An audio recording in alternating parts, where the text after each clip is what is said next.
All right. We are back in business. And Councilmember Caballero, did you finish your comments? Yeah. Okay, thank you. Councilmember Freeman. Thank you. I did want to just let everyone know that I will be departing at 3 p.m. today for my son's graduation. And thank you.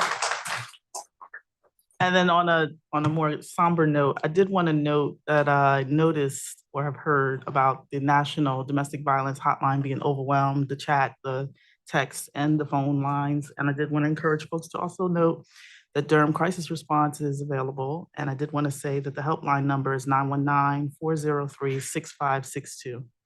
And that was all. Thank you. Could you repeat the phone number, please? 919-403-6562. Councilmember Rist. Thank you, Mr. Mayor. Just building on Councilmember Caballero's comments, did enjoy the NC Transportation Conference the last couple of days in Greensboro. In addition to a number of sessions about roads and stuff like that, there were some great sessions about trains, about Vision Zero. And so I think that's kind of a good good sort of preview to the conversation we're going to have later today about Vision Zero, both the resolution that's revised as well as the update on Vision Zero. I do want to note that we had 28 fatalities, crashes on our roads last year. The town of Hoboken, New Jersey has had 7 consecutive years of 0 deaths on their roads. So there's a possibility here of doing much better in Durham, and there's a vision for that with our Vision Zero work. So I look forward to our conversation about that and strengthening what we do to support all our folks on the roads, drivers, bikers, and walkers. I will say also, I took the train back with Councilmember Caballero from Greensboro. And as soon as I got back, went over to a movie that was being shown sponsored by BPAC, the Bike and Pedestrian Advisory Committee, a movie called Biking While Black, fascinating documentary from LA. It talks about both the hopes and challenges for folks who are people of color who are biking on our streets. Fascinating movie. I do want to give a shout out to Justin Laidlaw, who's in the audience, Justin, who was one of the featured speakers of that. So thank you, Justin. Yeah, great stuff. That's it, Mr. Mayor. All right, thank you. Looking forward to getting to the business today. I'm excited that there have been so many people to show up today. I look forward to hearing you all. I am going to, I was made note of the amount of people who their managers or employers gave them a break and work to come attend City Hall during the day. So I am going to move one of the items up to be one of our first presentations. That will be item 34. So that'll be our first presentation. And yeah, looking forward to getting to the work. Let's do it. All right, priority items. We do have Mr. Manager here, DCM Bo Ferguson today. Thank you, Honorable Mayor, members of council. Good to be here today. The city manager's office does have a few priority items. First, agenda item number 26 on today's agenda, the 2024 first quarter crime report that will be accompanied by a presentation that will be made at today's work session. Also wanted to make note that additional information was requested during Monday night's May 20, 2024 city council meeting by several council members for a few agenda items, and supplemental responses have been added to your packet under the priority items by the city manager, city attorney, and city clerk. The 2 items that have additional information were agenda item number 20, American Rescue Plan Act ARPA Revenue Replacement Project, Fayetteville Street Corridor Improvements, and agenda item number 21, American Rescue Plan Act ARPA Project, Fayetteville Street Corridor Improvements. Those are my priority items. Thank you. Thank you, Madam Attorney. Mr. Mayor, do you want to go ahead and vote on the manager's? I'm sorry. Items? Yeah. Yes. Our colleagues, I'll entertain a motion to receive the manager's priority items. So move. Second. It's been moved and properly seconded. If you will show by hand. Aye. Okay. Good. All opposed. Thank you, Madam Attorney. Thank you, Mr. Mayor. It's good to see you, members of the council. Good to be here. The city attorney's office has one priority item, and that is a request that the city council hold a closed session at the conclusion of the regular business today for attorney-client consultation. Okay. Yeah. So what we'll do, Councilmember Freeman, we could just make sure that we get you everything that's discussed in there. And as well as Mayor Pro Tem. You need that to be today? We do, Okay. Your Honor, because we have to enter into an agreement by May 1st. So Okay. Gotcha. this is our opportunity to brief the council and get final approval. Okay.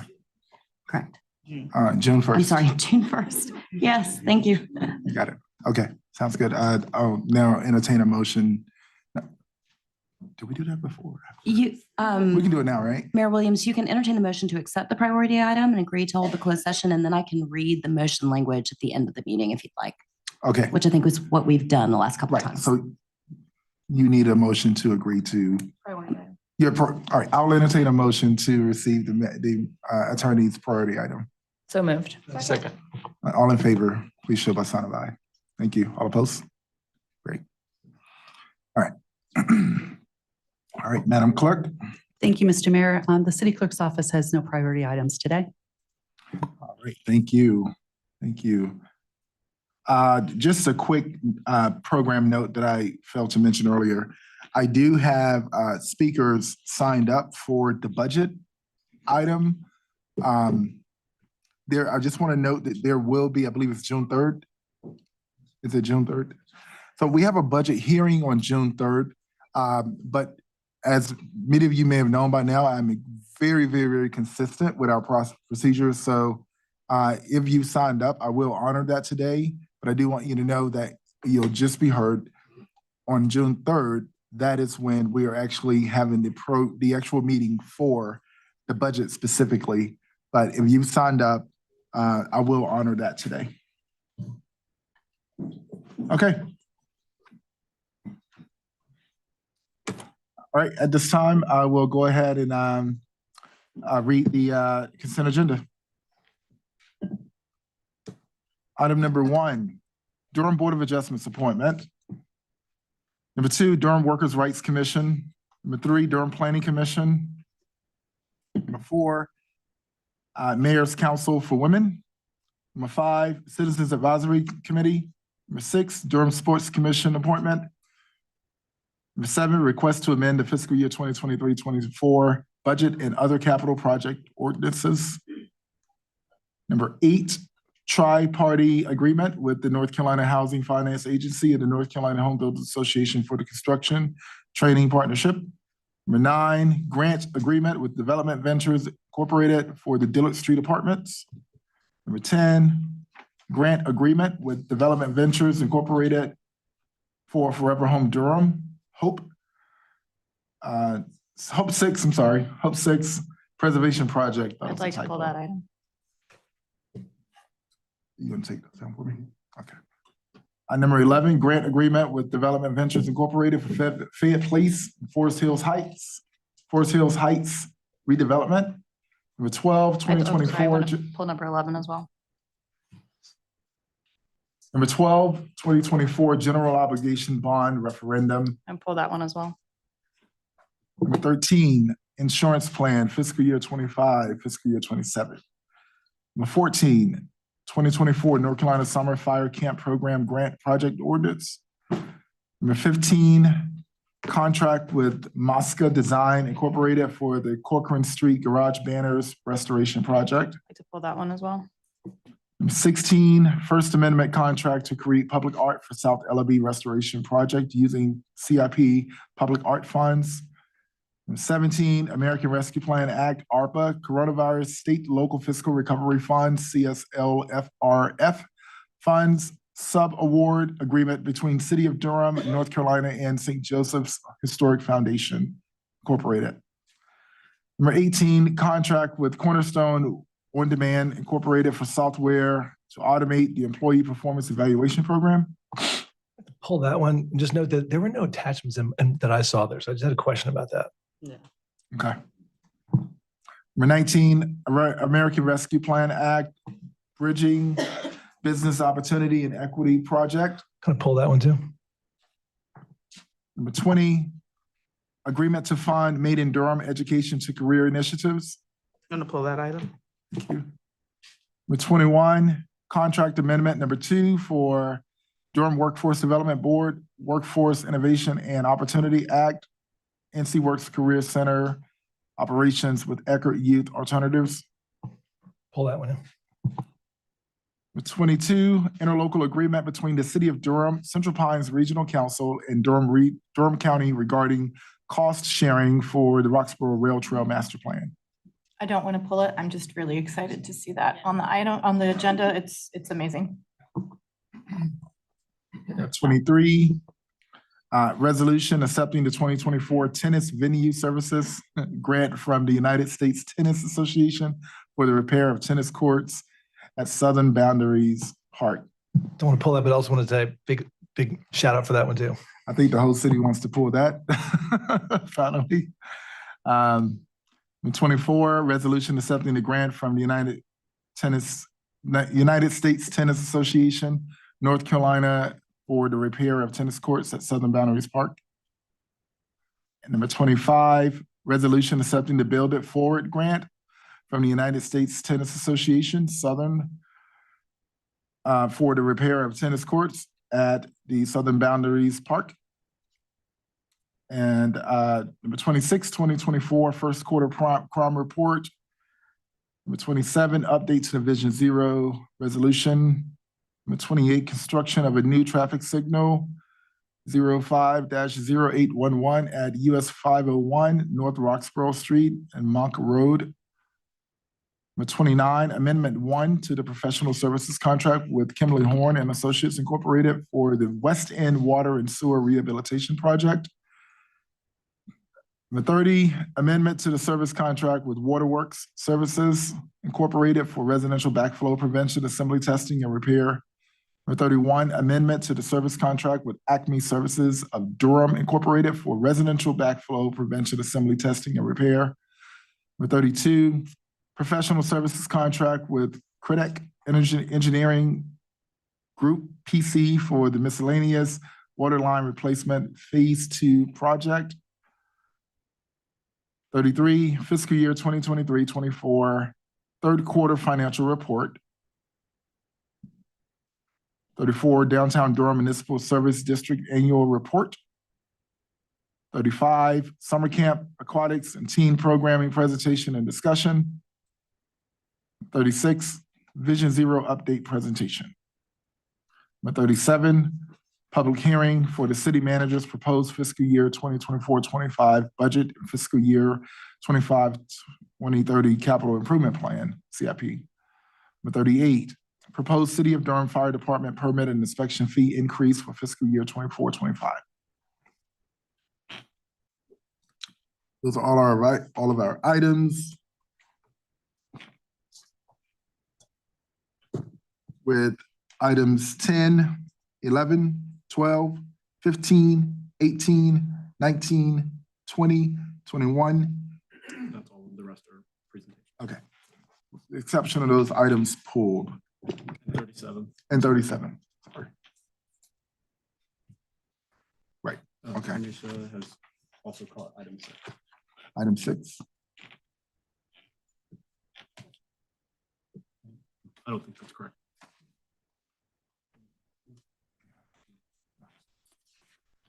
All right. I'll start online first.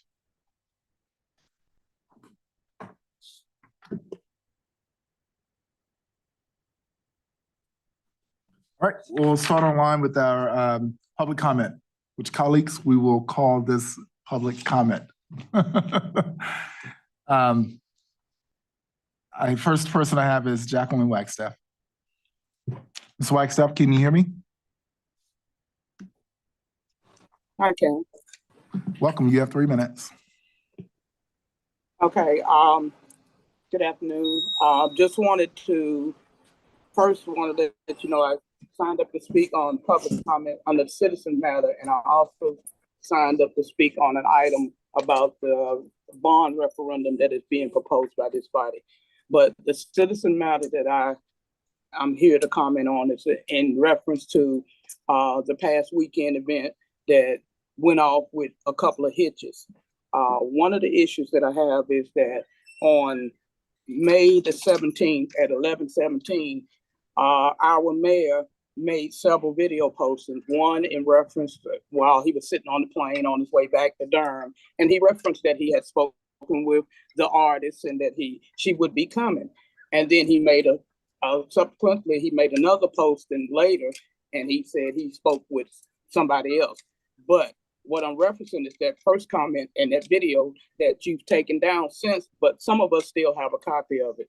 And one, I think it's a shame that you kind of blame the citizens of Durham, that the way they handled this and the way they responded was they should have been more concerned about the crime in Durham. We are concerned about the crime in Durham, but we're also concerned about our public official, who is the mayor, making comments that lead the citizens to believe that he knew what he was talking about and he had this under control. That didn't happen, and we have the proof. Now, the other part of this is that even though you made these comments, you took all of these comments down and you made these comments in your official capacity as mayor, which make those public records.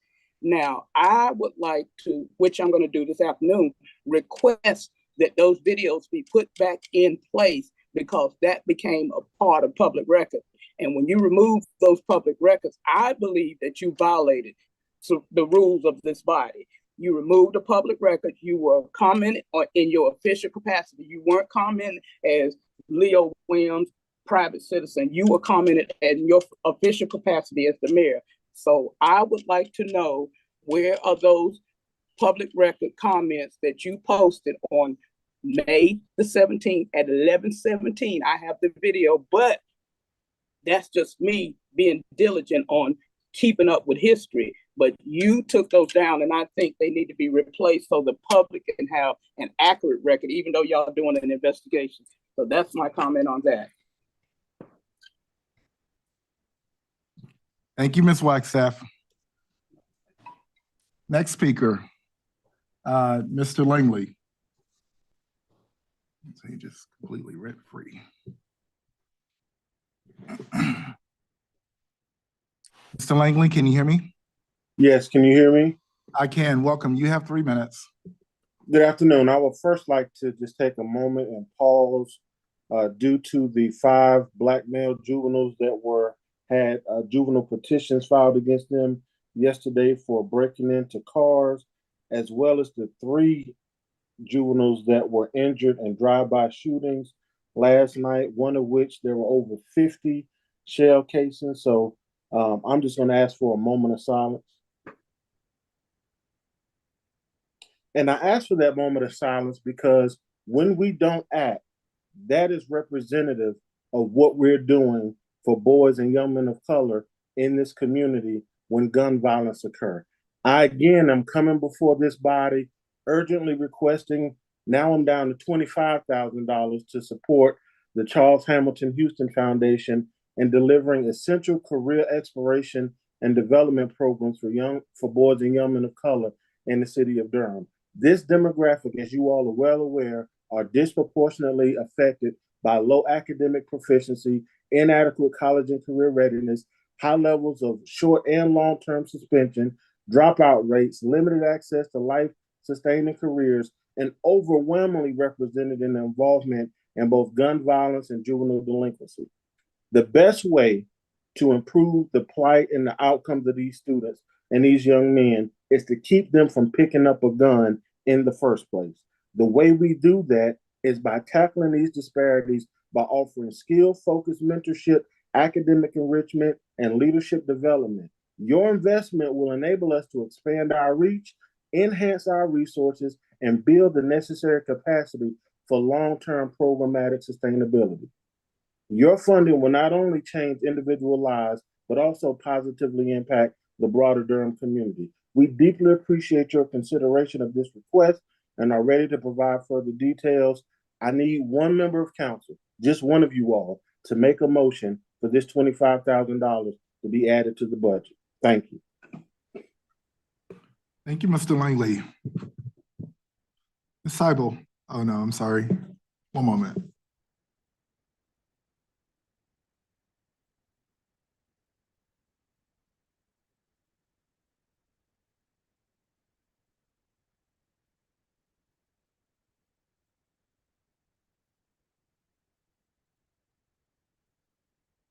Madam Clerk, could you provide me some clarification real quick?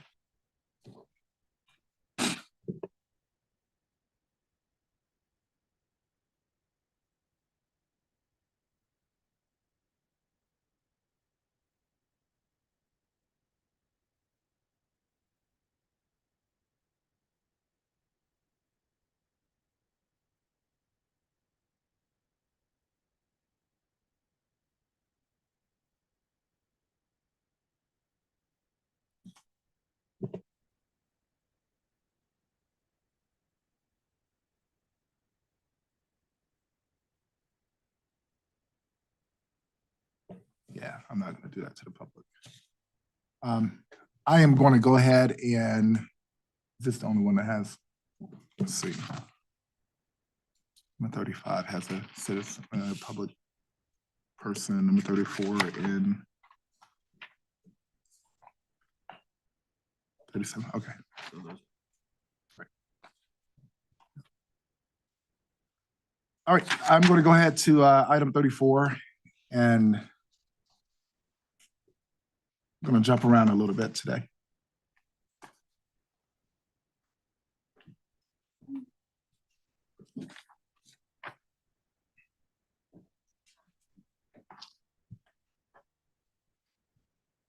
Thank you.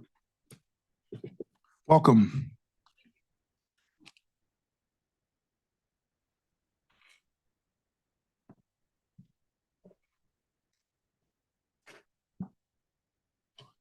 Oh. So if I don't want you to hear. Got it.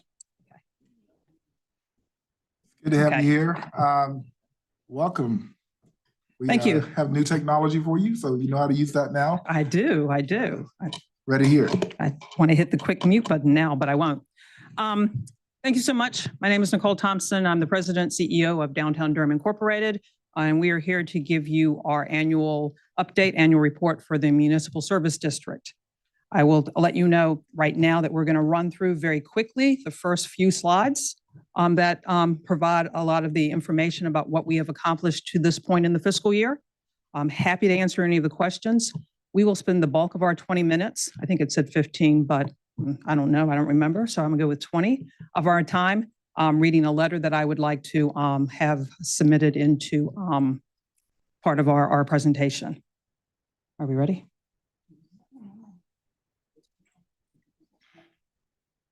Okay. So very quickly, great picture. We're going to really just run through. This is who we are. This is what we do. These are our goals. Next slide. This is the district that we focus on, the Downtown Municipal Service District or Business Improvement District, from ballpark to ballpark, just shy of East Campus to Golden Belt. We also are very interested in what's happening adjacent to.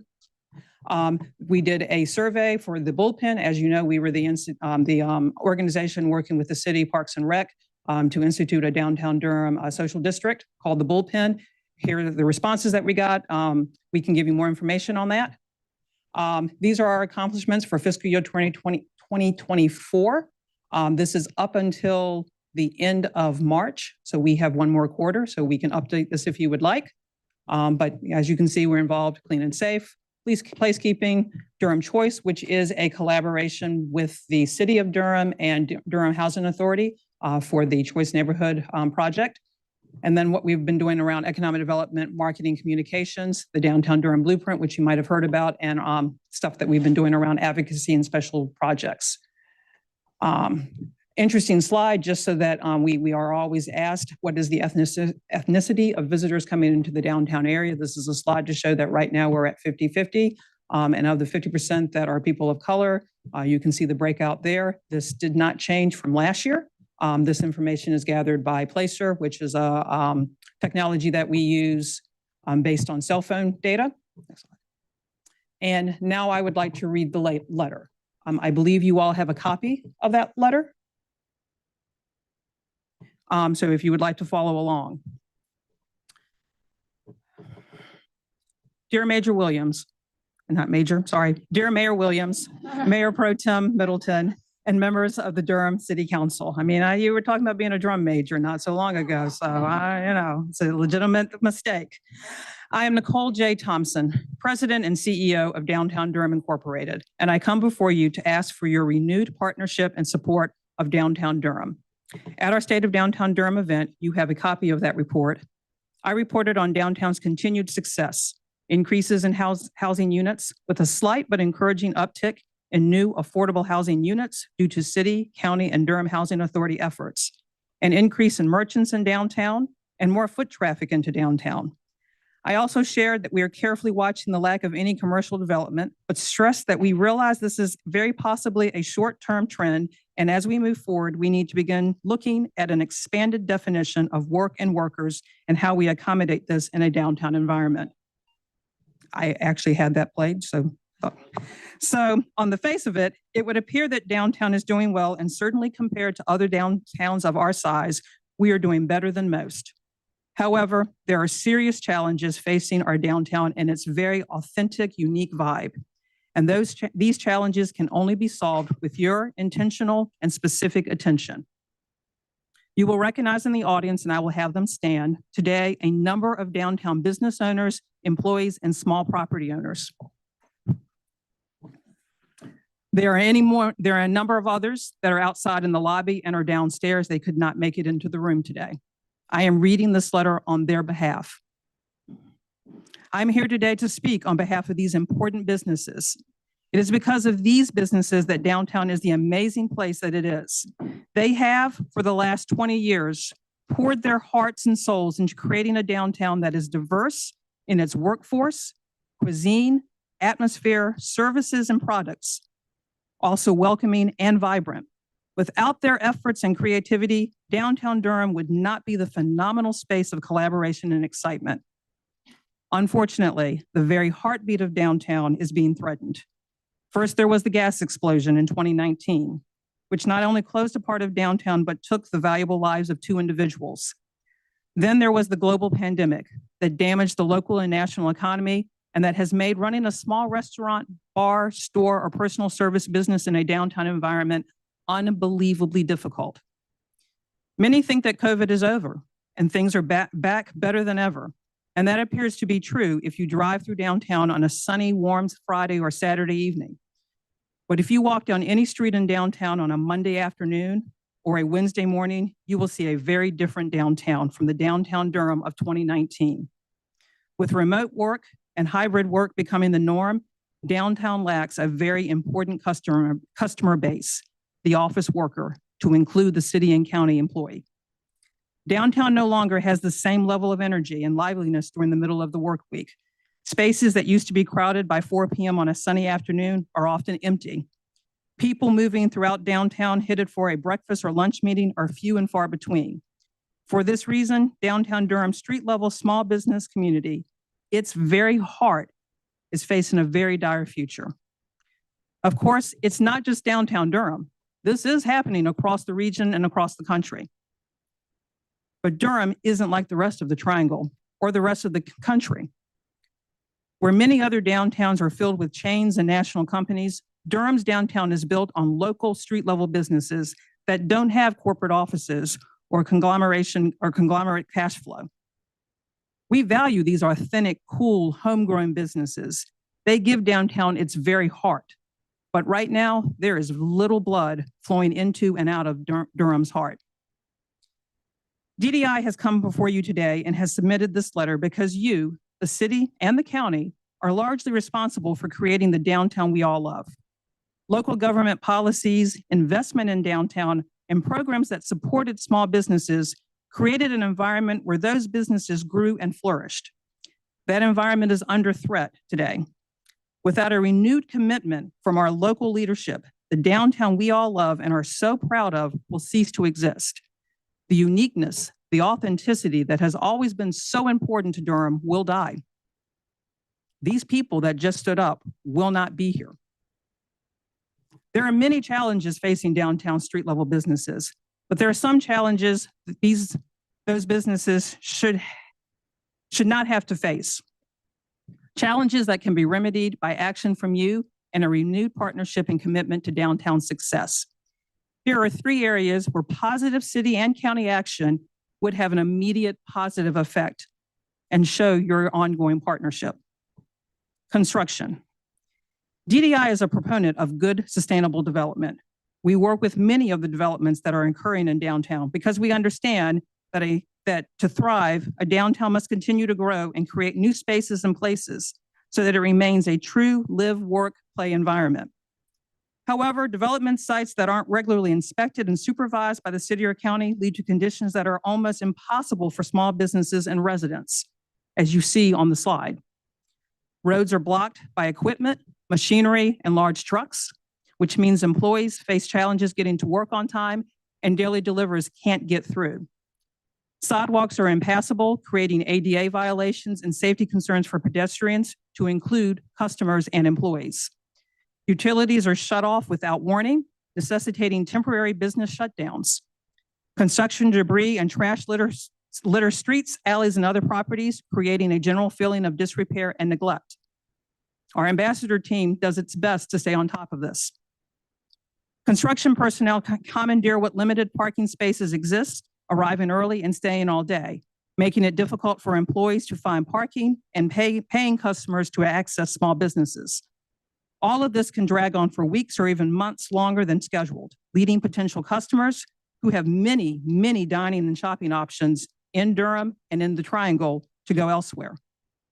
The city and county can partner with us to create policies and processes that address these concerns in the following ways.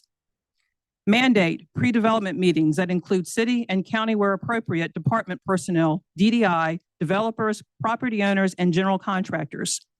In addition, we ask that these meetings be regularly scheduled throughout each development process for progress reports and a space to address concerns and challenges.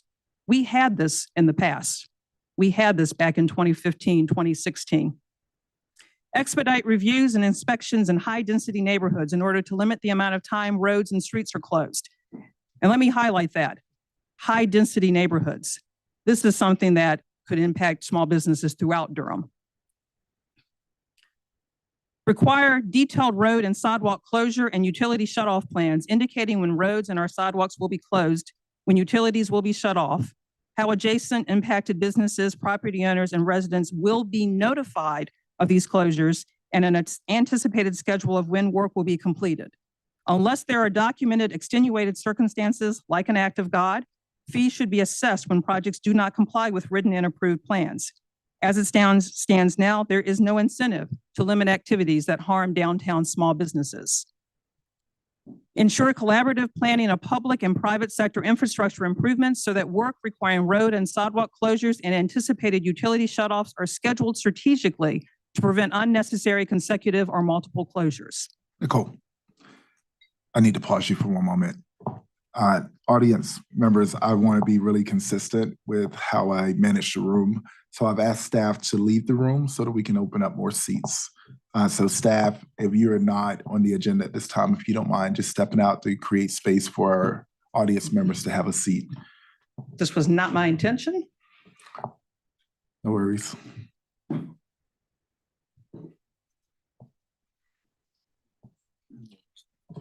I can read faster too. We will now respectfully ask everyone who's standing to just grab a seat. Staff, don't go home. Thank you all so much. I want to be consistent with our procedures and keep an order in the room. Thank you all. Continue. You may. Parking. Downtown merchants continue to face severe challenges related to parking in downtown. To be clear, this challenge is not about the number of parking spaces. Rather, it is very much about the cost of parking and the impact it is having on downtown employees, most specifically hourly employees of street-level businesses. Since the city increased its rate in 2022, we have heard numerous complaints from business owners and their employees and even their customers. Currently, downtown Durham has the highest hourly parking rate in the Triangle at $2.25 an hour in parking decks and lots, and $2.50 an hour for on-street parking spaces. In comparison, downtown Raleigh charges $1 for the first 2 hours and $2 an hour after that in decks, for a maximum of $14. On-street parking is $1.50 for 2 hours. Oh, and on-street parking is $1.50 for 2 hours. Currently, Chapel Hill charges $1.50 for off-street parking and $1.75 for on-street parking. This increases to $2 an hour between 10:30 a.m. and 2:30 p.m. during the week. Cary currently does not charge for parking in its downtown. With remote hybrid work schedules, the burden of this increase rests squarely on the shoulders of downtown's hourly workforce. These high hourly rates and high monthly rates at $140 a month make it challenging for downtown street level businesses to retain existing staff or hire new employees. Durham does offer an evening employee program at $80 a month. When compared to Raleigh and Chapel Hill, both offer $20 monthly parking passes for evening employees. And Raleigh, since COVID, offers businesses with less than 49 employees up to 10 free monthly parking passes in select decks. To help offset parking costs for their employees, many downtown merchants pay above a minimum wage, and some are paying as high as 16 to 20 hours, $16 to $20 an hour. Even with these hourly wages, downtown's hospitality workforce is overburdened with the high cost of parking. And downtown merchants' challenges with parking don't end with the increased hourly rate. Existing and potential customers complain about parking due to the increase in the parking rate, a lack of signage clearly identifying public parking options, and the lack of upkeep and maintenance of parking decks and lots, including a lack of signage inside the decks, a lack of lighting, and general feelings of deferred maintenance and upkeep. To address these concerns, we ask that the city partner with DDI on the following solutions. Improve wayfinding to include directional signage to available parking options, prominent parking signage on all available decks and lots, clear signage identifying rates, and directional signage inside decks to elevators and exit. We understand that there is a wayfinding effort underway, and in fact, I received an email today about this. We ask that we remain in the loop on this so that we can notify and update downtown stakeholders and that this effort be expedited to address the concerns noted above. 2, make a concerted effort to address ongoing maintenance issues within and adjacent to parking decks and lots to include proactively identifying security concerns due to lack of lighting, either due to blown lights or a need to add additional lighting to dark areas.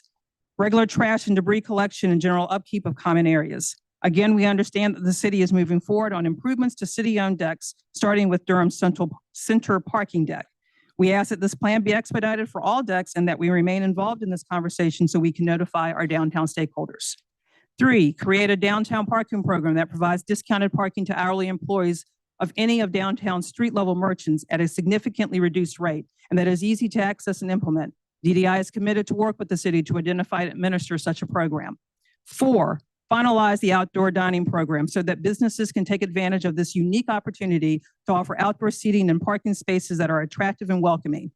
Make the program affordable to downtown businesses with an easy and quick review and renewal process, and remove any unnecessary barriers to implementation. Not having a cohesive outdoor dining program is a continued missed opportunity to build on downtown Durham's vibrancy.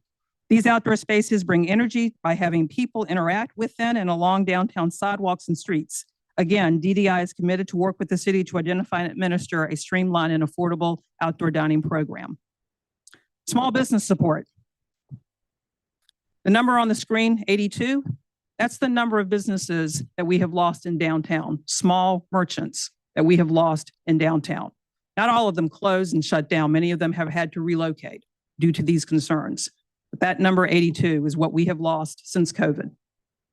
Years ago, 2011, if not earlier, the city was a strong partner in helping new locally owned businesses open and grow in downtown. Through innovative and creative programs like the Build Improvement Grant, BIG, and the Retail and Professional Services Grant, the city helped to launch or stabilize a number of businesses in the downtown area. These programs focus not only on providing much needed support to small business owners, but also work to improve the pedestrian experience by enhancing visibility and the appearance of businesses through signage and facade improvements. These efforts were a huge success, supporting 41 small street-level merchants like Bullseye Bicycle, Dolly's Vintage, Exotique, The Federal, Motor Co., The Parlor, Pinhook, Toast, and West End Billiards and Wine Bar. The overall impact of the pedestrian experience can still be felt today. It has been more than 10 years since these programs were made available to downtown Durham businesses, and creating a business downtown is more expensive than ever. DDI is aware of a number of small women or minority-owned businesses that could have been helped by these programs. Given the unique challenges facing small street-level businesses post-COVID, any assistance to build out space improve a facade, or establish a location through signage is needed. Not only will it assist the business, but it will also enhance the pedestrian experience and encourages people to, to wander and walk throughout downtown. To address this concern, we ask that the city once again offer the building improvement grant and the retail and professional services grant to downtown businesses. We ask that prior to launching these grants, the city work with DDI to evaluate the programs and revamp where necessary to ensure that these programs address current challenges, are easy to access and apply for, and have seamless administration and oversight. In this letter, we've listed 3 urgent issues that will make a real difference for the small businesses that make up the heart of downtown and of Durham. There are many deeper, thornier challenges that we need to tackle, and together we will.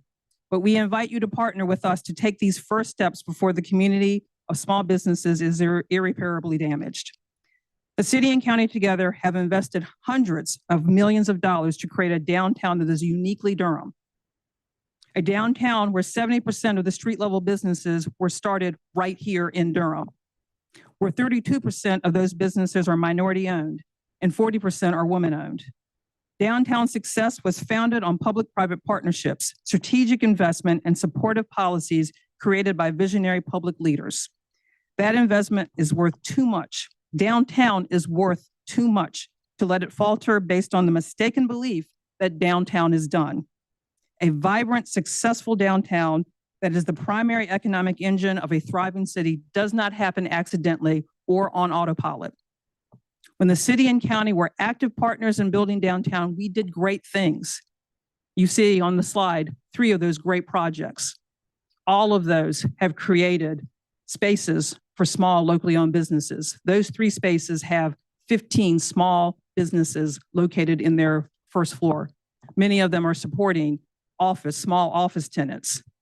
One of these actually has a business that started, not in the letter, so if you're looking for it, it's not in the letter, started in Biolabs NC, loved downtown so much that it was able to find a space in the Durham ID location. We are asking you to partner with us again to sustain and grow this amazing investment. Our downtown is great, but we welcome your partnership. We need your partnership in making it so much better. An inclusive, economically and culturally vibrant downtown that values and supports diverse small businesses. The investment you make is worth it. The small businesses that make downtown so amazing are worth it. Downtown is worth it. Oh, I thought we had a blueprint. Okay. We look forward to working with you in the coming year. Thank you so much for your time, and thank you to the city staff that had to leave. I do apologize, not my intent at all. Sorry. Well, thank you.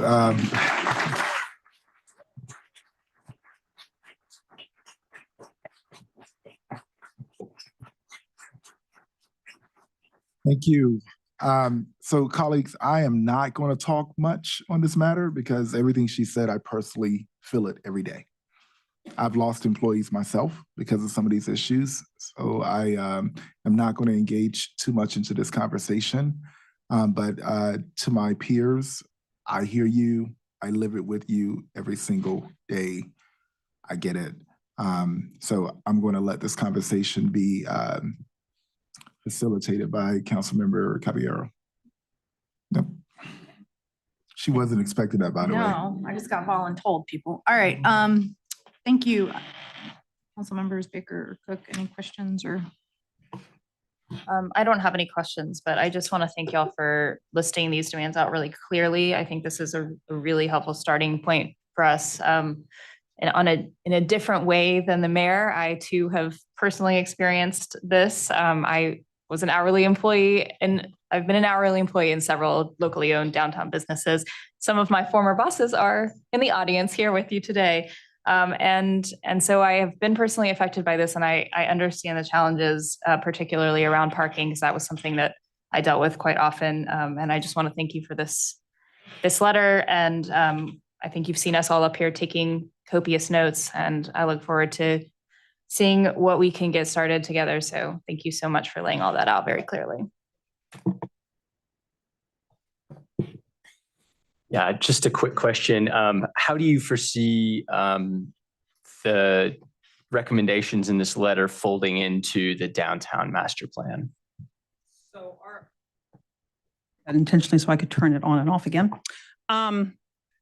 We are embarking on our downtown Durham blueprint. These challenges can't wait for that.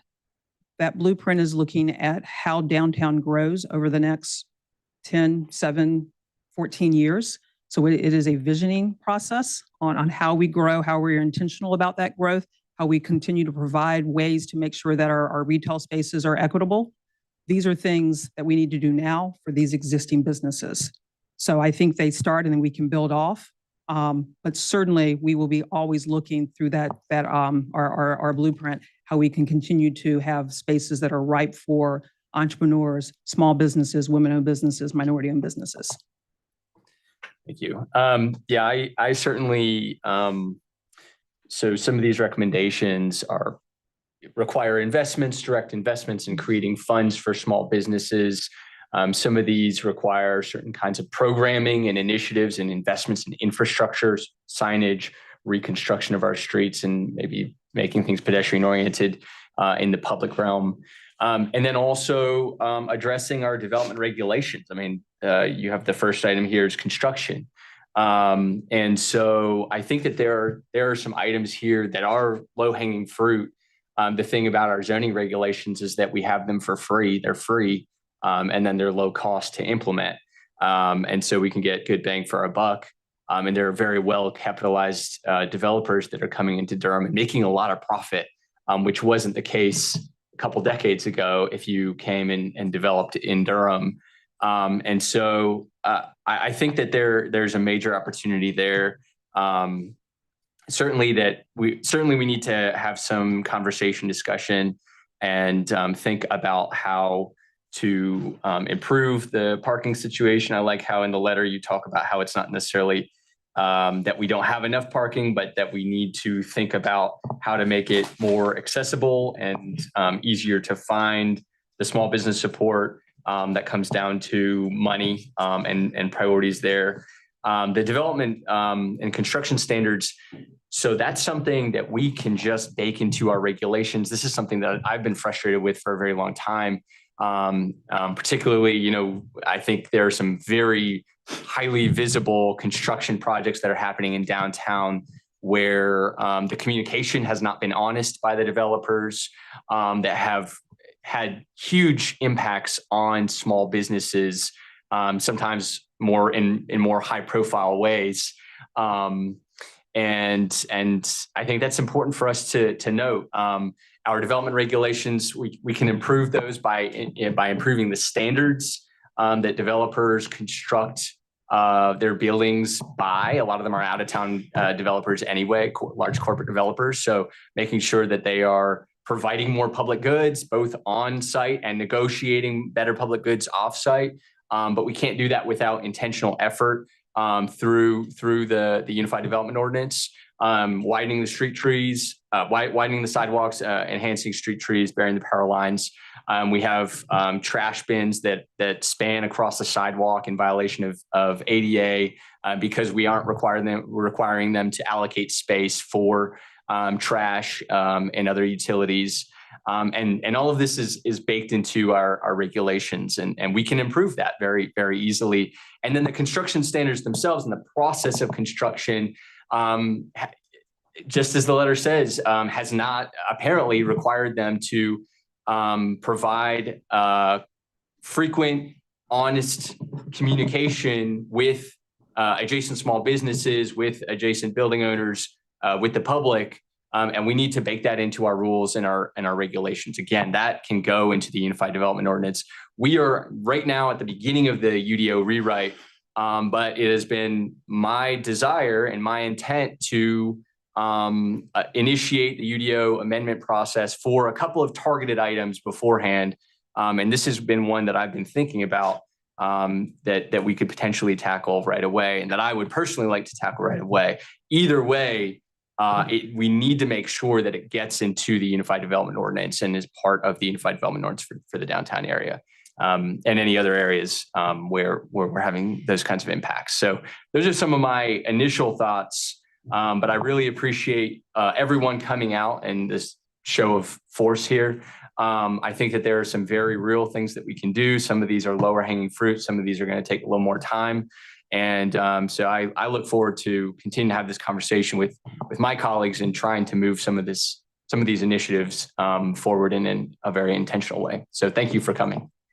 If I could comment, I do want to say that our conversation around construction is I'm not wanting this to be aligned with any kind of changes to the UDO. This was not the place, this is not where I was going with this letter. Much more wanting to just have the conversation and the dialogue and bring back the pre-development meetings that economic development used to hold as a way to start having the conversation. We do work closely with the planning department and we are aware of the UDO process. I went to the public comment meeting that was held at the county building a few months ago. That is a separate conversation. I just want to acknowledge that this is how we can communicate and how DDI can assist the city in communicating what is going on. We hear very, very frequently, those pictures that you saw, that was because 4 or 5 businesses had called us over a course of a couple of days and we went and took pictures. So if we have that connection, I imagine everyone in this room probably has my cell phone. And if not, knows how to get in touch with me. If we can work with the city when we know something's going to be shut down, we can get that information out to the businesses. So it was more of how can we work with you? We really want to work with you. We are not anti-development. We understand and we know from COVID that a lot of the construction that happened in downtown brought people that visited these small businesses when everyone else was living out in the suburbs. So we are walking a delicate balance, yes, but we are supportive of, and I work very closely with a number of the cranes that are coming out of the ground right now. So I do understand. We are sitting here speaking very much for the small businesses, but I think the majority of the small businesses will also say that they want to see some development. How that development is done, how the businesses are notified of that development is of the most importance right now. Without development, these businesses can't survive. I also want to say, you do raise a good point about investment. Some of these things will require investments and we know that they will not be implemented. I am not asking anyone to upset or turn over city manager's budget that she just presented. So I'm not asking, I'm putting it out there. Let's have a conversation. Let's spend the next year talking about what that looks like. So I do want to be very clear that I am not coming in here asking for any amendment to the city manager's budget. But these are things that we know worked in the past. I believe there is someone who has signed up who will talk about how it helped her in the past. But I do want to acknowledge that, yes, some of the things that we brought here do require some investment. And I understand that may not happen until fiscal year 2026. I think that's all. Thank you. Council members Freeman or Rist, do y'all have any questions or comments?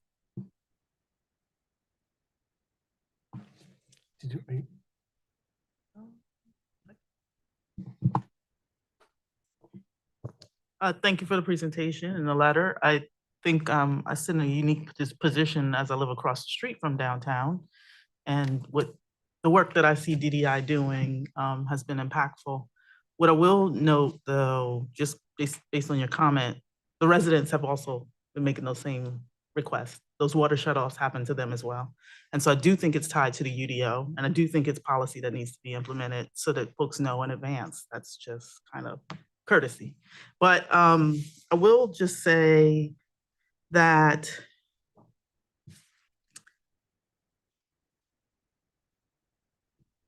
I'm not sure how to frame it in a way that's not,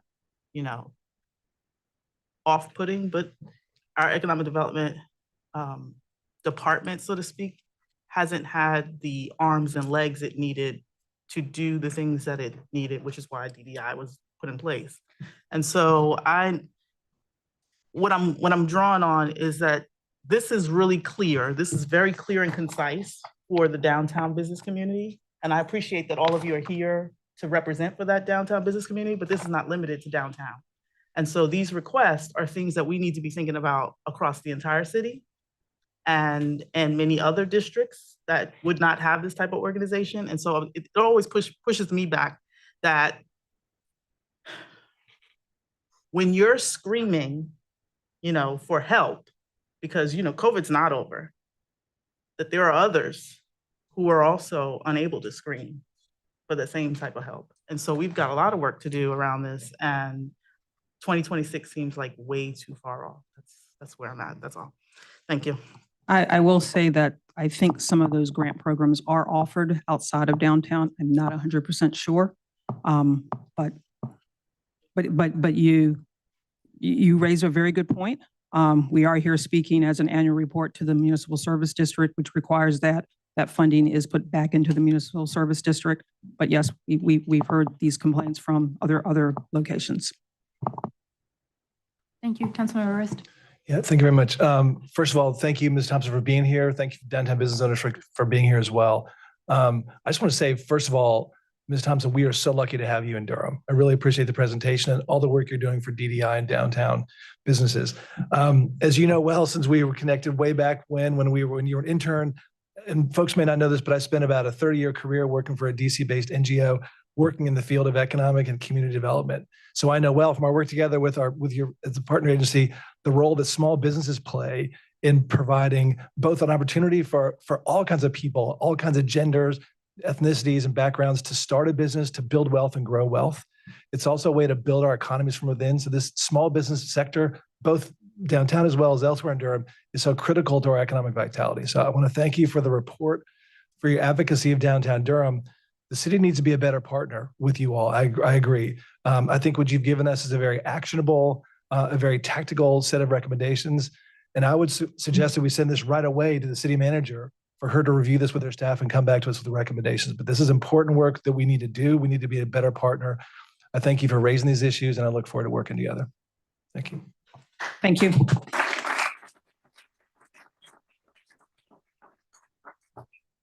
Thank you. I really appreciate everyone coming out today. I think you've already raised some points, when you're talking about grant money and things like that. So I guess one thing is, to your point, there's some low hanging fruit, I think, specifically around parking and some of that. And then with the conversation around the parking garages and things like that, we're just going to have to look into our CIP and figure out what is a process that's fair, right? Because within that, my assumption is with these parking garages, they're in our CIP, and I don't have that in front of me right now.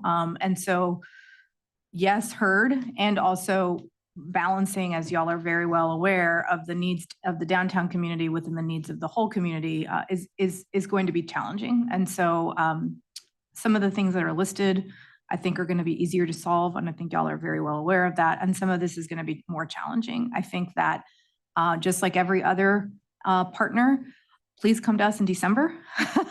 That's when council, in November, that is when council is pulling together their own items around budget requests. So if this is I'm going to be real clear. I'm not going to remember that y'all are asking for these grant dollars to come back in 6 months. Like we see so much information. So my urging to y'all in this room is, if these are things that you want and you need to be either refunded, budget gets started to get submitted in December and January. Council members will submit their things January of 2025 for fiscal year 2026. And so if there are things that are bigger financial dollars that are in this letter, that is the opportunity. I will say the piece around parking and then the outdoor dining, I see those are things that we need to be able to fix more quickly. I think the notification around construction, I don't think that's UDO, to your point, Nicole. I think that is figuring out what was the process before, why did we abandon it, what were the pain points there, and can we bring it back? And then the point around fining. I mean, I'm going to be really blunt. I think the reason you put the picture of where you put is because that's the bad actor. I can name many other projects downtown that I see that have cranes that are actually bigger projects, and I'm not hearing from those small business owners around that it's impacting them in a negative way. And so I think that the stick is going to have to come out on some of those types of things. And that's going to be our burden as a city when that stick comes out, and being consistent and, increasing fees if needed. And I'm happy to do that. If there's a vote needed on that one, I'll bad actors need to be penalized. That's how it's done. So one funny thing, I'm pretty sure it's my kid on the front slide by the bowl. My kids are down here all the time. And to small business owners here, you know, most of my kids and their friends are employed by downtown businesses. They are in the service industry, especially for, not on the bull, just chilling. That's good. I didn't want to get him in trouble. Yeah, I'm like, I no, don't but want mom there's going plenty home of and pictures of saying, him on the bull over the years. So, yeah, I know just from personal experience, you know, even during COVID, you could send your kid downtown to get an ice cream with a mask on their face, if you were close enough. And so I can say I've personally benefited many a time just from a mental health standpoint of sending children out into the world. So thank you so much for the presentation. I don't think that anyone else has any comment. I will say, can we maybe get a response from staff around a timeline?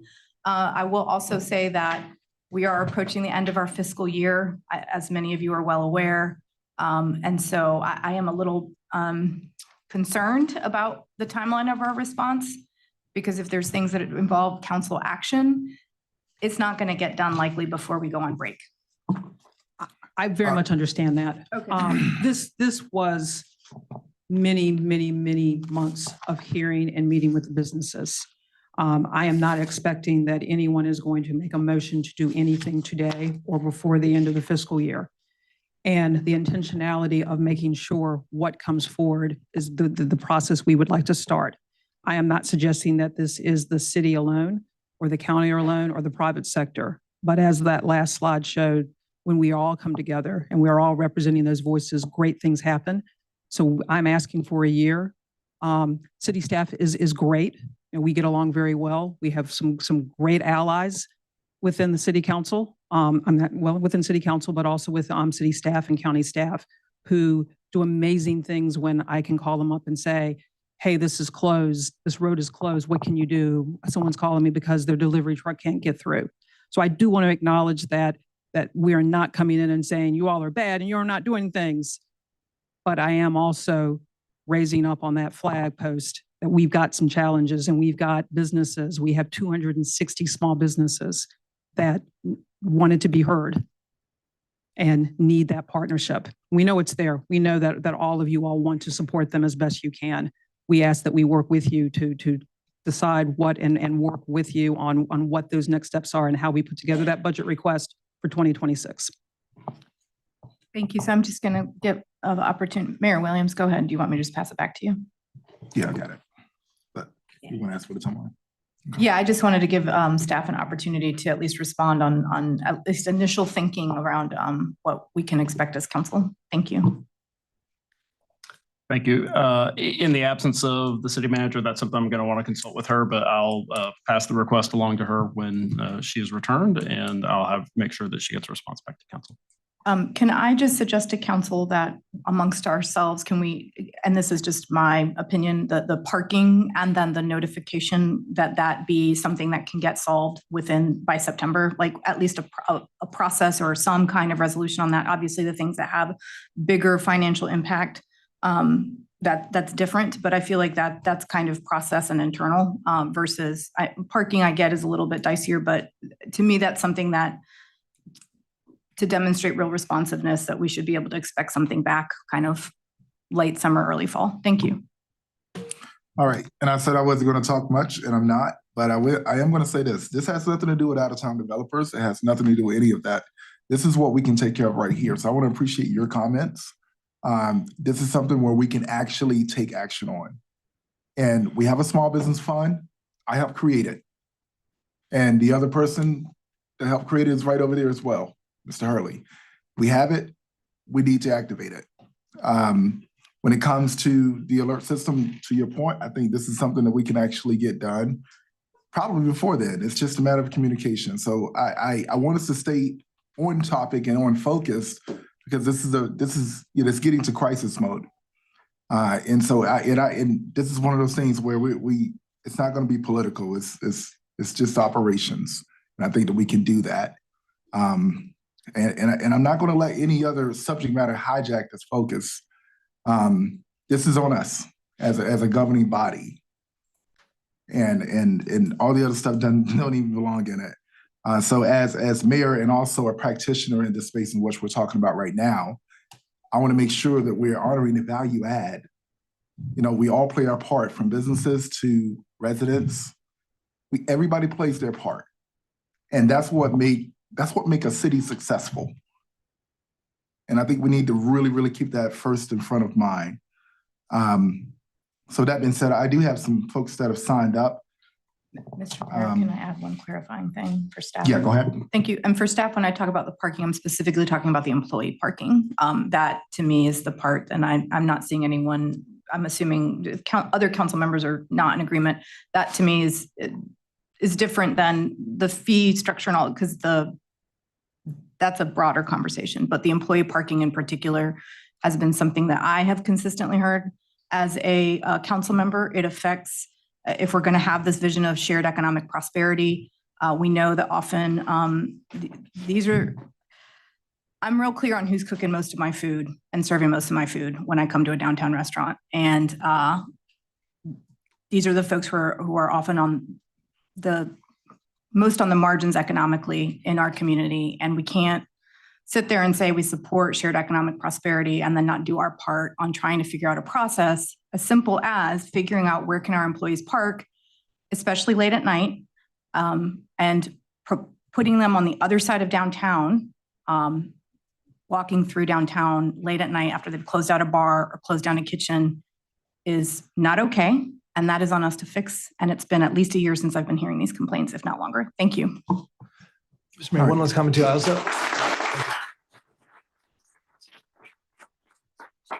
also just want to say, so the parking is clearly one we can act on sooner, but I hope that we'll get from the city manager for all these items, a sense of what the timeline is and all these things. So we can do some earlier, but we need to act and have a clear sense of what's the timeline for all the recommendations in the letter. So thank you. I think just to that point, I would say that there are some, like I said, that are beyond just downtown Durham that also need to be incorporated in, because I think folks are hurting.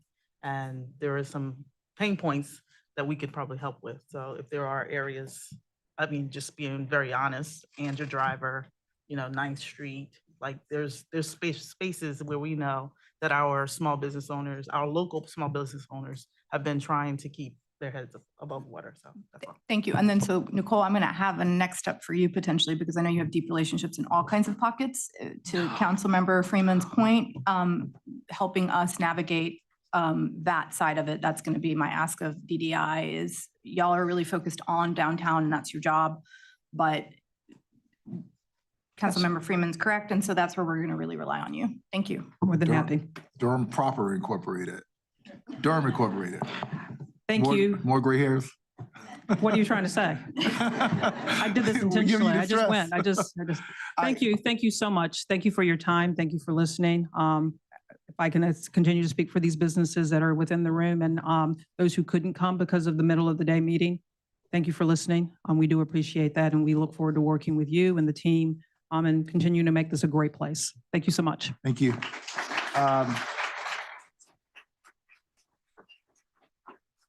So thank you so much. We're gonna move this on. I have 4 speakers. I am going to reduce it on down. We have a long agenda, so I'm going to reduce it to 2 minutes. And I'm going to have everyone stand in queue, if you will. Bruce Kenyon, Laura Butler. Do the word conflicts. We'll have to be speaking. Okay. Someone is speaking on behalf of Laura. She had to go to work. Same, Renee Batchelor and Kelly Carter. Welcome. Good. Thank you. Wow. There you go. Hear me? All right. My name is Bruce Kenyon. I work downtown. I'm here to speak on behalf of the parking and safety issue downtown. Because of the high rates and lack of safety, we get less clientele downtown. It's become a normalized conversation amongst a lot of people that I see behind me about how we don't see anybody because they tell us on a regular basis how the high rates for the parking and the harassment and the attacks that we get in a lot of the parking lots downtown deter them. Lack of clientele brings lack of profits for our business. Lack of profits for the business brings lack of wages for the employees. I'm employees. I'm not making any money. Employees pay anywhere between $150 and $400 a month to come to work and pay. This affects us a lot if we're not making any money. Businesses aren't having any clientele, so we're not making any money. We're paying to come to work for free.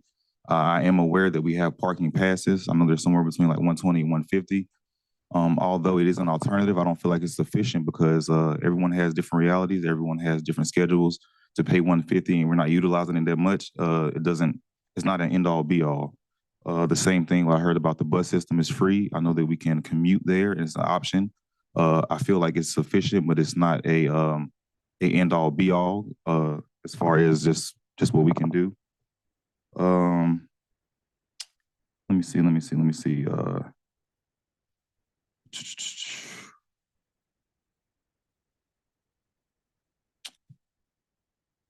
Basically, I had some notes written down and I was listening to what everybody was saying. And ultimately what I hear is what I'm going to ask was, as far as our clientele, I feel like rates should be lowered so that we can have more fruitful business and we can survive. Like what you said, shared economic prosperity. I like that a lot.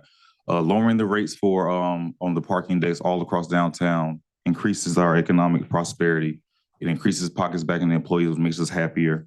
As far as security goes, I see a lot that sometimes when the machines aren't working in the back, we have attendants back there to collect money. Is this me? Yeah, it's time to wake up. Oh shit! I mean, no, don't say that on the record. I see that. Yeah, I don't know. Thank you. Thank you so much. Thank you.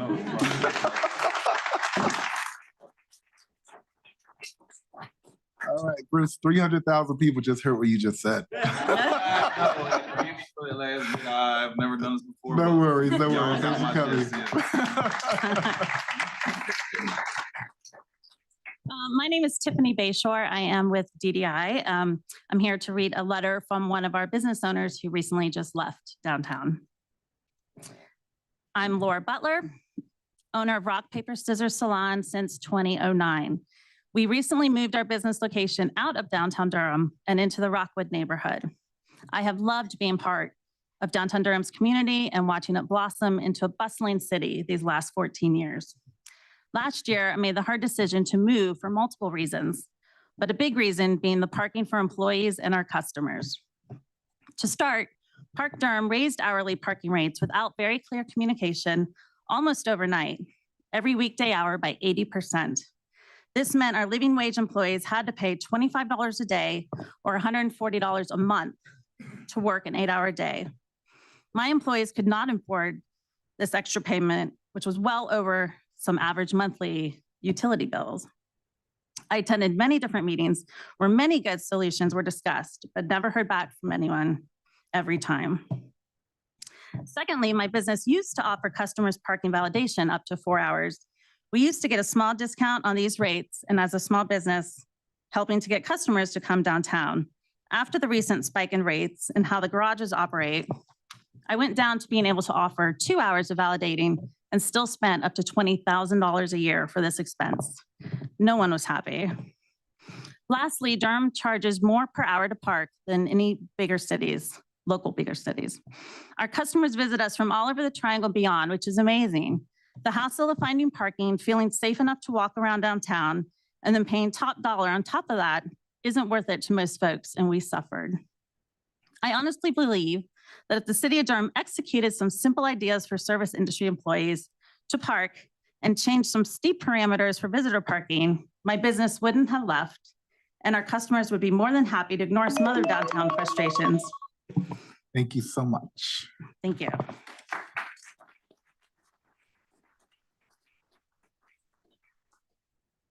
Good afternoon. Heather Wilson with DDI, reading on behalf of Renee Batchelor, property owner and business owner, 711 Rigsby Avenue. I want to start by saying I am all for new development in our area. I am especially looking forward to the influx of new residents and the many retail options that will be here in the Central Park District. It obviously will increase my property value and hopefully with new customers, increase my sales and visibility. With that said, there really needs to be oversight regarding the developers and the contractors. I would like to share some of the issues that we have had to endure over the last 3 years, which I feel could have been somewhat avoided had we had better oversight from the city. Utilities being turned off without any notice or barely an hour's notice. I have spent countless hours on the phone with Duke Energy, Spectrum, and even the water department asking why I was not notified of planned outages in advance so that we can make proper adjustments to our businesses. Street closures with no notice, no permits, no work orders. Construction crews stopping our deliveries from coming to our place of business that are essential for us to operate. No beer vendor wants to come, park 2 blocks away, and then have to carry 30 cases of beer to my bar.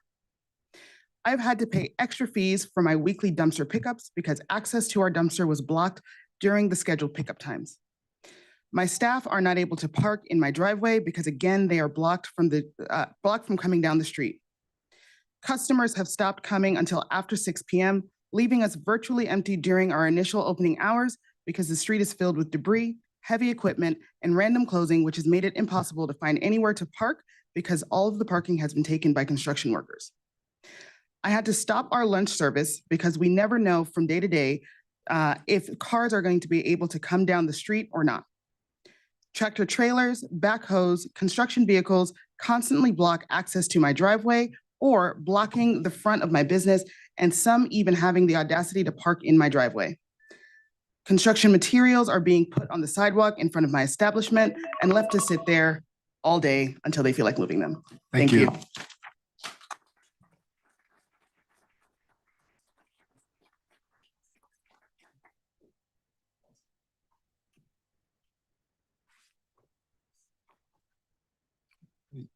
Hello. Welcome. Good afternoon, Mayor Williams, Mayor Pro Tem Middleton, and council members. My name is Kelly Cotter, and I own and operate Toast at 345 West Main Street, and I'm a co-founder of Dashi at 415 East Chapel Hill Street, both located in downtown Durham. In August of 2007, my husband and I were approved for a small business facade grant from the city for $2,250 to help give the building we were renovating a much needed facelift with signage, an awning, and a new transom. Total costs came to $7,300, so the grant really helped offset the cost of getting quality materials that are still in use today. I truly believe these facade updates we made with the help of the grant from the city helped us get noticed when we opened our doors for business in February of 2008 and helped to start giving downtown a more welcoming appearance. As most of you likely know, it costs hundreds of thousands of dollars to upfit an old building in downtown and bring it to code, even for a restaurant as small as Toast. Most of these funds came to us in the form of loans and very fortunately this grant. In 2014, as we began the expensive process with another building for our second restaurant, Dashi, no such grants from the city were available to us. There is real value to the city investing in small businesses and entrepreneurs through these grants, both short-term and long. We create jobs, provide revenue to the city through taxes, and give residents and visitors reasons to spend their money downtown. It feels to us as though the city has turned its back on the very reasons people want to live, work, and play in downtown Durham. Entrepreneurs need to feel supported by the city they choose to open their businesses, or they'll just choose another city.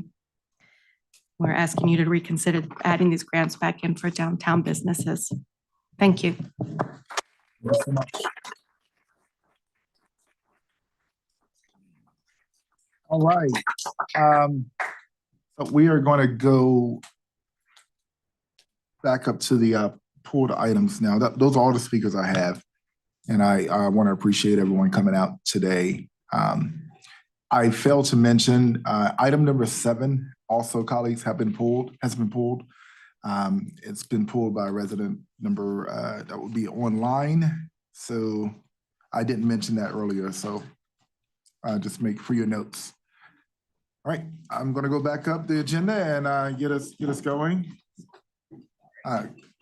Madam Chief, if you could inform staff, come back in. So item number 7 was pulled by Larissa Seibel, former council member. Ms. Seibel, can you hear me? Oh, where? Oh, hey there, I'm sorry. Oh, you're online here. Okay. This is AI, you know, you're not really here. Well, first, I want to thank the City Council for allowing us to speak. Unfortunately, Angel Vick, who is a dedicated volunteer at the courthouse assisting people in eviction, had to leave.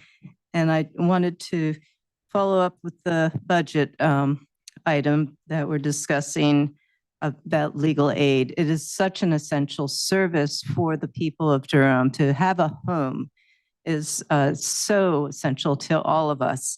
And when legal aid gets involved, they are able to resolve most of the issues and allow people to stay in their homes by working with the tenants and the landlords. And most judgments are avoided. 66% of them are avoided, which is really important for people to be able to move forward. And then on the preserved tenancies and in the courthouse, the actual services in the courthouse are so important. When people come, they oftentimes do not know how to go through the whole process of eviction, and legal aid is there to guide them through the court process, and oftentimes is able to negotiate with landlords and tenants to be able to help landlords maintain the tenancy, and which benefits everyone. And as you know, we have growing homelessness in Durham, and we really need to work to avoid these judgments. And legal aid has been able to do that about 85% of the time in the courthouse. So I beg you to please fund all of the legal aid attorneys. If you ever wish to come and see what's going on at the courthouse, please do. There were 66 just today. I've seen dockets of 100 tenants being evicted. And even with more legal aid attorneys, it would be difficult to reach all of them, but legal aid they're just heroes. I'm so impressed with what they are able to do with the staff they have now, but we certainly can't afford to cut their staff in half. So I ask you to consider that for the coming year. Thank you. Thank you. So she knew to stop right before. That's what a former council member knows how to do.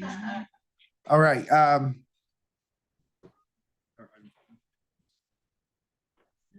Again.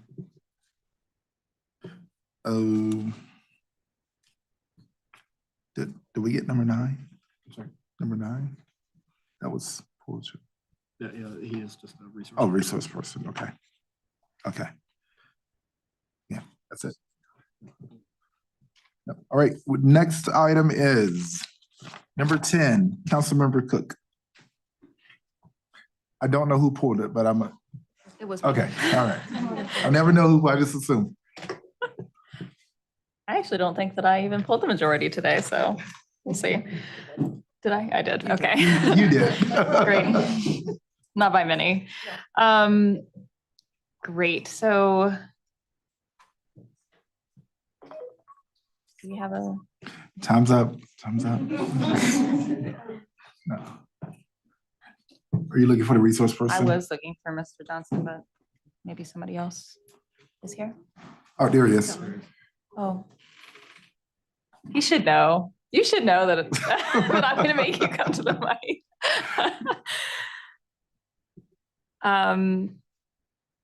I just have a couple questions on both 10 and 11, so I can kind of do them in conjunction. Both of these projects sound great to me in reading through the information that we were provided, but they're all kind of in different stages. And so I just wanted to clarify a couple of things. So this first one is number 10. This is the Forever Home Durham Hope 6 Preservation Project.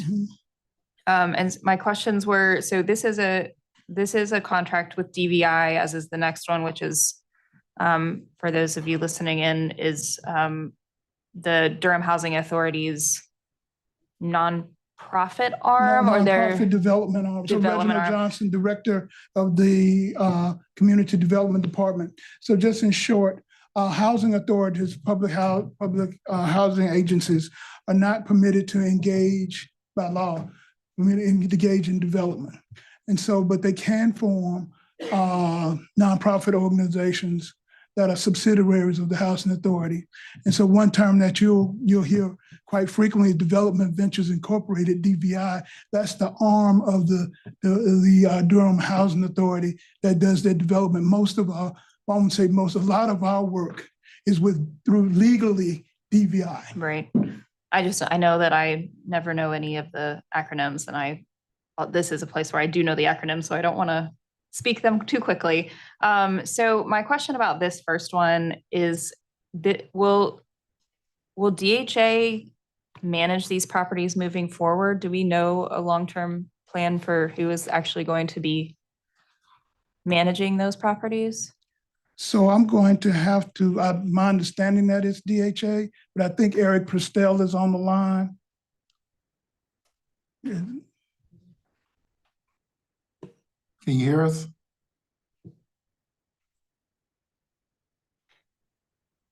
I'm here. I'm here. All right. Thank you. Are you there?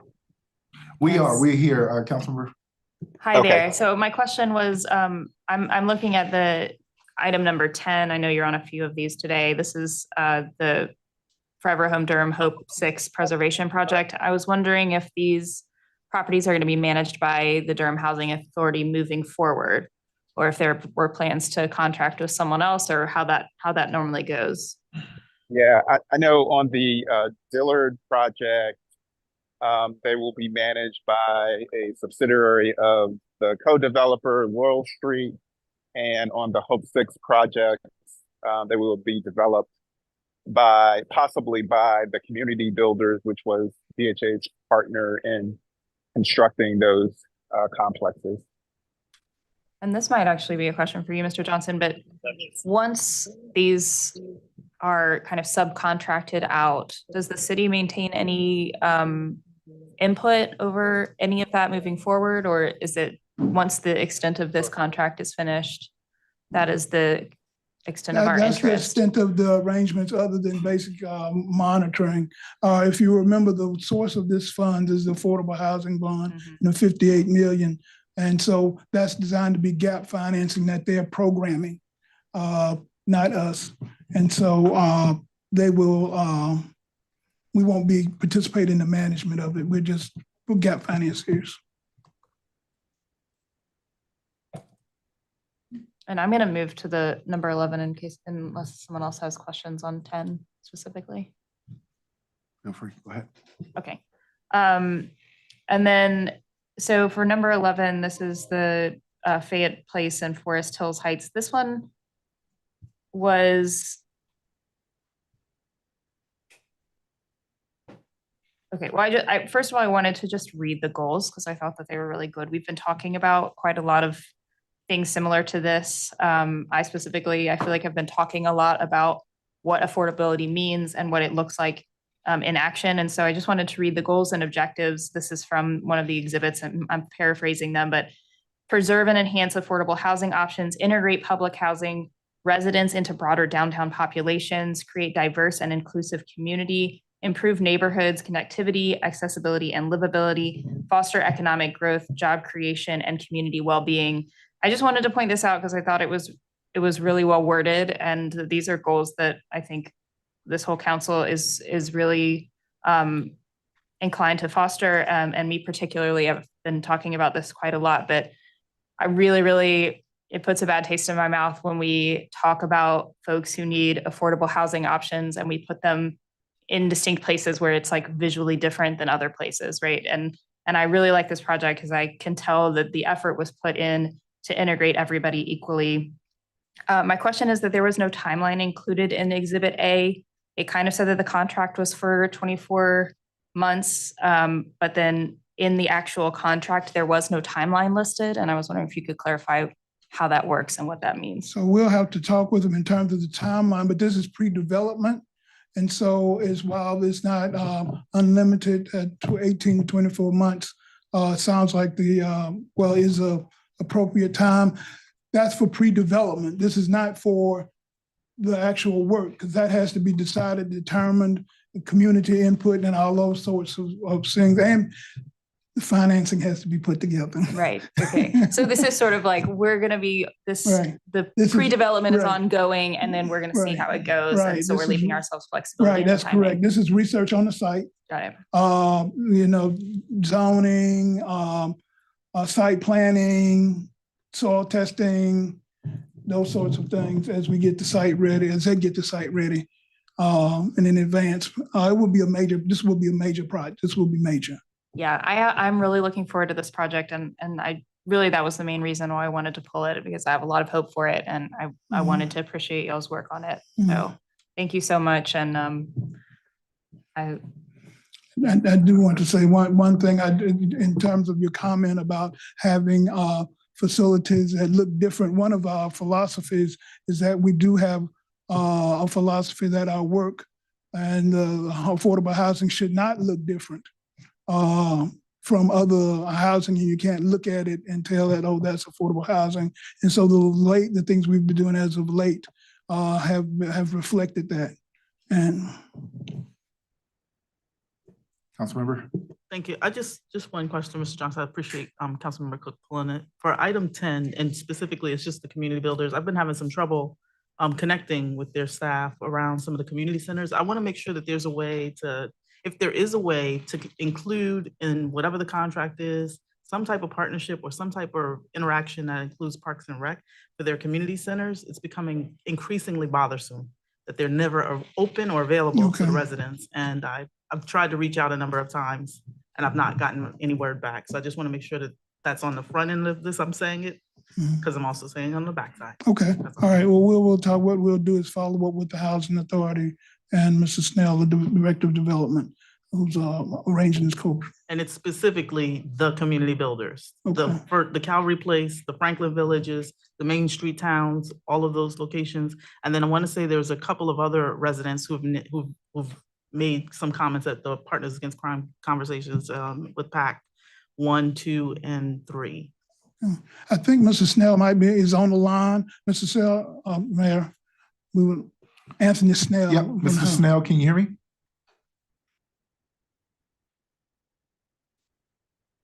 Do we see him online? Okay. Yes. Anthony, there you go. Yes, this is Anthony Snell. Yes, I heard the comment. And will be working with the community builders to address those issues. As part of this plan, we are adding additional resources to the site as part of the budget process. So we will have additional resources to work directly with our residents. Thank you. All right, you all good, Councilmember? All right, I am going to pause on pulled items and move us to the crime report. I'm about to lose another council member. Item 26, okay. If you could, I just want to address my pulled item. Oh yeah, which one is it? It is item 20. Item 20, all right. Our public safety staff, you all can get ready. And it's just really brief. Honestly, I just want to make sure that we don't lose sight. I know that DEI is under attack nationally and statewide.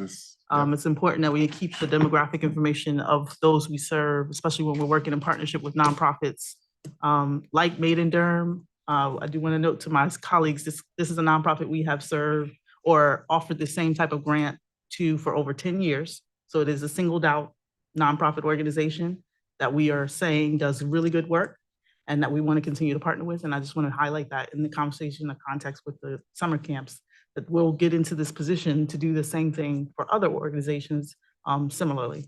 But I do want to make sure that all of the organizations we work with keeps or creates a way to measure the demographics of those they serve because they're missing. I don't know what the ages are. I don't know what the race is. I don't know what the gender is. And those are just basics that could be covered. And that's all. That was all. Thank you. Yes, sir. I would say thank you for those comments, Councilmember. Good questions there. I also want to say we see a lot of contracts at every work session. I just want to highlight the scope of work here for this grant is exemplary in terms of like what their objectives are, what the benchmarks are. So this is the kind of, I think this is kind of work and partners we want to work with that actually provide this kind of clarity on what they're intend to do and how they're going to measure that. So I want to thank Made in Durham for that. Thank you. Welcome. And let's do it. I'm sorry, I was just mayor and members of council. I was just the resource person for Made in Durham. And I wanted to stand in the event there was an actual question, but that's it. Yeah. Thank you. Thank you. All right. Madam Chief of Police, we will move to your presentation. Good afternoon, Mayor Williams and my council. So I am wanting to just, Deputy Chief Melissa Bishop is going to be actually doing the presentation today. And so over the next series of quarterly reports, different members of my staff, specifically my deputy chiefs, will be providing those reports for you. And the purpose is that I am not the Durham Police Department. There are so many more amazing staff, men and women, that make the police department run. And it's important to me that you are able to meet a few of them, and because they are the ones that make this department run the way it should. So without further ado, I will introduce Deputy Chief Melissa Bishop. I'm sorry. I just wanted to, before you introduced her, just a point of privilege in saying that I wanted to congratulate you on not just being the chief, but also continuing your efforts to improve yourself and others in your department around the advanced law enforcement certificate. And I noticed there's a lot of folks, so it looks like there's a lot of work happening behind the scenes to make sure that folks continue to elevate their skill sets. So I just want to appreciate that. Thank you. Thank you. Thank you. Deputy Chief Bishop is also an academy mate of mine. So she will be retiring soon. And so she is our deputy chief over our administrative services. So that's that's kind of the backbone of the police department. So I'm going to bring her up to present the quarterly report. Thank you.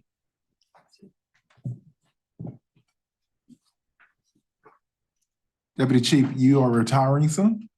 I am. I Not haven't accepted. done the official date yet, but it's Not accepted. coming soon. Doesn't matter. Not accepted. All right. Well, good afternoon, Mr. Mayor Williams, council members, and Deputy City Manager Ferguson. As Chief mentioned, I'm Melissa Bishop, and today I will be presenting the first quarter report. This report covers our department's 5 performance measures: Part 1, violent crime; Part 1, property crime; clearance rates; response times for Property 1 calls and staffing levels. And I will also discuss some of the highlights for the first quarter. Our first slide is the Part 1 violent crime for January through March. Violent crime, which includes homicide, rape, robbery, and aggravated assault, increased by 3.7% in the first quarter of 2024 compared to 2023. This was driven primarily by an increase in robberies. Our homicide is down 53.9%. During the first quarter of 2024, we had 6 reportable homicide offenses, 6 criminal homicides, 1 was domestic related, 0 negligent manslaughter, and 0 justified homicides. Year to date, we are currently at 18. Forcible rape is down 20%. During the first quarter of 2024, we had 40 forcible rape offenses. 35% of the reported offenses occurred in prior years. Our robberies are up 18%. During the first quarter of 2024, we had 118 robbery offenses. 76% of the robberies were from persons, which shows an increase of 27%. 49% of the robberies from persons had 1 or more Hispanic victims. 24% of the robberies were commercial, and that has been unchanged. 86% of the commercial robberies involved retail businesses. 59% of total robberies involved the use of a firearm, also resulting in 3 gunshot wounds. Aggravated assault is up 5.5%. During the first quarter of 2024, we had 287 aggravated assaults, from 191 incidents. 46% of the non-domestic incidents involved firearms, resulting in 28 gunshot wounds. 30% of the incidents were domestic, which is an increase in 23%. Next slide. This slide shows the chart of violent crime during the first quarter over a period of the last 10 years. While crime is variable, it is also seasonal, with the first quarter running from January to March, generally dominated by the winter months. Homicide, which is the blue line, were near the bottom of the range with 6 during the first quarter, less than half of last year's total. While rapes, the orange line, were down 20% from last year, they were still noticeably up from earlier years. This could still be a reporting effect influenced by our agency's SAKI grant and associated efforts to encourage and support victims. About 1 of every 3 rapes reported in 2024 occurred in prior years of 2012 to 2023. Robberies, the green line, have trended downward over the last few years, with the 3 lowest totals occurring during the last 4 years. About 1 of every robberies are commercial in nature, with the remaining 3/4 being individual robberies. Reductions have occurred in both categories. Hispanic victims have been disproportionately impacted, with 49% of the individual robberies in the first quarter having 1 or more such victims. Normally, we're around 39%. Aggravated assaults, the purple line, have remained relatively consistent over the last several years. Intimate partner domestic violence incidents were slightly more represented this year, with 30% of the total. Normally, we're at 28%. Incidents with firearms were less slightly represented, 46% versus 49%. Next slide. Our shooting incidents decreased by 34.1% in the first quarter of 2024 compared to 2023. The number of persons shot decreased by 16.7%. Most of the reduction was observed in the fatal category. There were 209 guns seized in 150 incidents in the first quarter of 2024, down 25.4% year over year.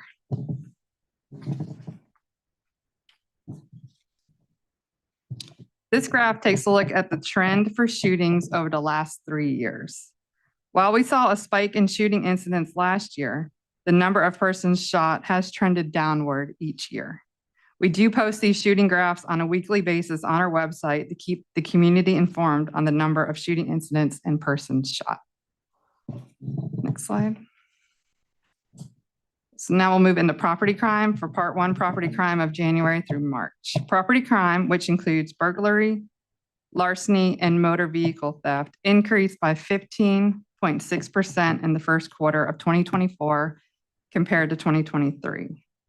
This was driven primarily by the continued increase in motor vehicle thefts and larcenies from motor vehicles. Burglaries showed a reduction of 0.3%. During the first quarter of 2024, we had 315 burglary offenses. 58% of the burglaries were to residential locations, which is a reduction of 6%. 13% of burglaries were to retail business locations, which is an increase of 1%. And 16% of burglaries to construction sites, a significant increase from 2023. Household goods outpaced power and hand tools, which significantly led last year at a 2-to-1 ratio. Larcenies are up 12%. During the first quarter of 2024, we had 1,904 larceny offenses. 40% of the larcenies were from motor vehicles, which is an increase of 26%. 72% of all stolen guns came from motor vehicles. 25% of the vehicles with a gun stolen were unlocked. 36% of larcenies were related to shoplifting, which is an increase of 14%. Tools were the most common type of property stolen. Our motor vehicle thefts had an increase of 53.2%. 80% of the vehicles stolen, not including attempts or vehicles not registered, have been recovered. 18% of the vehicles stolen were left running unattended or had the keys left somewhere in the vehicle. Kias were the most frequently stolen vehicle make, totaling 91, followed by Hyundais totaling 90, and then Hondas and Toyotas at 28. 22% of the motor vehicle theft incidents were attempts, heavily impacted these manufacturers. This continues a national trend that started in 2022 and has increased in Durham around April of 2023. Next slide. This chart shows the property crimes during the first quarter over the last 10 years. Burglaries, the blue line, have trended significantly downward over the last 10 years, with the three lowest totals occurring during the last 3 years. While residential burglaries are slightly lower than average, 58% of the total versus 61%, and burglaries to businesses are down even more, 13% versus 18%. Burglaries to construction sites with appliances being targeted after installation were abnormally high during the first quarter. Household items were the most frequently stolen item, which is usually led easily by tools. Larcenies, the orange line, have trended up over the last 2 years. After being down for 2 years from its peak in 2020, during the first quarter, 40% of all larcenies were from motor vehicles or involved parts or accessories. Normally, we're around 30%. Of all guns stolen this year, 72% were from this category, which is much higher than normal, which is at 52%. In addition, breaking the glass was the method of entry for 56% of the guns stolen from these motor vehicles, more than 4 times the normal rate of 13%. Motor vehicle thefts, the green line, have significantly increased over the last 2 years.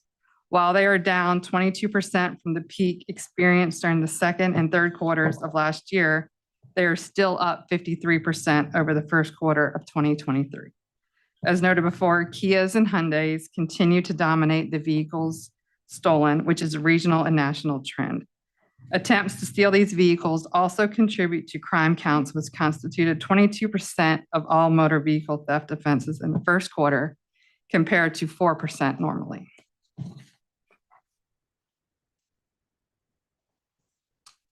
This is a chart of our Part 1 clearance rates. A clearance rate is calculated by dividing the number of offenses cleared in the period by the number of offenses reported for the same period. It is not uncommon for an offense occurring in one period to be cleared in another period, such as in a cold case homicide or sexual assault. FBI clearance data for 2022 is based on the South region, regardless of jurisdiction's population. Data for 2023 is not available yet. Clearance rates for the first quarter of 2024 were higher than the normal. DPD's clearance rates were higher than the normal FBI annual data for 2022 in aggravated assault and burglary, and better than the DPD annual data for 2023 in all categories other than homicide and rape.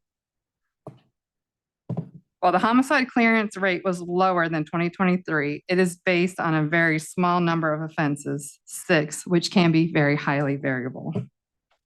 The rape clearance was significantly lower than DPD's annual data for 2023 and FBI 2022 for the South region of the country. 87% of the violent crime cases cleared were via an arrest, either by our agency or another agency serving our warrants. 13% were exceptionally cleared, meaning there was significant evidence to support an arrest, but some element beyond the control of law enforcement prevented it from occurring.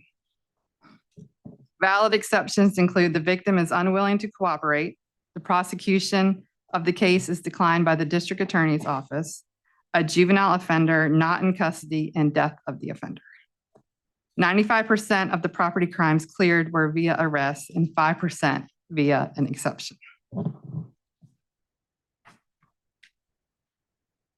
Our priority 1 calls for service for January to March. There were 2,153 priority 1 calls for service in the first quarter of 2024, which was unchanged from 2023. Our average response time was 6 minutes and 37 seconds, which did not meet the target of 5 minutes and 48 seconds. We answered 49% of these calls in less than 5 minutes, which did not meet our target of 57%.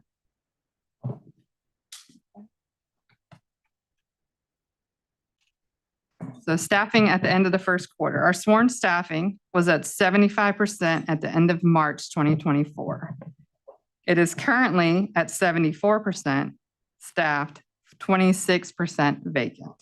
We currently have 397 filled positions out of the 535 authorized positions. This includes 29 recruits in some phase of training. Our non-sworn staffing was at 86% at the end of March 2024. Non-sworn staffing is currently the same as it was at the end of first quarter. We had 8 new officers graduate from our basic law enforcement training, also known as BLET, Academy number 58 in February. We currently have 12 recruits going through Academy number 59. We are working to recruit for Academy number 60 that will begin on August 26th. There are currently 9 recruits who have been confirmed for this academy. Based on current projections, recruiting unit is projecting a class size of approximately 20. In the first quarter, we had 53 applicants, which is around the same amount of applicants we had in the first quarter of last year. The number of applicants in the first quarter last year were the highest that we have seen since 2018.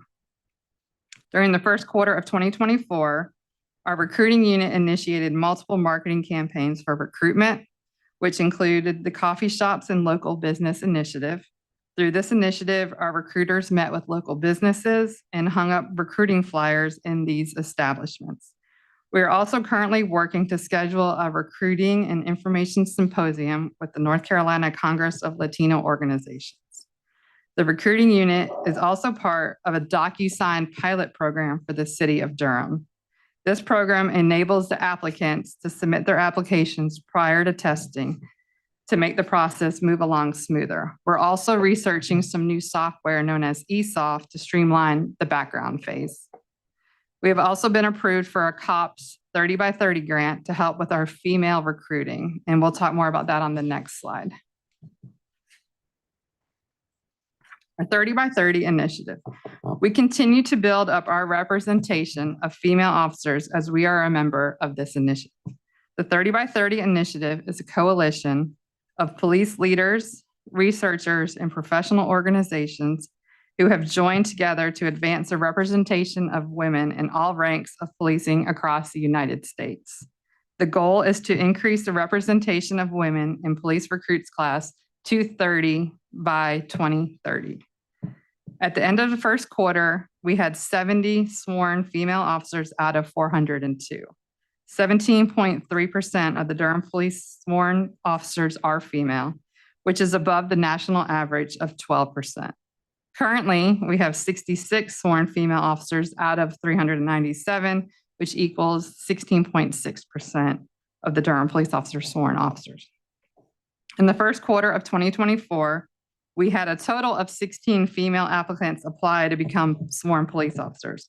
That's the most female applicants we have seen since 2018. We had 1 female graduate in Academy 58 in February of this year, and currently we have 2 females that are in our Academy 59.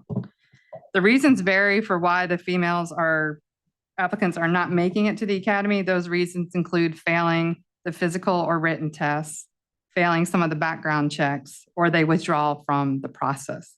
These are also the same reasons why their male counterparts don't make it to the Academy too. Our recruiting unit works year-round to recruit more female officers.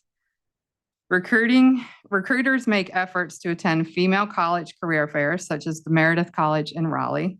In 2023, our public affairs unit featured a different female officer each month through the Women in Blue video series to help boost interest among female applicants. We have also been approved, as mentioned, for the 30 by 30 grant. Funds from this grant are geared toward initiating more specific recruitment for female officers. We are currently working on holding 2 events. One is a hiring event for female officers, and the second is focused on retaining our current DPD female officers. Both events are tentatively scheduled for the fall of 2024. We are in the planning stages, and more information will be provided in the future. Our U visa request by the quarter. During the months of January through March 2024, the Durham Police Department received 83 U visa requests. 51 of the U visas were approved and 32 were denied, resulting in 61% of the results submitted this quarter were approved. We currently do not have a backlog of U visa requests, and we are processing requests as they come in.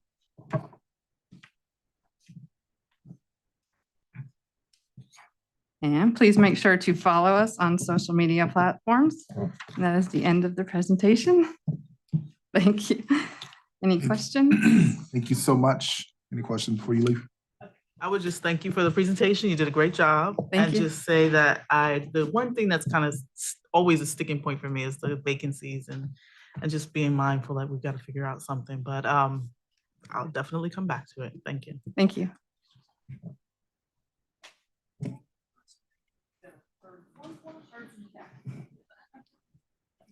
Congratulations, Councilmember Freeman. Enjoy your day.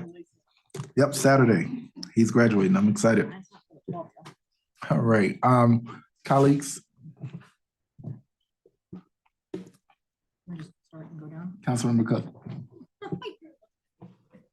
Well, I will start forever, it seems. Okay. I have a couple quick questions. So one of them is that we were talking about response times. The second of your statistics was the 49% answered in less than 5 minutes. I thought that was through the call center. Is that police specific? So that's when they're dispatched. So when the officer receives the call and they arrive on scene. Like they receive the call from communications on the radio. Okay. And then they actually make it on scene. So the first one was the response time. That's the one that I thought was for them making it on scene. And then the second one was the calls answered in less than 5 minutes. So basically our average response time is 6 minutes and 37 seconds. Okay. Then we break it down a little bit further for on priority one calls. We then have a second metric of 57%, but we answered 49% of those calls when we try to answer 57%. Okay, thank you. So the same statistics Broken broken down in different ways. Okay, yes. I got a little bit confused with the wording and didn't know. Okay, and then my second thing is briefly, and it's the same issue that Councilmember Freeman just brought up, that y'all are doing a great job in recruitment and retention. I think specifically from those recruitment classes has been going up, but we're still seeing quite a bit of vacancies. To an extent that it would be hard to see that moving it close to 100% ever, probably, right? Like, I mean, we don't have a clear path to getting those vacancies filled, but those vacancy numbers, the numbers of people that we have space for, that is set by state. Is that correct? By census? That comes into play that what we have is 535.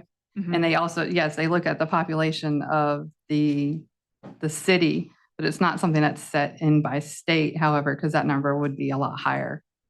Okay, of what we actually need. Could you tell me then how, like the other factors that set that 535 number? There's different metrics that are put in, and I'd have to get you the numbers of exactly the formulations for it, but we've had studies done that look at the population of the city of Durham and work it that way.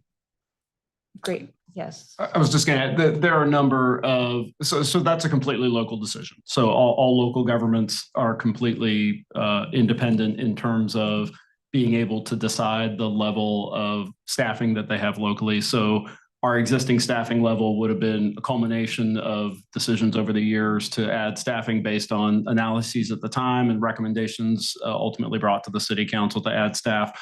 There are a number of metrics that get used to sort of feed those recommendations, but none of those metrics are binding, and I wouldn't say that any one of them is used primarily over others. I would say, population, crime rates, response times are all important factors in getting to a recommendation that gets brought to the city council. Do the vacancy rates over some period of time, are those metrics that we use when we're thinking about, or has that not previously been used as a metric? First, I'd defer to the manager to speak to her philosophy. But I would say that no, primarily our staffing level is going to be driven, our recommendations are going to be driven by workload. And we're going to set that at the number of staff that we think would be necessary to achieve acceptable outcomes. And then based on that, that's the target we want to hit. And if we are not able to hire that many people, I think we are still going to maintain all of our efforts to try and fill those vacancies so that we're pegging the number of FTEs at the service demand. Okay. Yeah, I mean, it just seems to me, and I'm not, I'm not trying to be any kind of way, but I hear the recruit numbers and then the numbers of folks who are making it through those recruit teams. And I'm seeing we throw around like percentages, but this is a large number of vacancies to fill, and we're not going to hit that unless we start having police sort of growing. I don't think we're going to hit that from what y'all are saying about the numbers of folks coming through the recruit class. And I want to say specifically that I do appreciate that Durham has really high standards for our police officers. I think that's a great statement to the program that the chief has run, and I'm excited to see the diversity. But I also am just being realistic about these numbers, and so it's just something I'm thinking about moving forward in terms of calculating that. But I appreciate those answers. Thank you.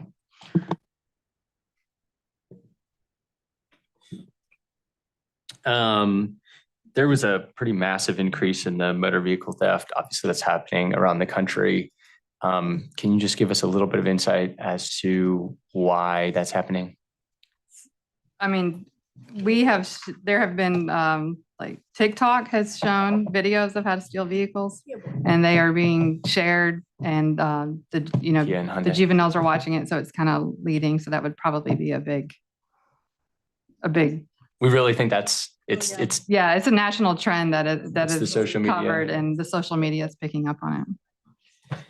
And then can you also just touch on the homicide and rape clearance rates and why those are a little bit down in the first quarter, why we might see that just according to the statistics? So this one, the biggest one is because the first quarter for homicides, we only had 6. So with the clearance rate just being with the number of being so small, 6, and a clearance rate, then it's just going to show a difference. Now for the rates, we spoke with investigators, and we really could not pinpoint an exact reason as to why the numbers were lower. Some of the investigators did look at the cases, and there was a little bit of a lack of cooperation from the victim. There are services that we encourage for people to report so they can get those services, and a police report is needed for that. However, that could be a possibility as to why that in order for them to get certain services, a police report is required, but then they don't want to participate any further in the investigation. Thank you. Yeah, and I know that those are a challenge across the country as well. Yes.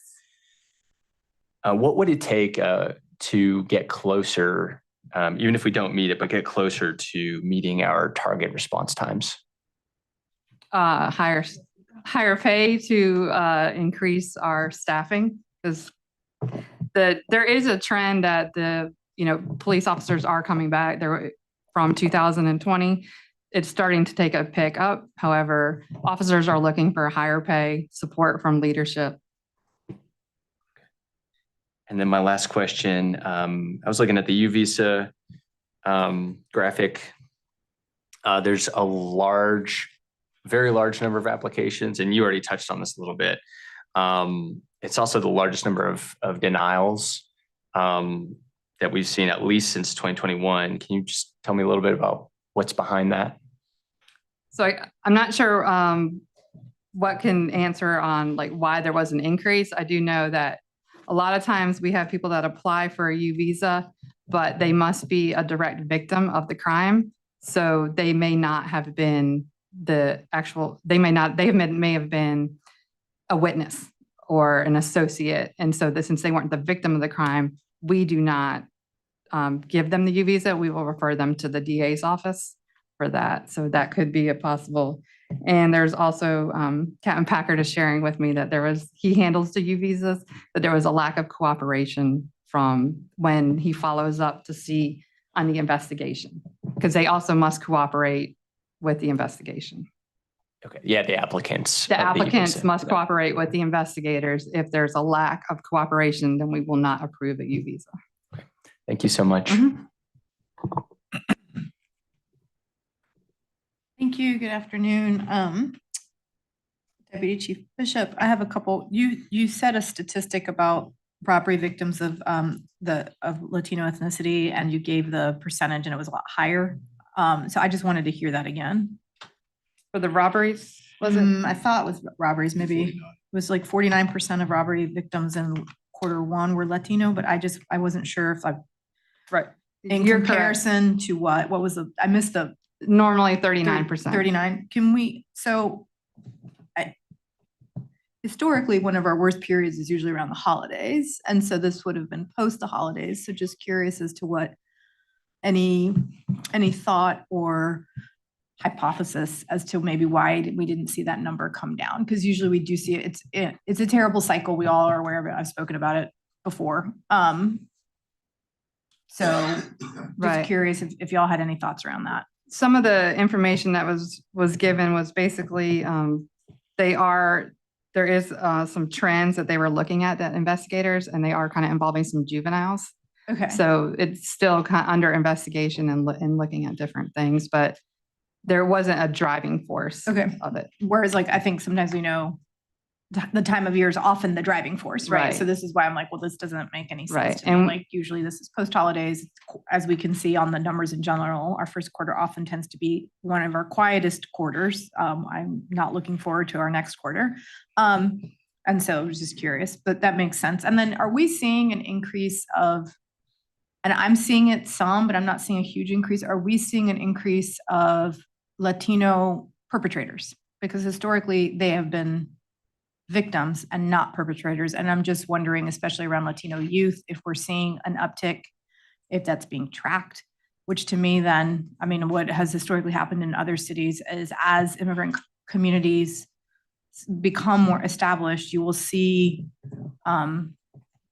growing gang activity within that community. And that is something that we haven't seen historically in Durham. And so I'm always cognizant of if that trend is starting to shift. I would have to follow up with our investigations unit on that one to look, but it would be something that we could track. Yeah, if we could start, I would appreciate if you all are seeing a trend within, especially youth, and I would say under 25, perpetrators of crime and their ethnicity, and if we're seeing an increase within Latino populations. Because I certainly hear anecdotally, right? From parents that are concerned about their kids getting involved in things that they don't want them to be involved in. And so that's just a personal interest of mine. And then how are you all thinking? So it doesn't really affect you because we don't run the jail, but with the recent potential enforcement, by the state at the jail with the sheriff having to cooperate with ICE, how are we thinking we're going to handle that on the PD side? To your point around people not wanting to report crimes with U visas, domestic violence cases, potentially rape cases, when we tie immigration into that, folks not necessarily wanting to participate or just in general trust within police officers eroding because we're bringing their immigration status in. So I was just curious if y'all are having those conversations. What is the potential strategy? And again, you don't have to answer that today, but I would appreciate some kind of response as to what we're thinking as a police department. Yeah, and the police department and the sheriff's department are always collaborating. So those, I'm sure, I have not been part of that, but that's not on my side of the department, but they have been working with the jails and we will continue to make sure those conversations continue. Yeah, I just am very concerned around, we've worked really hard in Durham and your department, the police department has worked really, really hard to increase trust within our immigrant communities to report crimes. And these kinds of bills really just erode that trust because no one's going to cooperate if they think somebody's immigration status is in jeopardy. Right. So I need our police officers to really be mindful and as always, whatever y'all need from engagement side, happy to do it, but we need folks to feel like they can. As we see, they are often our Latino neighbors and often immigrant neighbors are victims of crime at a higher level. And that makes everybody less safe because if they're not going to report it, then the community as a whole becomes less safe. So really wanting to see that we're going to have a good, robust response depending on what's happening at the state level around this law change. And then finally, I have one more question. Are y'all working, like when you all are getting a U visa petition, you know, the city runs an immigrant legal defense fund with Justice Matters, we fund that. So what is the coordination between the police department and Justice Matter and referring those folks? Because often you do need an immigration attorney to help you with that paperwork. And so if we're having, with folks who are, you know, U visa recipients, that they can then go and get those free legal services to get Right. them on that path of documentation. Right. And for our purposes, they don't need an attorney to get the first part of the U visa, the next step. So, you know, we always refer them to, if they need a referral. However, when they come to us just to get the U visa first step of the paperwork, we do not require an attorney. Yeah, I know that. I'm saying that then you have to go, the next step is. Right. If they need assistance, a lot of Yeah. times we get them already from an attorney. Oh, perfect. So Okay. if they were, that is something that we could refer them for. Okay, so I guess my ask is also then ensuring that we have a good and tight relationship with Justice Matters, which is the nonprofit that we fund. Okay, Specifically absolutely. for that. Yes, Thank you. Those are all my questions, Mr. Mayor. Thank you. Councilmember Rist. Thank you, Deputy Chief Bishop, for the presentation. I just have one question following on my colleague, Councilmember Baker's questions about motor vehicle theft. So I understand that this social media phenomenon that's sort of providing ways or sort of guides on how to steal cars is out there. My question is, sorry, let me get back to the screen. What are we looking at? Our clearance rates for motor vehicle thefts are much lower. I mean, it's a national phenomenon, right? But our clearance rates are much lower than the FBI rate. So what's up with that?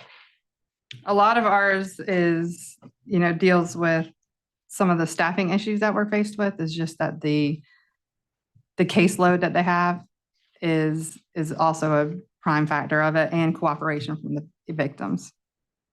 Okay, thank you. I just wanted to say one last thing. I know that this council is very committed, and I hope our police officers are watching what's happening with pay and are seeing the very substantive increases that will be hitting everyone's, knock on wood, budget goes smoothly, everyone's paychecks and, you know, their first two paychecks in July, and that we responded to what we heard in the police department around anniversary hiring, you know, moving everyone to July versus anniversary hiring because of that confusion. So this is just to our police department. Your council is hearing you loud and clear. You all have been coming to us around the pay issue for a long time. So yes, Councilmember Cook, I definitely agree with you around the vacancies, but I am hoping that at least some of it, maybe not all of it, will get solved with the large pay increases that our police officers will be seeing. Thank you very much. Thank you. Great point. Yeah, exactly. She's looking at my notes. That's why she said that. Anyway, thank you. Thank you so much for the presentation. Obviously, this report, while if it's one person shot, it's too many. But this report is much easier to digest than what we have coming. So I'm going to ask my questions about this report because I know what's coming. Okay. All right. So I'd like to go a little deeper. If you're looking at this at the high level that we have, for example,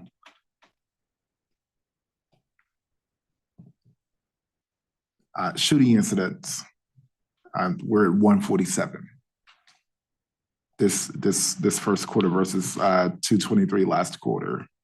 40 people shot, 5 fatal, 35 non-fatal. Now, I know that's going to change. What I don't see here, which I'd like to see, is where these are happening, the demographic of who's being shot and who's shooting, and how many shots were fired. Do we have that information at all? We do have it. Oh, okay. Sorry to interrupt. Tracy Andrews again. So how we determine how many shots are actually fired is by the number of casings that we collect, because that's something we can put our hands on and say there was one point in time there was a bullet in this casing. We thus far, year to date, we've collected 1,500, a little over 1,500 casings. So we know whether it was a fatal or non-fatal shooting, that was the number of rounds collectively that we know had been fired that we actually collected a casing on. Last year it was a little bit higher last year, just over 2,050, maybe 2,000 and some casings that were actually collected last year, same time. So. Do we know how many calls? I mean, so this is, I guess, we'll be working with Duke Health that's our hospital in this area. How many folks are of these non-fatal and sometimes fatal, as we know, based on our reports from the manager, are reporting to the emergency rooms without a corresponding 911 call? Do we know that information? We can pull that information. We have seen a lot more people driving themselves or being driven to the emergency room because obviously the emergency room the ED does notify us, but we have seen more people being driven and dropped off. Than traditionally. Do we know why folks are not calling 911? Well, I can't say if they're not calling, that someone isn't calling 911. I know sometimes in situations where it's a drive and drop off, it could be anything from not wanting us to find the actual location of where it happened, and which we have in times been able to backtrack, and it's been different from what the witnesses or victim in the car has said. We think that's purposeful, or it's for them the fastest way to get that person to the ED and getting them treated, or the actual shooting occurred from car to car or from outside into the car. But we are able to track whether these shooting incidents have corresponding calls or not. Correct. Yeah. We can track that. All right. Do we have a percentage of who's being shot and who's doing the shooting? Not Just as far as, demographics. I can get you an exact percentage. We can get a percentage of perpetrators. I think Mr. Sheese might have.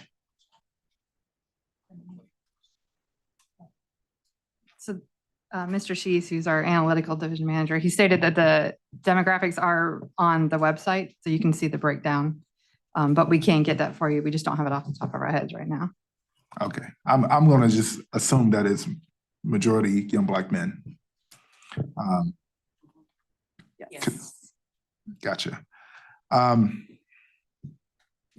So I know that you all do some type of follow-up. Actually, I've heard reviews from family members of individuals who've been shot and killed and individuals who've been shot and survived, that the police follow up. The counseling is really good. And I think that we're going to get some resources around survivor care. Well, I hope we do, because I'm personally interested in a full apparatus of, just public safety support and family support.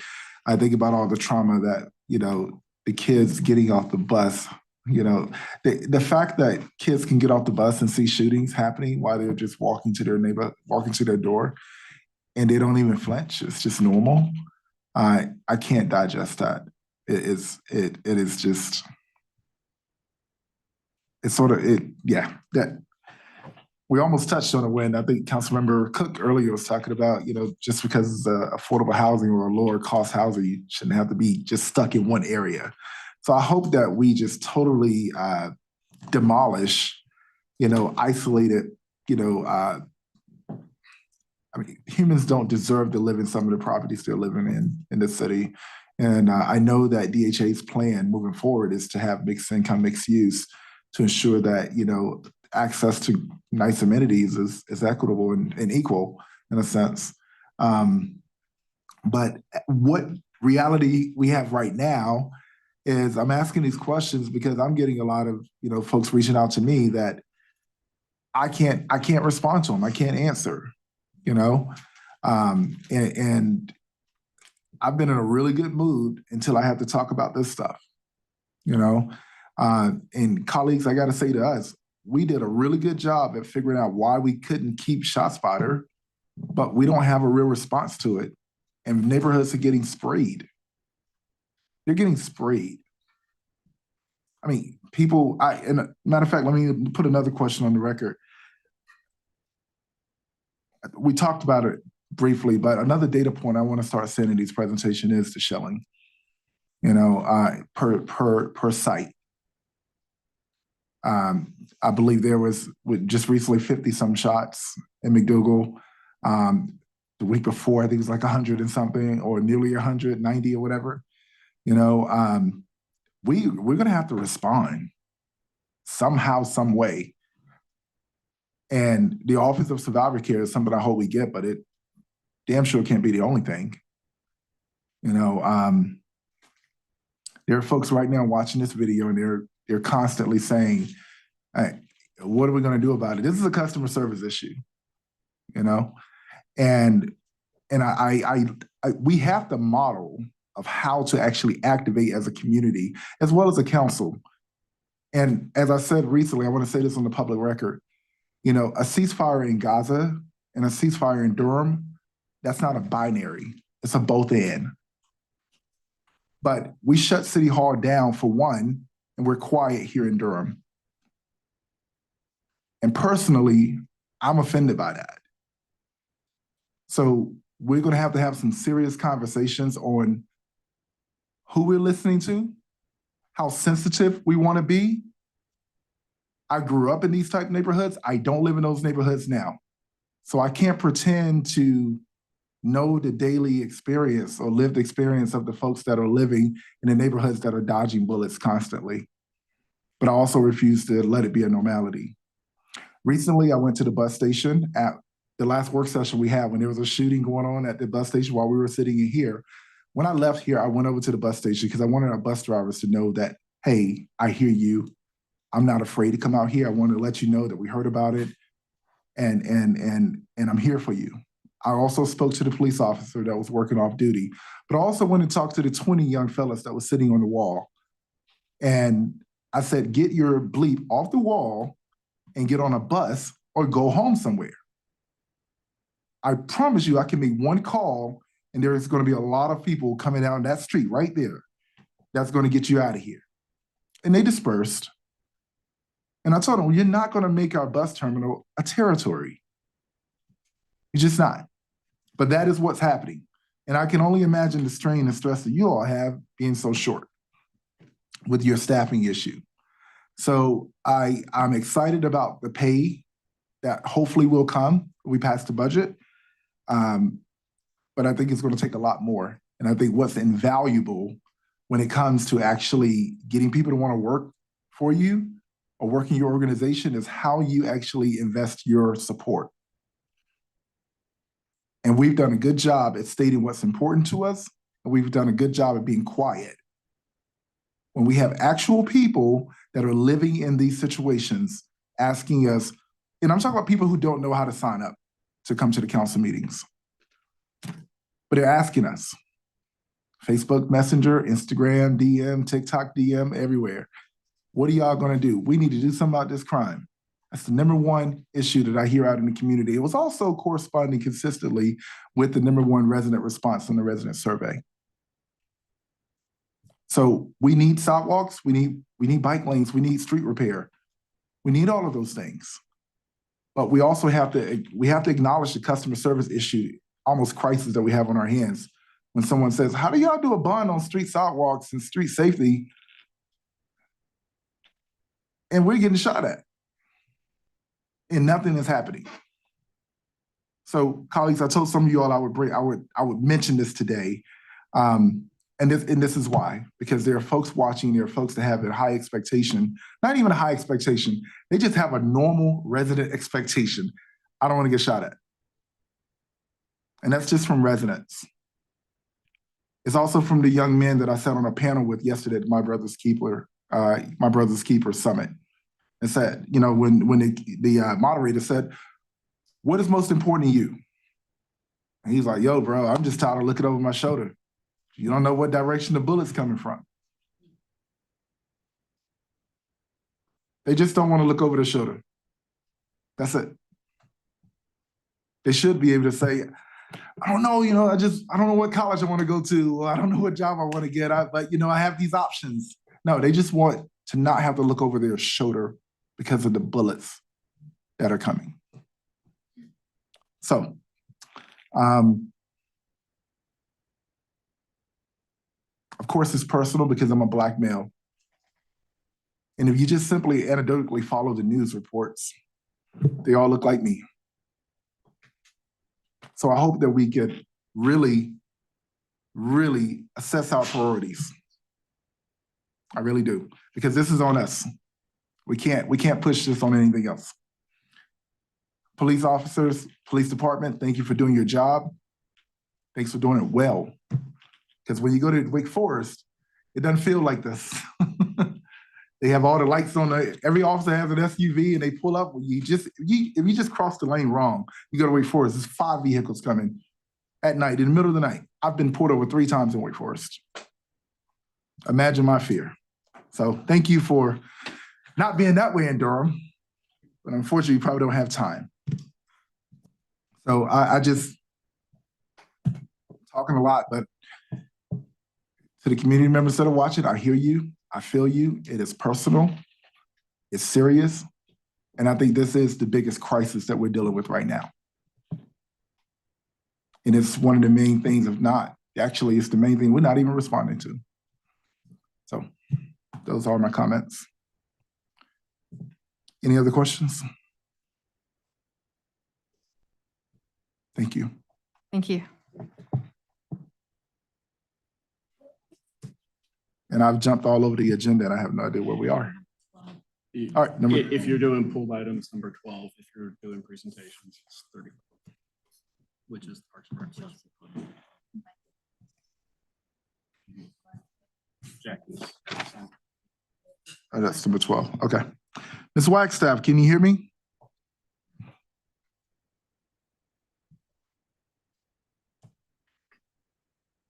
Yeah. All right. You have 3 minutes. Okay, again, excuse me for hesitating, but I couldn't get on for a minute.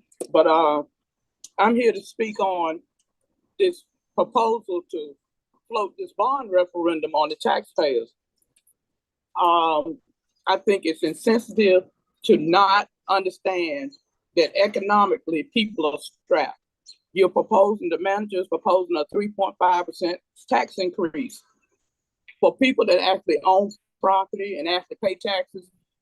Just because you're proposing this tax increase and our property taxes go up doesn't mean that our income is increasing, doesn't mean that anything financial is increasing. So even though I heard the manager say $153 more, we don't know who has $153 to put towards paying more taxes. Now with this bond referendum, this is not free money. This is you going to the bank on the behalf of the Durham taxpayers and getting a $200 million loan that has to be paid back by the taxpayers. Not to mention, we should not be floating bonds on general maintenance, annual maintenance obligations that should be in the budget for general maintenance. Roads and street and sidewalks are in the budget for annual maintenance funds. That's money that's got to be there no matter what. That's just like me understanding that every day I'm going to take a bath and I'm not going to call the mortgage company and say, can I refinance the house because I'm going to turn the water on. So I need to do a refinance to be able to take a bath every day. This is what's happening.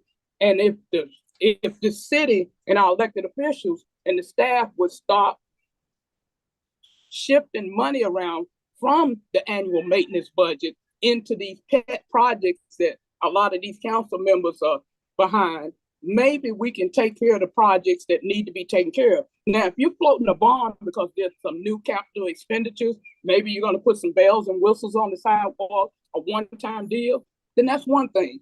But for general maintenance, we have a budget for that, a general maintenance budget where sidewalks and streets are included in that. That is money that have to be in the budget every year. We should not. And when you let these obligations fall into disrepair, just like the housing authority does with public housing, then it does cost more money to upkeep and get these things back on track.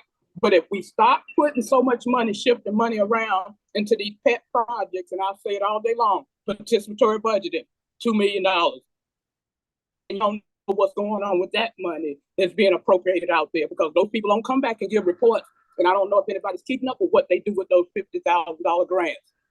And you got other projects that y'all are putting money into. So put the money where it needs to be going and not keep overburdening these taxpayers in Durham, because this is not right. And this is not what taxpayers are paying for. They're not paying to have to pay more taxes for services that they already pay for. So we're totally against it. And y'all need to do more research on this before you float that bond out there on us. Thank you. Thank you, Ms. Wagstaff. I'm taking over. Mayor Williams stepped out. I think the next pulled item is number 15. Oh, I'm so sorry. Councilmember Cook, go ahead. Great, thank you. All right. How are you?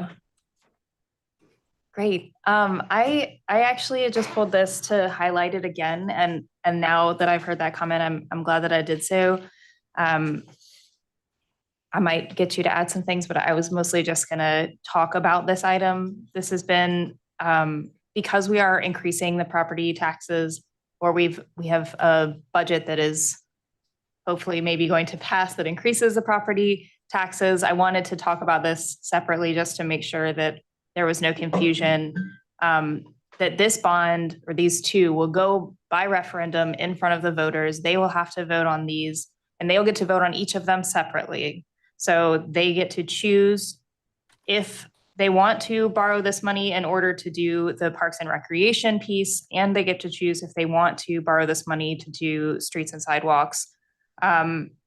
I do want to ask, and maybe a deputy city manager will be the best person for this, because of the possibility of this bond, the city is able to use our money that is in the CIP or in our budget for construction and other upkeep. We've been able to move some money to projects.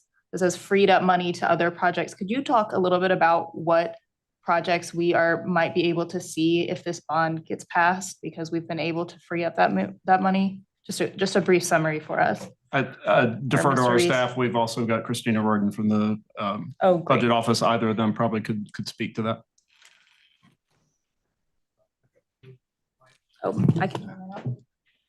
Tim Flora, Finance Director. So yes, so if we were to go with a bond referendum, what it would do, it would free up capacity for our CIP programming. And so not necessarily free up much programming in the current cycle because that is FY25.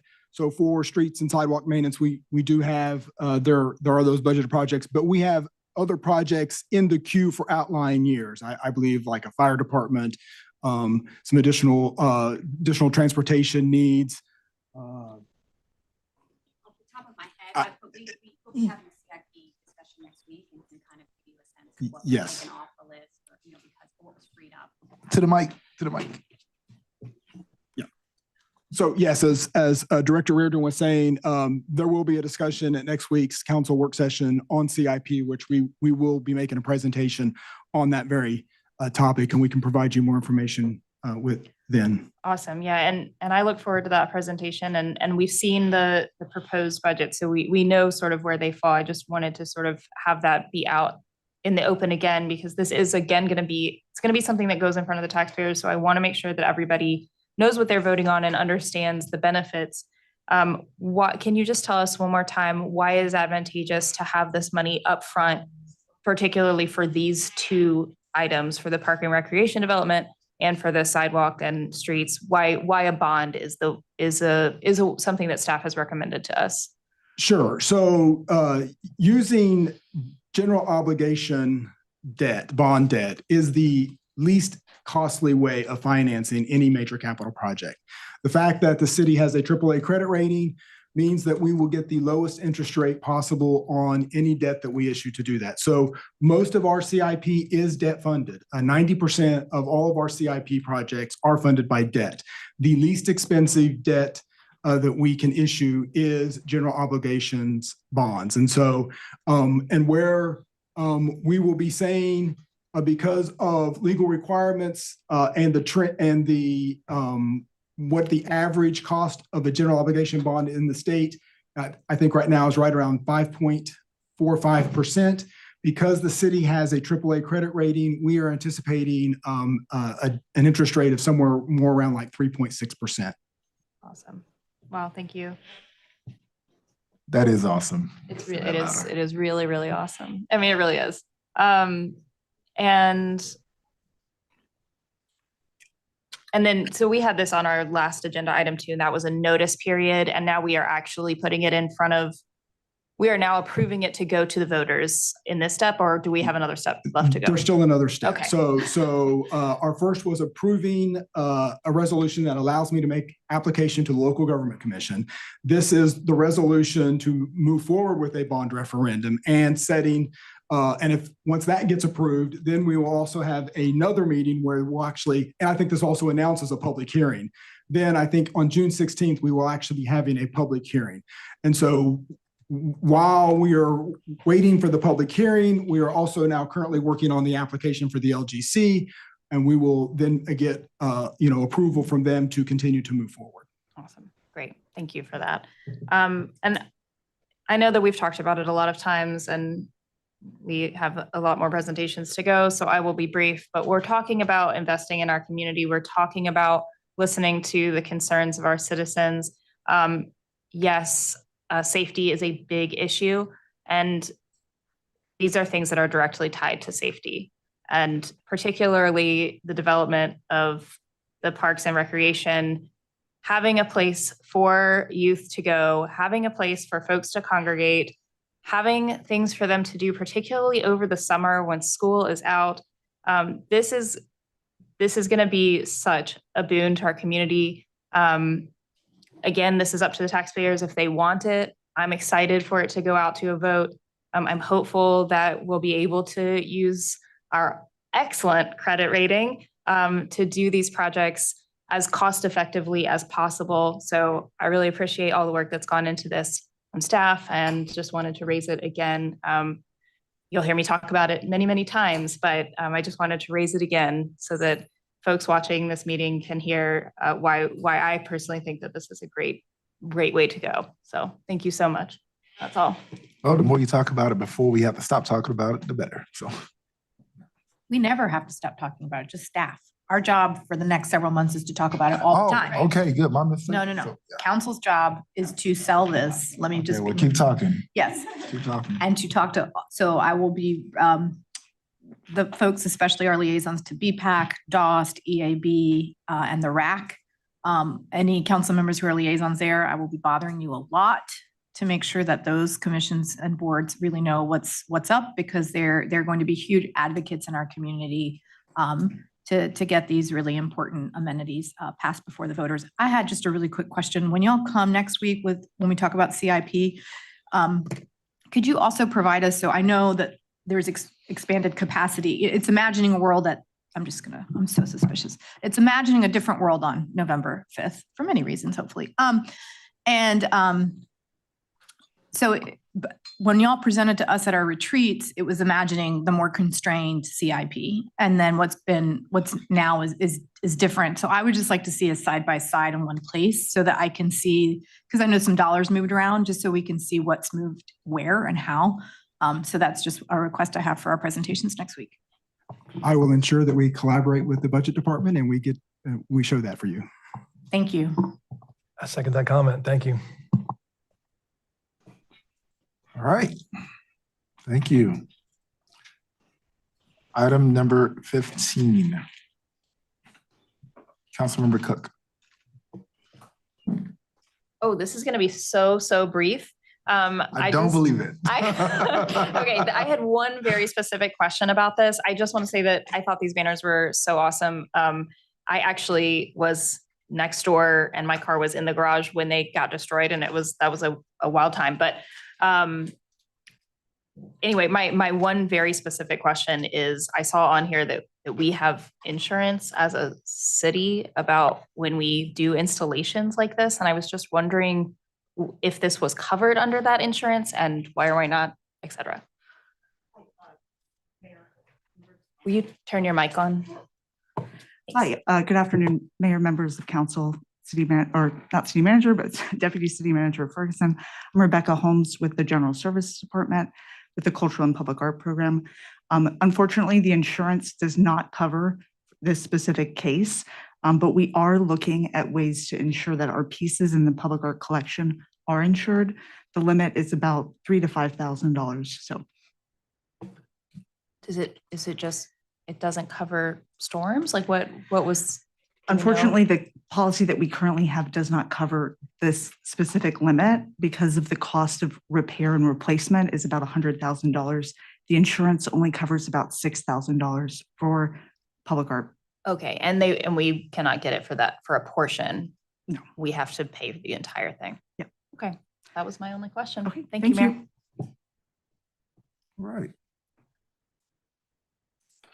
All right, next item I have is number 18, Councilmember Cook. No. Can I make an announcement on that item? This is the item that Councilmember Rist pulled because in iLegislate, there were no attachments by the item. That's right. And he is correct. We located those attachments. They were elsewhere in the agenda beside a title. They were in the packet, and I'm told that as soon as this meeting is corrected, it'll be corrected on the website. Will it also be corrected in iLegislate? All right, the website is correct now. We apologize for the error. Thank you. Are we all good to move on? Absolutely. I'm glad we found them at an undisclosed location. Great. Yeah, top secret stuff. Is that a 19? Yes. Okay. 19, yeah, sorry. All right. Number 19. That is me, yeah. Thank you, Mr. Dickey, for being here. So Councilmember Baker and I have been having a conversation about the importance of employee ownership as a critical way to create solid jobs, good jobs, but also, as you hear me say many times, as a way to build wealth for employees, right? Critical strategy. So I just would love a little clarification here on this item. So as I understand, there was an original proposal submitted by OEWD for $3.5 million in ARPA funds to help preserve traditionally underutilized businesses, including encouraging employee ownership, correct? Now we're being asked to authorize a subrecipient agreement for $400,000. So less than the 3.5. So I want to understand how that's different than 3.5. But this also doesn't include employee ownership. And so I just want to be clear. So question about like 3.5 million, and then this is like 400,000. So did we get the 3.5 million in ARPA funds? Want to understand that. But I also want to understand if this grant is not for employee ownership services, where does that work live at the city right now? Thank you. Mayor, members of council, Chris Dickey from the Office of Economic and Workforce Development. Keith, can I talk to you for a second?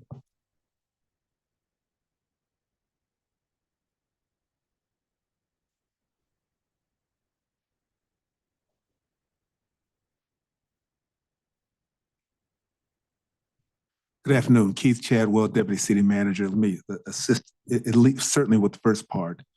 The reference to the $3.5 million comes from the first round of the application process, initial allocation of ARPA opportunities.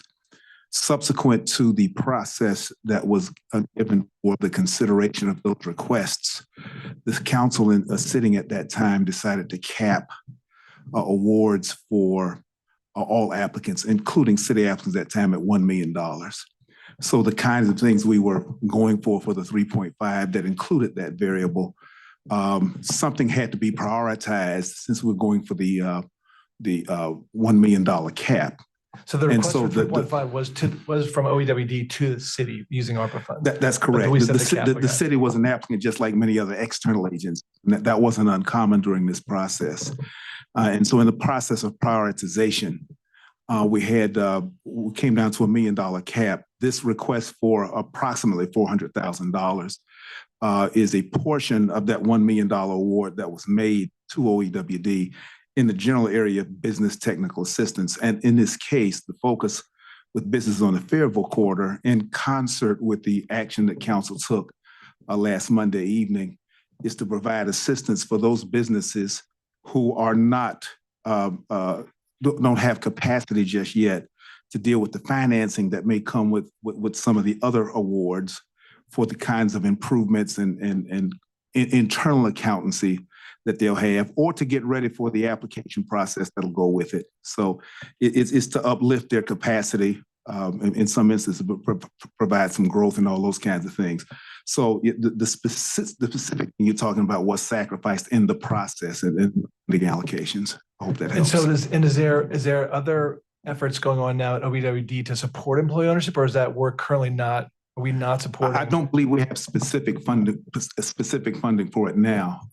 We pursued a grant from a North Carolina state agency. The name of it escapes me right now. I think it's the Center for Employee Ownership. Yeah, we weren't successful in that time. We haven't abandoned the effort. We just haven't funded it yet. Okay, thank you. That's something I think we want to return to. It's obviously an important part of any economic development strategy is creating ways for employees to own their own companies and create good jobs and build wealth through that. So I look forward to working with you on that. In an attempt to not completely ignore it, in some instances, when we move into the coming fiscal year and perhaps subsequent ones, when we look at the curricula base, the base of curricula offerings in our technical assistance program, and based on some specific kinds of things to specific organizations that might be in a position where they can receive that kind of technical assistance, we're going to go from more large cohort to smaller cohort coachings, where we may identify some business organizations that might be a little bit more ready for it than just a general approach. And that's just a prioritization based on resources at this time.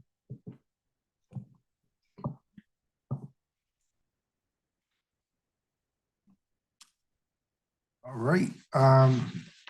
Any other questions? Okay. All right, item 20. Oh, we did do that one. 21.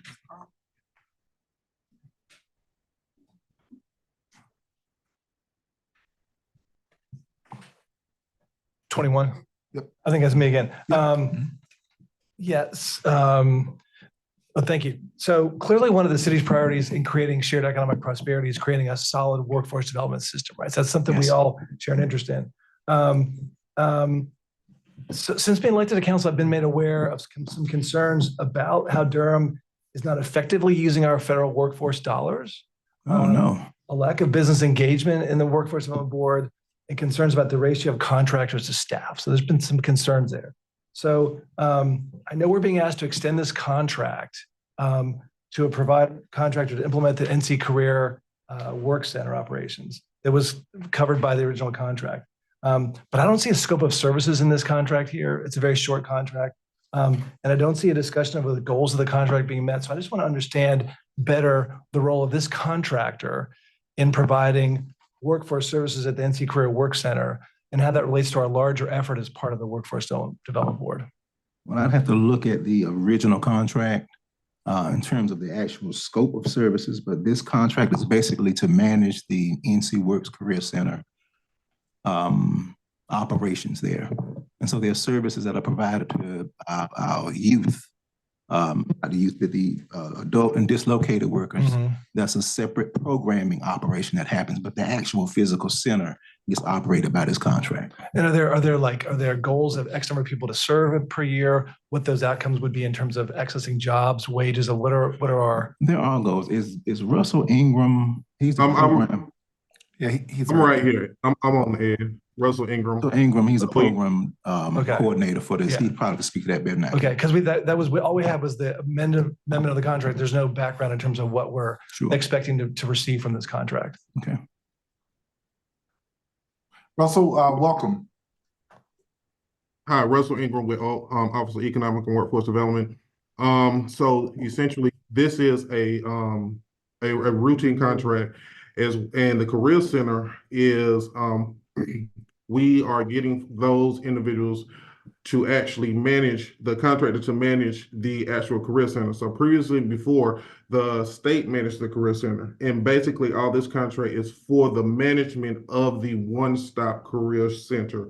So with specific goals that's connected to this particular contract, is just more so just ensuring that we are all inclusive, ensuring that we are serving individuals at the career center, making sure that all operations are going smoothly, and being mindful that we are having all our partner agencies within the career center, because again, it is a one-stop place for anybody who walks in, and that is how it's ran throughout the state. So this particular contract is for the management of the career center.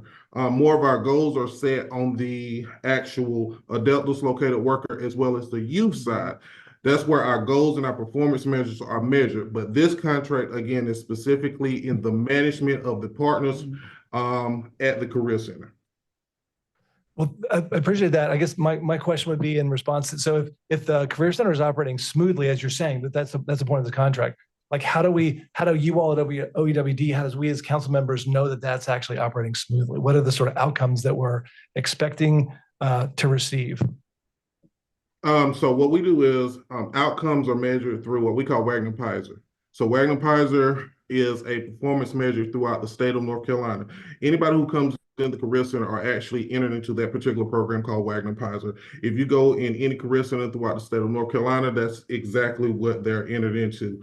This is the step prior to any individual wanting to be enrolled into the adult dislocated worker or the youth program. So with those particular Wagner-Pizer results, what they do is the state in turn has different reports to where they may come in, they may get resume building, they may just use actually the CRC, which is the Computer Resource Center, things of that nature, to see how many individuals are coming into career center, how many people are actually being seen by someone, how many people are actually receiving services and going through the different partner agencies in that aspect. So that's how we get our overall performance numbers in a sense from the state. So that comes from the state. I appreciate that. And are those reported back to the council at regular intervals? When does the council see the results of those activities in the career center? So it'd be great to have just a little sort of visibility on how that's so activities and how successful that is. Yeah. So to your point, I think this is really an administrative type operation, whereas the actual metrics associated with the results are in the program contract. But to address your question, because I know you're saying we're paying money, what are we getting? Yeah. So why don't you let us come back and give you exactly what we're getting for the $100,000? It's $100,000, and you want to know what are the outcomes that are expected for the $100,000. It's not clear in this in the amendment. Right. And also, yeah, then that'd be really helpful. But then also how that piece, that contractor, how that relates to the larger work that we're doing in the workforce system, right? So how that contractor, how they support the larger efforts. So all that would be great. We'll work for a more cogent response. Absolutely. Okay. Appreciate it. Thank you. Thank you. Thank you. All right. Still have 3 presentations. Let's get to those. Those are all my pulled items. Oh, no, yeah. Item number 35. That's a presentation, yep. Good afternoon, Mayor Williams, other members of council.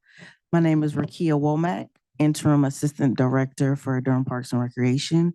And me and my team today will be doing a presentation at the request of Councilman Reese on care programs, team programs, and aquatics. First up is Ms. Danielle Haynes. Good afternoon. My name is Danielle Haynes. I am the Recreation Manager for School Age Care for the Parks and Recreation Department. So thank you for having us. The first part that I'm going to do is about our summer camps that we are going to be offering this summer. They are scheduled to start June 17th and run through August 16th. How long have you been with the city? I have been with the city for 12 years. How did I not know that? I don't know. We went to college together. We were in the same did. dorm. 12 years. Wow. Okay. Yep. Did not know. Good. All right, perfect. All right, so with our summer camps this year, we are going to talk about our participants. So we are expecting to offer 1,261 slots, not to be confused with participants, but opportunities available for people to be able to participate in summer camp. The locations that we are going to offer is our Edison Johnson Recreation Center, the IR Homes Campus Hills facility, W.I. Patterson Community Center, Wildtown Park Recreation Center, and W.D. Hill Recreation Center. On this slide, I'm going to skip to the bottom bullet where it talks about the sliding fee scale first, because the structure will match with the second slide. We offer a sliding fee scale for all of our school age care programs, including summer camp, but also after schools and intersessions, where families have the opportunity to apply and get discount for participating in programs. So at the time of this presentation, we had 126 families that had been approved for the sliding fee scale. That number has since increased just with those approvals taking place. One of the things that I want to talk about is the implementation of new staffing strategies for camp structure. Staffing is not an unfamiliar topic and is one of the struggles that we are currently having with our summer camps. Thank you. So what we have seen over the past couple of years is a decline in staffing, which is affecting our ability to serve participants. And so the staff came together to figure out what we can do to help. And so through surveys, through talking with our participants, talking with parents, we figured out that the normal lifestyle of the typical 7:30 to 6 wasn't hitting everyone. And so we wanted to be able to offer more options, more varieties, to be able to address different lifestyles. And so what we came up with is several camp options, which our first one is our half-day camp structure. And so these are going to be camps that operate in the morning and then take a break and then in the afternoon. And so these can cater to families who work from home and maybe they need care for their child in the morning, but not necessarily in the afternoon, or the opposite. Maybe they don't need care in the morning, but they need something in the afternoon. These camps also have very themed structures. So typically when you think about summer camp, you think, oh, send the kids to camp. They're going to go swimming. They're going to have field trips and a random kind of theme. These themes are going to be very specific. So things like cooking chemistry, where they're going to learn about how to cook, what does it take to measure, just how cooking works. We also have camps such as a theater camp. So participants will have the opportunity to participate in theater, do a play, and have performances. So our half-day camps have a little bit more structured themes. And hopefully with our half days, we're able to serve more instead of just having a typical 7:30 to 6, being able to only serve the few. Our second type of camp is a specialty camp. This is going to run from 9 to 4. And what this will do, our first 4 weeks are specifically structured for STEM camp. So for 4 weeks, these participants will come day in and day out, and they will learn everything there is to know about STEAM and science, technology, engineering, math, and they will have a direct focus with that. Our traditional camps, which are going to be held at Edison Johnson and Campus Hills, will be from the 7:30 to 6, which is our typical camp. So we're still grasping the people who need that full day care. So they will come, they will swim, they will have activities. That'll be something they'll do all day. In our traditional and our specialty camps, they will do field trips. And then in all of our camps, we have contractors, and we've also tried to hire instructors to be able to help us with these very themed type of camps. We are Parks and Recreation, and we have some skill, but if we can find someone in the community who has a passion for cooking or has a passion for theater, we want to be able to bring them in and work with the kids. And so that is a new structure that we have started to be able to better collaborate with some outside organizations and just the general public. Want to talk about staffing, as I mentioned earlier. So we have the capacity of participants. However, that is based on our staffing. If we do not have the camp counselors to run camp, we're not able to do that. We currently operate on a 1-to-15 ratio, which is 1 staff person to 15 participants, which we have done and it has been successful. That's a good ratio. Thank you. Yep. And we pride ourselves with that because with that ratio, we're able to connect with participants, be able to build relationships with families. And so as we are trying to figure out staffing, we have done a multitude of things to try to recruit. So we have held our own job fair. We are participating in community job fairs. We have gone out to the libraries. We have gone to local businesses. We have gone all over Durham and even outside of Durham, because we also understand that college students come home. And so as they're returning home, hopefully they're looking to work in summer camps and recruit. So we don't just limit our recruitment to Durham. We try to look everywhere. Am I missing? No? All right, I'm gonna let Jackie, who is my coworker, Jackie Steckler, talk about our partnerships that we're incorporating within our summer camps. Good afternoon. My name is Jackie Steckler, and I am the Recreation Operations Supervisor for our School Age Care Unit.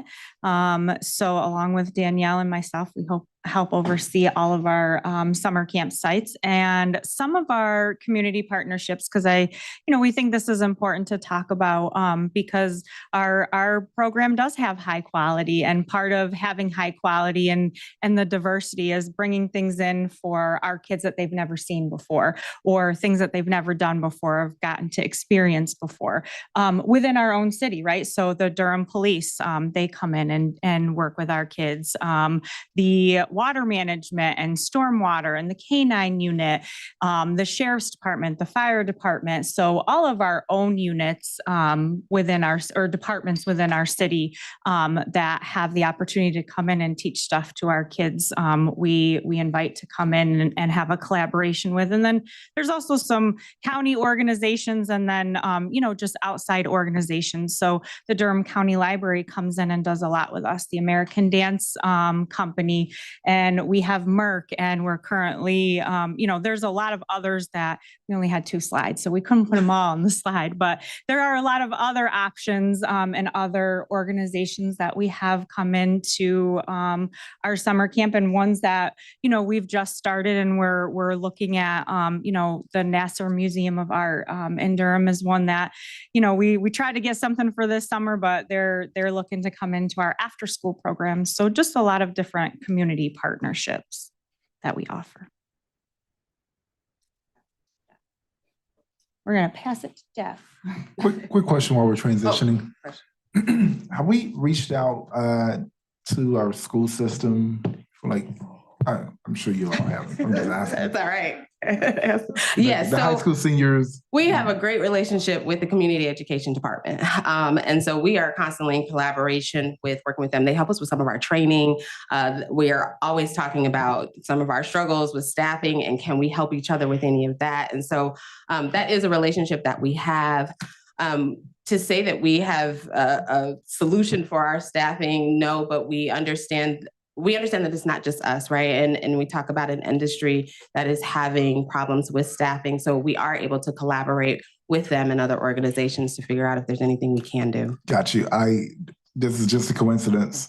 The seniors at Trinity School of Chapel Hill in Durham and Chapel Hill, one of the seniors just literally emailed me and say, hey, any opportunities for seniors to work this summer? Okay. So I'm going to do some putting in touch with. Yeah, one of the things I think that Jeff is going to talk about is we're looking at trying to incorporate a counselor and training type of program so that we can develop those youth into our regular counselors, creating a bridge, which would be phenomenal. That would be awesome. One thing two things, that I do want to mention.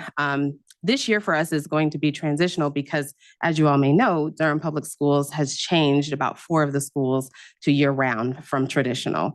And so what we don't know yet is how that's going to impact our summer camp enrollment. What we do know that it has impacted our staffing, right? And not only has it impacted our staffing, but it's affected the lunches. So Durham Public Schools typically provides free lunches for us that we've been able to have in our facilities. But starting mid-July, they're going to stop that program because they need all of their capacity at their schools because now they've increased the year round. And so we have been on a hunt trying to figure out how we can still provide this most needed service as far as breakfast and lunch to our participants as this is new. And so this year for us, with trying this new camp structure and then also dealing with the lunches and going with more year-round schools, we're taking all of the feedback to figure out what we can do so that next year we have a clear path of all of these changes. So. Just for a quick question, I know I have some larger questions, but before I know we're going to talk about youth in a second, but just, can you tell me just generally speaking, what is the advertised fee for these camps versus what most families pay given the sliding scale? Just a sense of that. Yeah. So if somebody is not on a sliding fee scale, the average pay per week is $132. If they are on the sliding fee scales, those scales range from 10% all the way up. And so if someone is on the 10%, they're paying like $10 to $13 per week and that is for our traditional camps. That's for the 7:30 to 6. If they are on the sliding fee scale and they are in the half day camp, it is even less than that because it is less hours, service hours that they're in. I don't know the number, but we can get it. That's good. That's good. And how many, what share of families are on the like how many pay the full freight and how many are what percentage are somewhere on the sliding scale? So more than 50% of our families that we serve in school age care are on the sliding fee scale. I would say it is more likely for us to see families on sliding fee scale than not to see them on the sliding fee scale. Thank you. You're welcome. Councilmember Caballero. Yeah, just also along with your counselors in training and recruiting from high schools for job employment in the summer, lots of other organizations ask for volunteers over the summer. So I know our Durham Arts Council, most of our high schools require a volunteer percentage to graduate, or maybe they don't require it, but they very much encourage. Yeah. And so I know that Durham Arts Council definitely uses high school volunteers as junior camp counselors. So they have a paid person, but then they have a second person there. So that's another. Thank you. Yes, that is something we really are excited about because it is that extra set of hands and they're closer to the kids' age, and so there is a relationship that they understand and just a continuous building. Like I said, we have met several staff who have gone from junior counselors or even camp participants into staff, and that makes us happy. Sounds good. Thank you. Good afternoon. I'm Jeff Ford. I'm the Recreation Service Manager, oversee WD Hill, Weaver Street, Durham Teen Center, and citywide teen programming. Thank you for having me today. And as Danielle and Jackie has already talked about school age care, we know the importance of having that continuum of services by having teen programming as well. So we have our teen camps, and our first teen camp I want to talk about is the Holton Career and Resource Center, which is called Teen Connect. We have 180 slots or participant slots, and that goes over 9 weeks. So we average 20 kids per week for 9 weeks. The age for that camp also is 13 to 18, as long as the 18-year-old is still in high school. The price is $87.75 per week. But the sliding fee scale, we got 75% of the kids who have applied so far are on that sliding fee scale, and they pay half that amount for the 9 weeks. So they pay roughly about $40 a week to attend this camp coming up this coming summer. Our times that we go from is 7:30 a.m. to 3 p.m. Now, some of you might wonder, why don't we go to 6 o'clock? Well, with teens, it's very fast paced, and we try to mirror what the school system does. So also, we don't have the behavioral issues when we notice that we don't bring that 3 to 6 period in there, 3 p.m. to 6 p.m. there.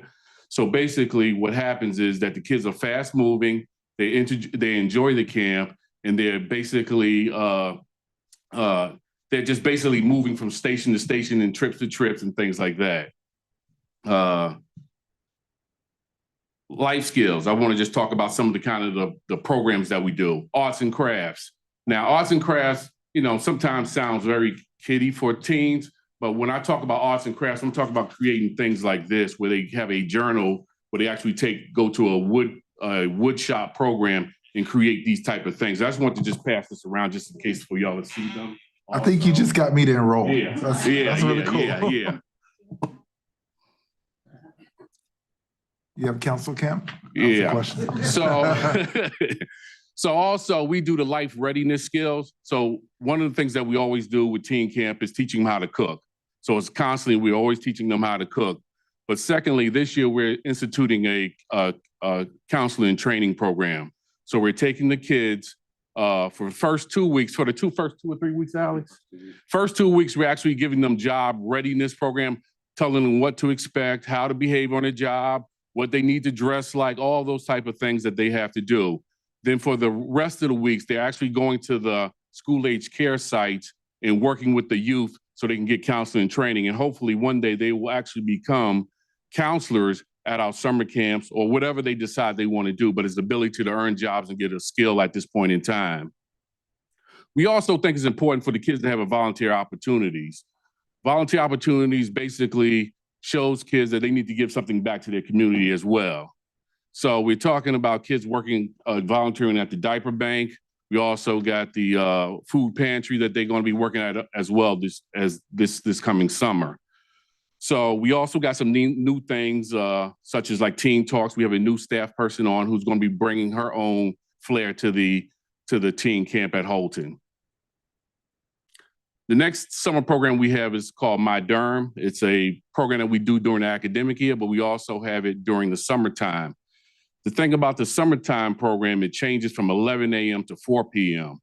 We have a potential participant capacity of 450 kids, 25 from the Durham Teen Center and 25 from the Weaver Street Recreation Center, which is located in the Cornwallis community. We go from June 17th to August 16th, Monday through Friday, from 11 a.m. to 4 p.m. Now, we know the reason why we got it from 11 a.m. to 4 p.m., teens do not get up early in the summer. They want to sleep late. So we make sure that we are very attentive to where they are so we can address those needs that they have or address the time that they can come. Activities, interactive programs. You're probably saying, what do you mean by interactive programs? Well, first of all, we typically do some of the same trips like Frankie's or go bowling. But this year, we want to make sure that we give these kids some different looks. So some of the things that we're doing this year is actually going horseback riding. Some of the things we're also doing are going canoeing. But the big thing, I'm working with the Young Eagles. We're doing free flying lessons for the kids. So hopefully they will be able to see what it takes to be an aviator and go into those fields later on. But we want to expose kids and make sure that they're exposed to those opportunities. One of the other things also with interactive programming, one of the things as DPR celebrates their 100th centennial, one of the things that we're going to do is we're going to do a hamburger eating contest. 100 hamburgers, we're going to try to get 10 teams, which is 10 hamburgers a piece or 10 cheeseburgers a piece. And we're going to have a cheeseburger eating contest during that week of July 4th to mirror that hot dog eating contest in New York City. So those are the things I'm talking about being interactive with the teens. Now, the next thing that we have is the DPR PAL Summer Basketball League. This is in conjunction with our partners from the police department. We have a capacity of 72 kids to play. So roughly it's 6 teams, 12 players in each team. The police department supplies the jerseys, and they also supply a team. Parks and Recreation, we supply the referees as well as the logistics for the league. It's free. 13 to 16, we'll start practice on the end of June, and we will start games pretty much that first week after July 4th. We run to the first week in August. Great time. We are going to be at Walltown Recreation Center and WD Hill Recreation Center. Do you have anything for me? The mayor will come in and play hoops on one of those days. Anybody else welcome? I'm kind of all right. Let's do it. All right, we're coming to play hoops one of these days. Sounds good. Look forward to having you. I will come cheer y'all on inside. I'll start stretching now, though. Yeah, I don't think Councilmember Cook or I will be playing, but we can cheer. Good afternoon. My name is Deanne Brown. I am the Recreation Services Manager and I oversee Aquatics. So with this summer coming up, we will have both our outdoor pools of Forest Hills and Hillside open. They will open June 5th. We are scheduled to do that and excited. We'll also have our indoor pools that will be open for the 14 hours that we're open, 6 a.m. to 8 p.m. Edison Johnson Aquatic Center and IR Homes Recreation Center. We will be offering recreation swim daily at both indoor and outdoor facilities, as well as we have our spray grounds of Forest Hills, Edison Johnson, and Hillside that are going to be available from 8 a.m. to 8 p.m. Some changes that have happened that are positive. The Hillside spray ground, which once was within the Hillside pool area, which was only able to operate whenever the pool was open, has now been transformed, and now it's available to be open 8 to 8 p.m., as well as it was on recirculating water, which meant that staff had to treat it consistently, making sure that they were there to intervene in any kinds of issues with water management of chemicals. Now it is now on non-recirculating and available to the public, which means it operates the same as all the rest of our spray grounds. A big change as well is our outdoor pools will be open 7 days a week. This will be the first time since 2017 that we have been able to open our outdoor facilities daily, which will be available from 1 p.m. to 5 p.m.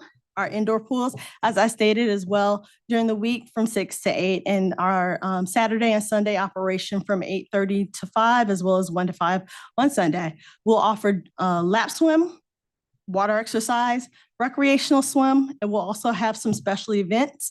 With that, we provide swim lessons. We'll be projected to offer about 80% or 80 people participants, in our Learn to Swim program. And the cost of that is normally $46 to $52, and that would be for 8 classes. This summer for our swim lesson program, it will run in a 2-week segment.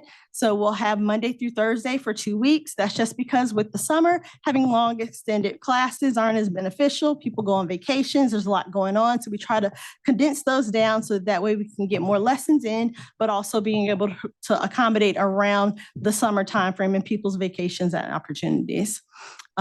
With our outdoor pools and being open 7 days a week and our indoor pools, we are grateful that our staffing capacity has increased. We have really did a big push on getting lifeguards. This season, we had 5 lifeguard classes and we're able to certify 62 certified lifeguards and encouraged all of them to work for the city of Durham because we do a great job at providing that first opportunity lifeguard with a great environment to work in, training, as well as a good, decent pay of $18.90 an hour. So that's something that they are very much so encouraged to apply with us, be a part of our organization, and learn as well. So we hire at the age of 16 and we're excited to have a lot of our new incoming lifeguards. Last year we had 1 seasonal applicant. This year we have at least 15 seasonal applicants that want to come at least just for the summer, if not anything, to get that experience. All right, I need to renew my instructor's license for lifeguard too. Come on. We have lifeguard instructor courses annually. Yeah. I don't know if I have the breath anymore. Councilmember Baker. Thank you all so much for those presentations and for all of the work that you're doing. I think this is one of the most important programs and one of the most important things that the city of Durham does. One of my questions for you all is, where are we in terms of the number of applicants that the number of applications that we're receiving versus the number of slots that we have available? And are we meeting the demand, and how close are we to meeting the demand?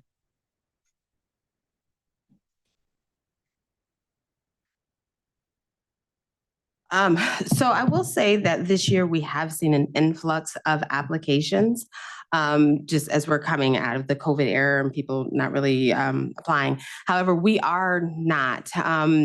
where we need to be. And so what we are relying on is staff who want to work additional hours. So we typically book staff in shifts. So they would work a 7:30 to 12:30. And so for us to be able to cover the camps, we have the ability to work 40 hours. And so it is a benefit to staff who want to work the additional hours and they don't have to go look for other jobs, that they can rely on us to be able to get the extra hours. But on a logistics side, we would like to have 2 staff so that we have a backup. If somebody calls out, then we'd only be out 4 hours versus the whole day. And so I would say, Jackie, she deals with hiring the most. I would say that we are about 80% of where we need to be. But like I said, we're not concerned about operating staff or not concerned about operating camps because we do have people who are available to work those double shifts. Am I accurate? Yeah, I think the thing with the staffing is we have the wait list, right? So like our summer camps, all of our summer camps have wait lists. And in order for us to pull off those wait lists and to serve more kids in our community, we have to have more staff to do that. So that's where we, especially us as moms ourselves, like we need kids need places to go so that parents can work. And, so I think that's where our struggle is being able to pull off the wait list. Our camps where they sit right now, we can staff because we would never do that, right? We would never have camps in crazy numbers that we don't have the staff for. It's just, being able to increase our numbers in those camp locations. How close are we? How many more people are applying than there are positions? Say that question. How many people are on the wait list? So each site is a little different. I can tell you, I'm going to give you a factual number from Monday when I looked. Edison Johnson had 147. And the biggest limitation is our ability to staff up. Correct. One thing that I think we pride ourselves on is our program is wanted, right, in the community, and it's needed. And we can tell that by our waitlist numbers. So if there, is a way for us to be able to get this additional staffing, we can then increase those numbers because it is needed. It is something that families look forward to. And we talk to families all the time who are disappointed because they're not able to enroll. So that is one of our challenges, but also one of the things that we're working on and trying to figure out how we can get staff in. And do you have insight into why there is that challenge right now and how we can help you? It's an industry. The childcare industry has seen a change. Really with after COVID, I think there were more options presented for people to be able to work things like college students, they like the flexibility of being able to, kind of float in and float out. And so that is what we have with talking to our staff and talking to people who typically would work school age care. They want more flexibility. They want the instant pay. They want the things that just kind of doesn't come with that or with our positions. And so I think an increase in pay of always is going to be something that is enticing. I think offering quality programming so that they know that they have support, I think is a huge thing. Knowing when they come into the site, they have supervisors who are going to listen, they're able to contribute. What we have found is it's not just about the pay, but it's about how you feel in the job. And so creating a culture and environment where people want to be. So there are a lot of private actors in this space as well, nonprofits, other organizations. Do we have any sense of, is there anywhere where there's this clearinghouse where we can look at the entire ecosystem holistically and how Durham Parks and Recreation, which provides probably more affordable, programming than other private entities. What percentage do we have in that market? How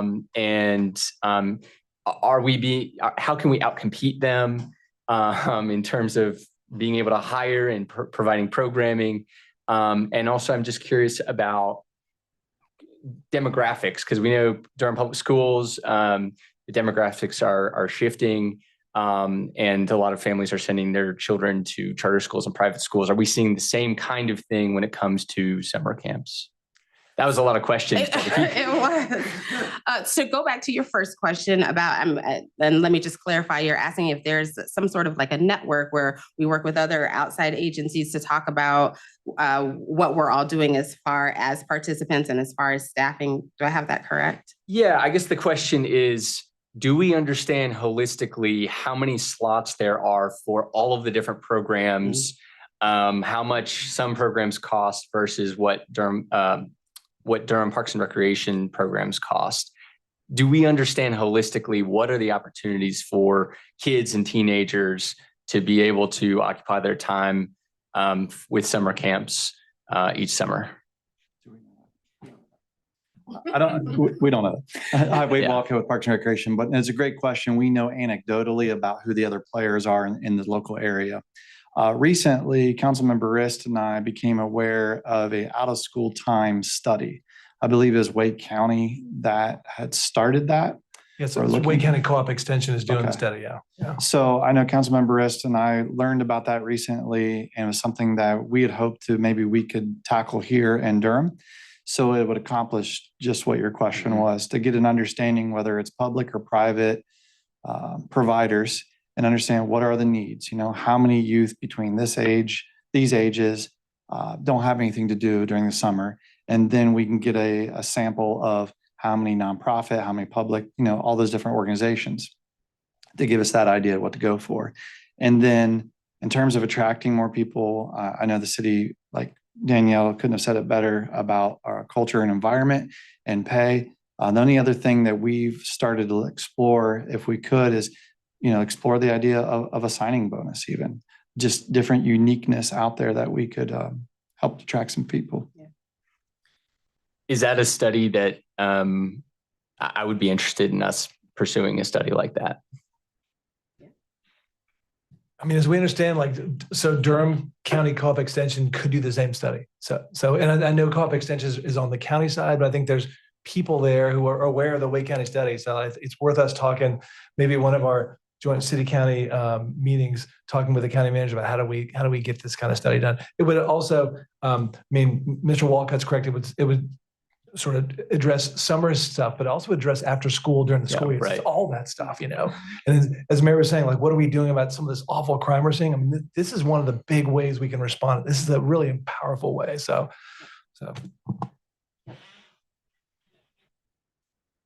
Thank you. I just want to say, as a former DPR summer camp parent, which you did actually feel like you were doing the lottery as soon as the thing opened, whatever it was, February, I will say I don't miss those days. March, you're like up. So we were, it's excellent care for your kids in the summer, and it is extremely just priced really, really well. And in comparison to some of our other camps in the area, it can cost thousands and thousands of dollars. As a parent of three, we one time took a vacation unpaid because we figured out we were saving a lot of money by not paying for summer camps. So thank you all it's a great presentation. And then I am curious about that kind of broader study. I think having kids engaged, including employment, right? Like the teenagers, I really appreciate that. Counselor in training. I'm very happy when all my children turn 16 because I'm very much a believer in go get a job. And hopefully when my youngest will be, when he turns 16, he's already planning on doing the lifeguard class. And it's the pay. I'm always like, those jobs are year round. You can go work all year and they pay a lot better than everybody else does. So first of all, Mr. Walcott and staff, Deanne, Jackie, Danielle, right, Jeff, thank you so much for the presentation. I also want to thank the council. After I heard this presentation at the Recreation Advisory Committee, I was like, oh my gosh, we've been talking so much in the council about summer camps. This is something we need to hear. So I thank you all for giving the thumbs up to having this presentation here. I think, you know, as we discuss all the stuff we talk about in City Council, grounding this discussion in data is really helpful. And knowing that, like, our own Parks and Rec department, as you said, providing top quality camps. We're also, as it's been a long time ago, but our kids were also in DPR camps back in the day. High quality, like trained instructors, right? Paid a living wage, thinking about ratios, all this kind of stuff is really valuable. And so as we're talking about potentially other funds for summer camps, it's worth noting that we've got a quality staff here with more resources. They could also do a lot more. So just to put that in the mix and think about that as we're thinking about this larger question of like summer camps and out of school time. So thank you so much for the presentation. Thank you so much. Question that you may not have the answer to right now. At full capacity, every child paying, and this is going to be hard to answer because of the sliding scale, but let's say every child was paying the full amount, we're at capacity. Do you know what that dollar figure would be for every camp collectively? Ricky, I see your I can face. tell you the numbers if you want to take out a calculator. We can calculate, yeah, because we do know the numbers of In each ballpark, camp. it's fine. Yeah. Yeah, Mhm. ballpark is fine. And I'm asking that because I think we have an opportunity. Well, I dare not to speak ahead of talking to my colleagues about this, but when you see a number, you can always see a potential investment. So the next thing is, what does it look like for Durham to have free camps? We estimated at a little over $18,000. $18,000. If every participant was paying full pay. Say this again. So correct me if I got your question right. So you wanted us to look at the camps that we're offering, and if every single one of those participants that we have enrolled was paying full pay. Times 9, yeah. So it'd be So that's per 18,000 a week. Correct. Per week, right? So 162 something.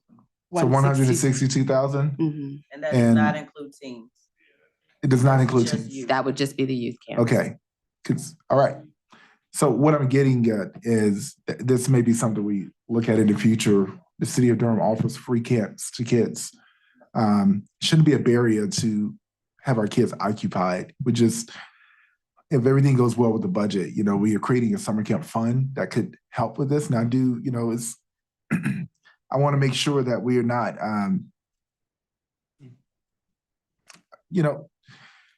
almost like an honor system, if you can pay, but I just do not want any type of barrier to kids being, having access to engagement. We actually, anecdote, there's been a lot of studies saying that people are actually pretty honest around when they can pay and when they can't pay. And we actually, with our stipends, have seen that on our boards and commission. The folks who don't need a stipend don't ask for the form. So I will just say that we do have some, at least in the city of Durham, evidence of folks not taking advantage of something that they could take advantage of if they wanted to. Well, you're talking municipal budgets. 100, I don't mean to sound like, we're just balling, but municipal governments, 160,000. I see the budget person over there. You can find it. What my point is, that's an easy budget line item. I do have a budget request for next year. That's why I'm asking this line of questioning. So we'll And just one more comment, Mr. Mayor, and connected to what you're saying. One of the challenges Danielle and their team see is, she mentioned earlier, the majority of families that sign up for camp do qualify for a fee reduction, and a big chunk of them pay very little. And what is interesting about that, maybe $10 a week, what is interesting sometimes, a challenge occurs where everyone is signed up for camp, they paid $10 for a week, and then they're like, well, I'm not going to go this week because I'm going to do something else and not take my kids to camp. I'm only out $10. And that happens sometimes too. Or unfortunately, and the quality and the standards that we have, some folks will say, well, it's only $10. How good could it be? And so sometimes with a lower amount, it has a reverse effect of well, maybe the quality is not that great too. So we'll continue to push and advertise and market not only the quality, but the culture and the environment and what we're doing for children. But that's just an interesting piece that we find sometimes. Yeah, I get it. And that's why if a kid that lives in this city wants to go to a summer camp and a parent wants their child to go, they should be able to go. And that's what I want to make sure we have capacity to do. I don't think this is really about, I'm not trying to speak for someone's financial situation in their household, but psychology plays a role in this as well. You look at Walmart and Target, carts are all over the place. You look at Audi, for 25 cents, you got to take that cart back and get your quarterback. So it's the psychology with it as well. And I just wanted to make one comment. I just wanted to remind, and thinking of budgets and things like that, that this isn't a break-even situation. So when we talk about budgeting, the money that we bring in for fees does not zero cost out the cost that it takes to have the program. So I just wanted to throw that out. That was the the numbers. That was my next question. That there's a whole nother city budgeted fund that helps to put on the camps. But if we're talking about increasing and things like that, that has to be taken into consideration because those will go up if that goes up. So I just wanted to. Right. So the reason why I asked if every kid was paying what that cost would be, because I would then consider that supplemental to whatever it costs for the entire summer camp operation, which I'm sure is way more, you know? Yes, that's so those are, and we don't have to, deliberate that today, but I just want you to know my line of thinking on this. And Director Reardon, I see you watching over there. I promise I'm not gonna throw your budget out of whack this year, but she's giving me that look. Okay, thank you. Any other questions? Councilmember Baker. Yes. Yeah, just the last question. Transportation sort of accessibility. Is transportation provided or? So transportation is not provided from someone's home to a camp. Parents or guardians would have to figure out how to get their participants to a site. However, transportation to field trips, to swimming, to other recreation centers for other activities, that is all provided. Okay. Has that ever been posed a barrier to it more accessible? It hasn't been one.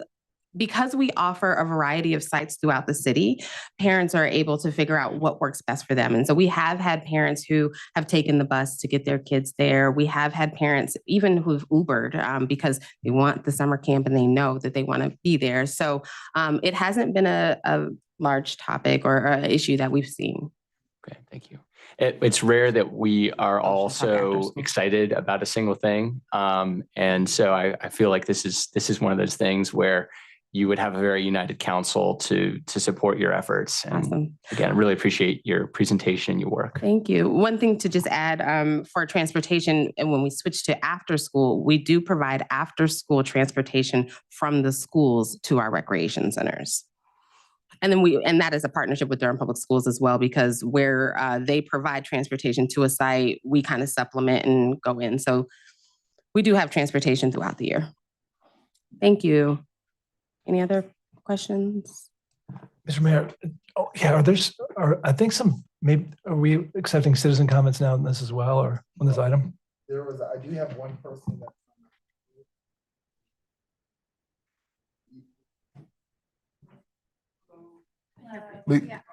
Thank you for your patience. It's good to see you again. Yeah, I'm glad to hear y'all's excitement around recreation for kids and aquatics in particular.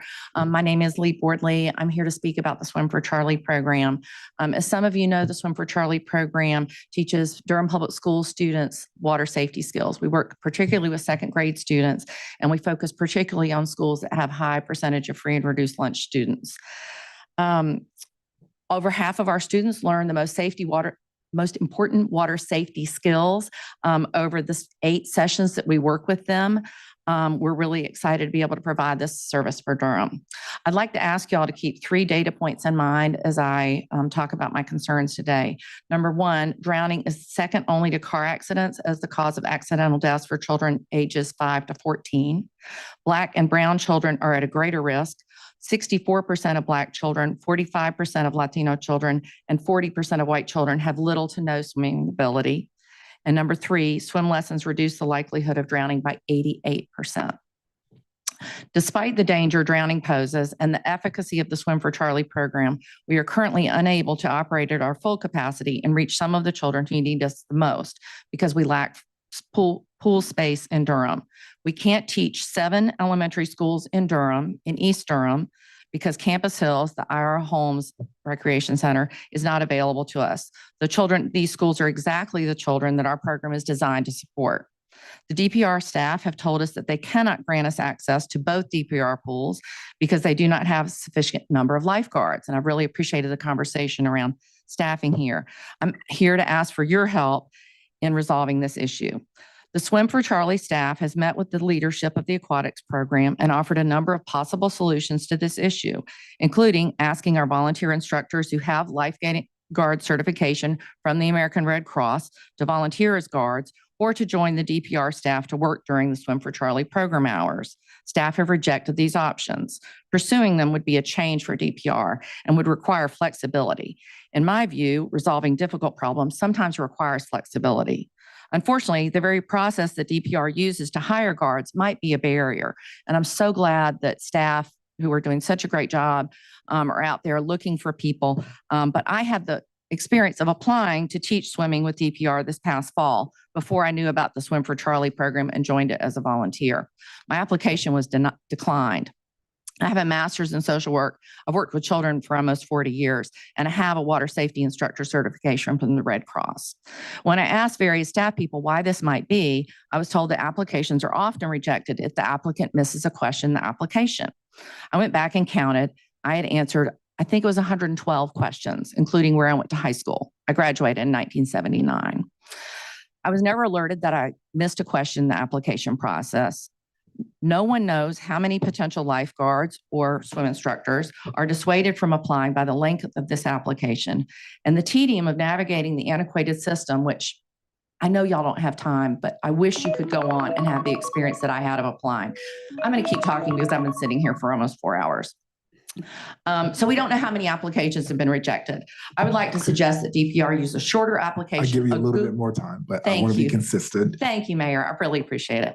A Google form as an initial application could make this portal an actual portal.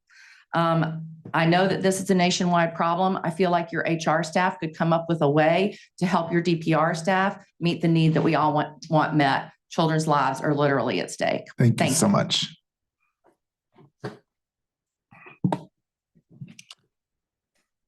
Right.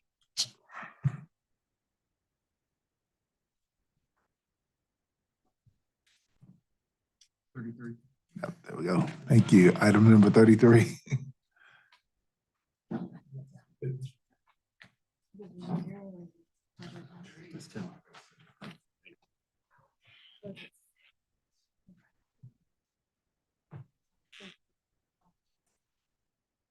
Colleagues, you all need to take a quick, sorry. Okay, since you're right there. Take your time to get set up. We're gonna take a quick break and we'll get back here at 5 p.m. You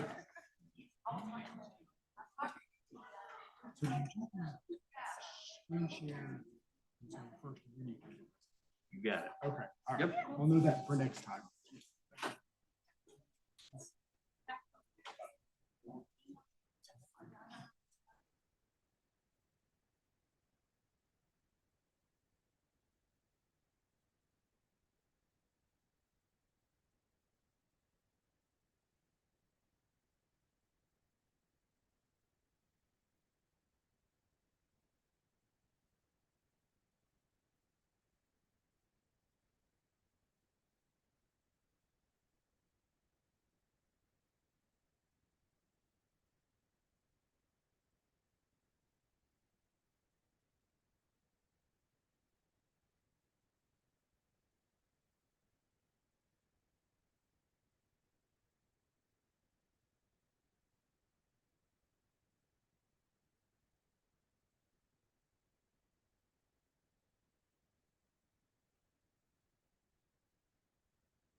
Going to get started.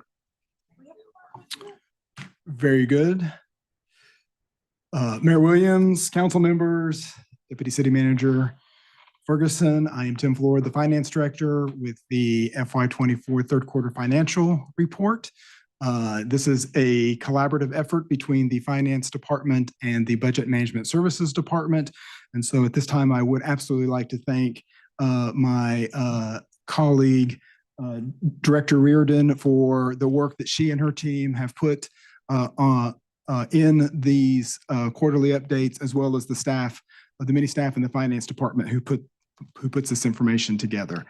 This information is as of March 31st of 2024. So the end of Q3. We'll start with general fund, which is the city's main operating fund. And so if I were to give the quick and dirty version of the financial update, it would be, we are on target with budget, but we are not anticipating any surpluses like we have seen in the previous 3 years. The nice thing is we can report that all departments are going to come in under budget. We are anticipating being under budget by $6.4 million. Most of that is attributable to personnel savings, vacant position savings.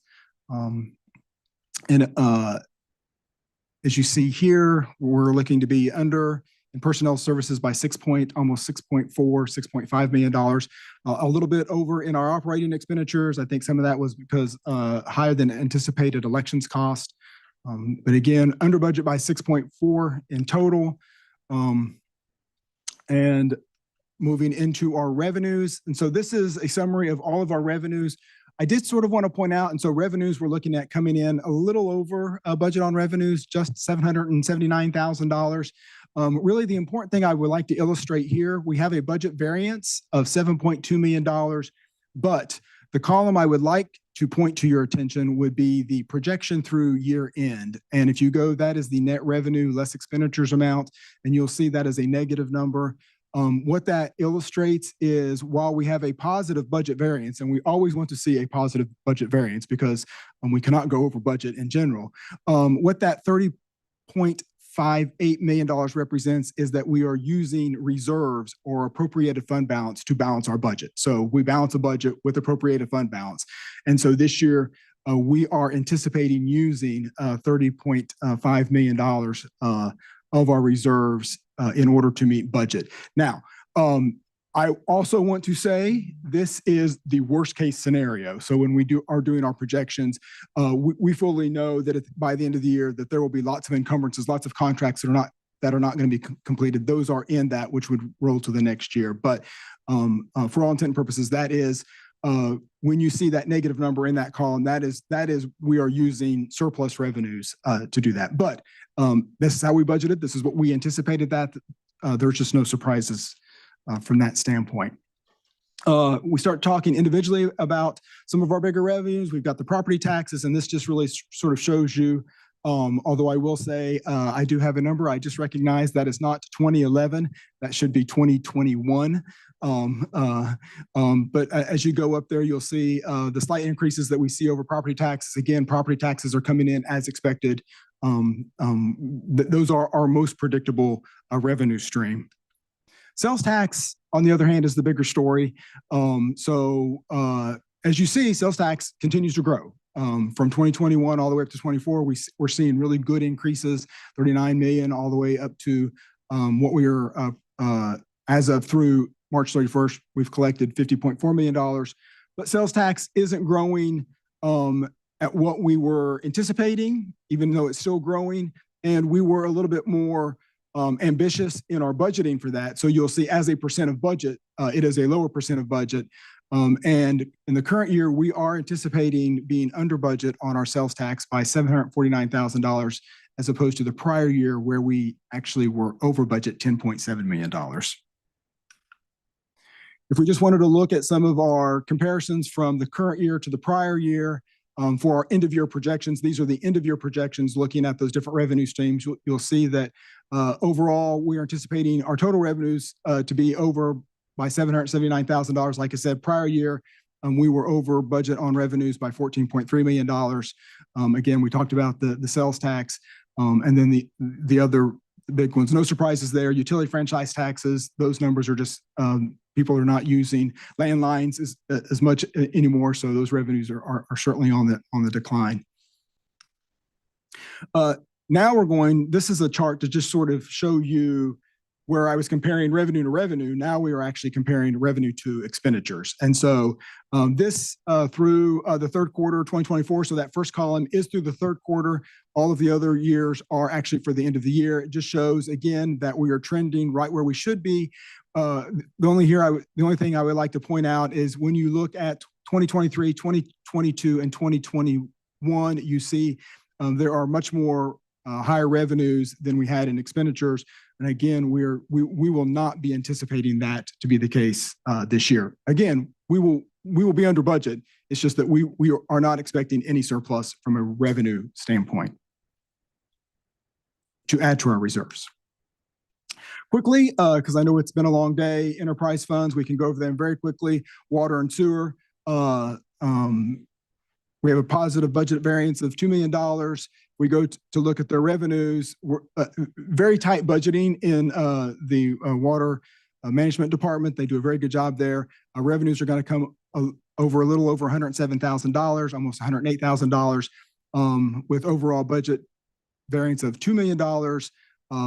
Most of their savings are in the personnel services category. Transit fund, again, operating expenditures projected to be under budget by about $3.8 million, with a total budget variance of $4.5 million.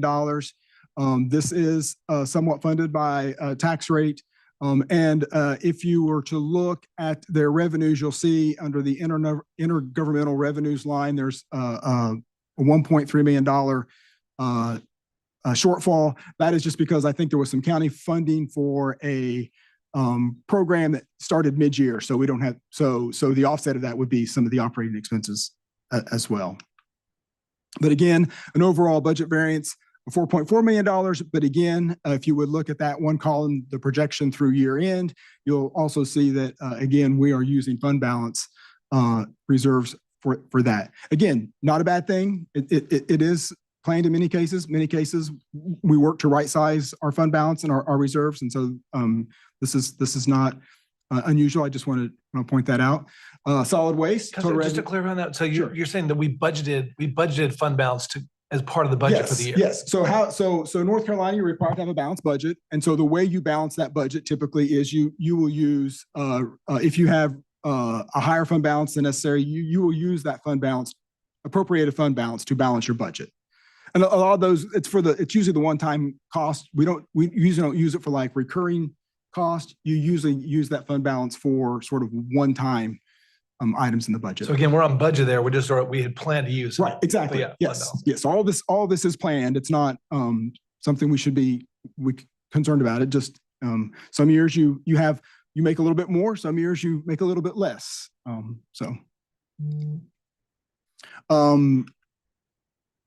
I think for solid waste, again, I think we're right on schedule. I think we've actually even seen some revenue increases in our operating revenues where we're seeing a return of customers who previously have gone elsewhere. Now they're coming back because they've had issues with outside vendors, contracted services. And so it's nice to see that we're having that come back. Overall budget variance of $2.1 million. So we're looking good there. Stormwater. Just again, stormwater is a self-sufficient fund, so it does not receive any tax money. It is all based upon fees. I think we've had a boost in those fee revenues, and you see they've got a pretty large overall budget variance of $6.1 million. Revenues have been good, but again, if you look at that one line, even still, we are still using reserves to balance that budget. And that's because stormwater has a lot of capital projects that we pay for as a pay-go project. We are not debt funding those projects. So there's usually always a big transfer that goes for their capital projects. The parking fund, an anticipated overall variance of about $57,000. So again, it's on a tight budget. Just the one thing with the parking fund, we do from the debt service fund subsidize some of the debt service for the parking fund for the parking garages. So this is a fund that we have seen struggle over the last couple of years. A lot of it due to the remote work and the use of the garages during the week are just not what it used to be.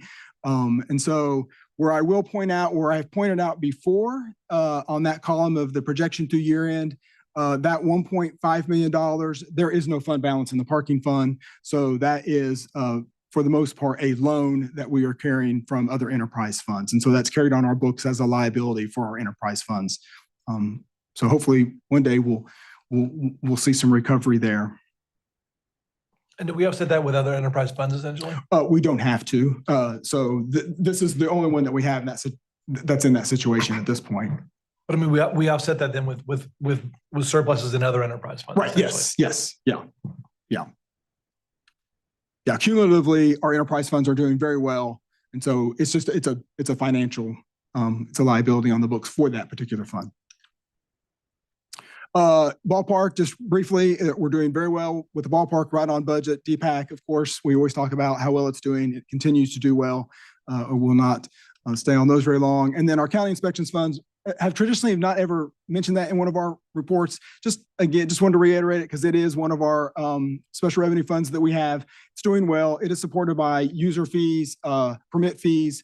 And in this situation, it's a shared relationship with the city and county because of the North Carolina building codes and the building codes we have for the county. In this regards, they've had a positive budget variance of $1.4 million. And in their regards, we are very much anticipating a surplus for that fund. That pretty much is it for my presentation. Just a reminder that this report is online. We did add a new exhibit to this quarterly financial report, the General Services Real Estate Division report, which I think reports on leases that we are required to report on. So just consolidating some of our reporting requirements. We thought this was a good report to incorporate that into, so that will be included. And just one thing I would also like to mention, one thing we noticed today, that in those exhibits, we have 10 exhibits. Somehow Exhibit 9 did not get included. So I will make sure that Exhibit 9 does get included. I think that was a technical error, basically my fault. So we will make sure that that exhibit gets included and updated. Thank you so much. Colleagues, no questions? Great. All right, item number 36, Vision Zero update presentation.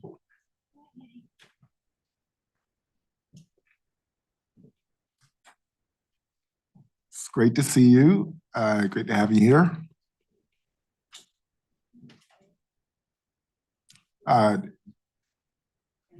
Your phone.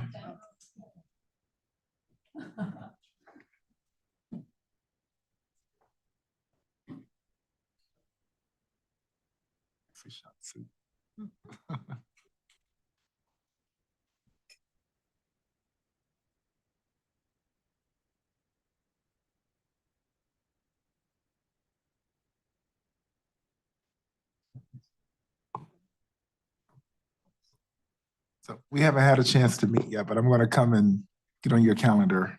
Okay. So we can hang out. Talk about how I can support your work. Yeah, sounds good.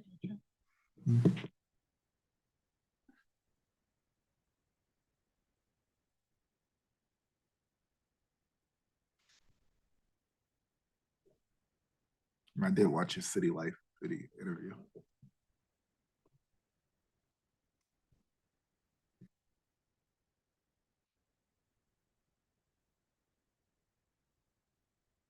Ready? Do we need to go full screen on it?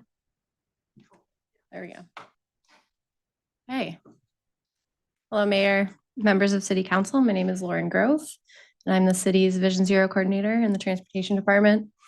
I'm here today to present an update on the city's Vision Zero commitment to end traffic deaths and serious injuries and ask for adoption of a new Vision Zero resolution. In 2023, traffic crashes resulted in lives lost on roadways in Durham. Carlos, Jessica, David, Deborah, Tisea, Michael, Daryl, Robin, Cheryl, Monty, Kelvin, James, Sean, Jackie, Arthur, Alsvado, George, Dean, Benito, Melissa, Donna, Frankie, Gabriella, Miriam, Khalil, Elijah, Hector, David, and Daryl.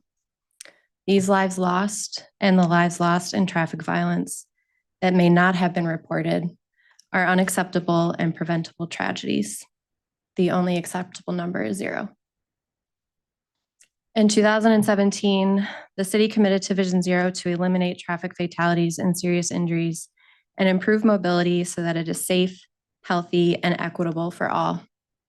This commitment requires an organizational safety culture that integrates safety into its policies, plans, and programs, such as designing safe and acceptable streets for people of all ages and abilities, targeting the leading causes of injury, investing in underrepresented communities, and prioritizing safety over other transportation measures like congestion. To achieve these objectives, we structure Vision Zero using safe systems approach. The U.S. Department of Transportation states that Vision Zero is our goal and a safe system is how we get there. Safe systems recognizes that the human body can only sustain so much force before it is injured, and that there are multiple components of our transportation system that impact risk of being injured. The Safe Systems Pyramid, created by public health engineer David Eckerd with the CDC that you see here, helps transportation professionals to frame their traffic safety approach much like that of a public health approach, putting the most weight and resources into the solutions most likely to decrease risk and prevent injury at the population level. Investing in solutions at the bottom of the pyramid have a population health impact, while solutions toward the top rely on individual effort. So for example, a focus on socioeconomic factors, number 1 at the bottom of the pyramid, may include policy that links affordable housing with public transportation, land uses that create dense, walkable neighborhoods, and street design standards that prioritize vulnerable road users and slow vehicle speeds. Citywide policy like this helps to decrease everyone's risk of being injured in a crash because we are limiting exposure to injury-causing factors like the force of a vehicle. Constructing new streets and retrofitting existing ones to include traffic calming measures that reduce vehicle speeds, implement physically protected space for people walking and biking, and adding safe crossings near bus stops are part of our built environment, which is number 2 on the pyramid. Everyone moves through our roadways in a variety of ways. And so when done at scale citywide, physical changes to improve street safety and dignify the ways in which people move have a population level impact with highly protective effects. We know that this works. Alexandria, Virginia achieved 0 traffic deaths in 2023 by focusing on a safe systems approach rooted in speed management policy and changes to the built environment, like adding a connected network of bicycle facilities and sidewalks, daylighting intersections so that drivers cannot park within crossings, and upgrading crosswalks. Moving up the pyramid relies more on individual effort to be effective. Latent safety measures like signals and signal timing and active measures like stop signs can be very useful in injury prevention if implemented systematically, but it does rely on road users to adhere to the signals and signs. Education measures like campaigns encouraging drivers to slow down rely the most on individual effort because we have to see, hear, and understand the message, adhere to the message, and the message has to be powerful enough to change behavior over the long term. This takes a lot of resources and has the least protective effect. So recognizing traffic violence as a public health crisis necessitates a public health approach, which focuses on preventing injury and controlling risk factors at the population level.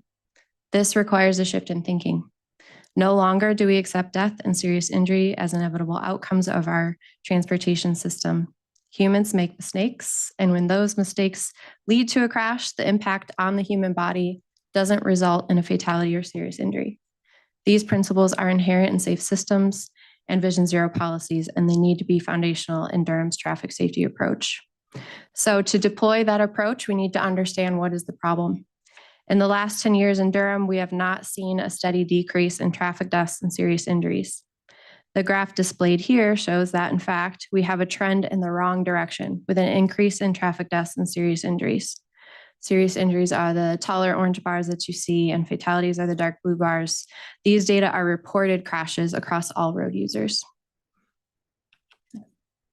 In the last 5 years, 19% of fatal crashes have involved pedestrians, which is the most common type of fatal crash. Angle crashes, like a T-bone crash, account for 18%, and drivers running off the road account for 12%.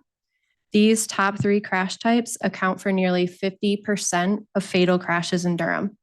Identifying patterns like these help to determine priorities for safety improvements. When we look spatially at fatal and serious injury crashes, we see a few notable patterns. In the last 5 years, 80% of fatalities have occurred on surface streets. So not highways like NC 147, 15501, I-40, I-85, and I-85, meaning a vast majority of fatal crashes are happening on roadways that intersect with other streets. They have traffic signals and other forms of traffic control and a mix of land uses fronting them. So they are streets serving multiple functions. Fatal crashes are also happening disproportionately. For example, 16% of all crashes happen in areas with both majority low-income households and people of color, yet 30% of fatal crashes occur here, meaning when a crash happens in these communities, it is more likely to be fatal.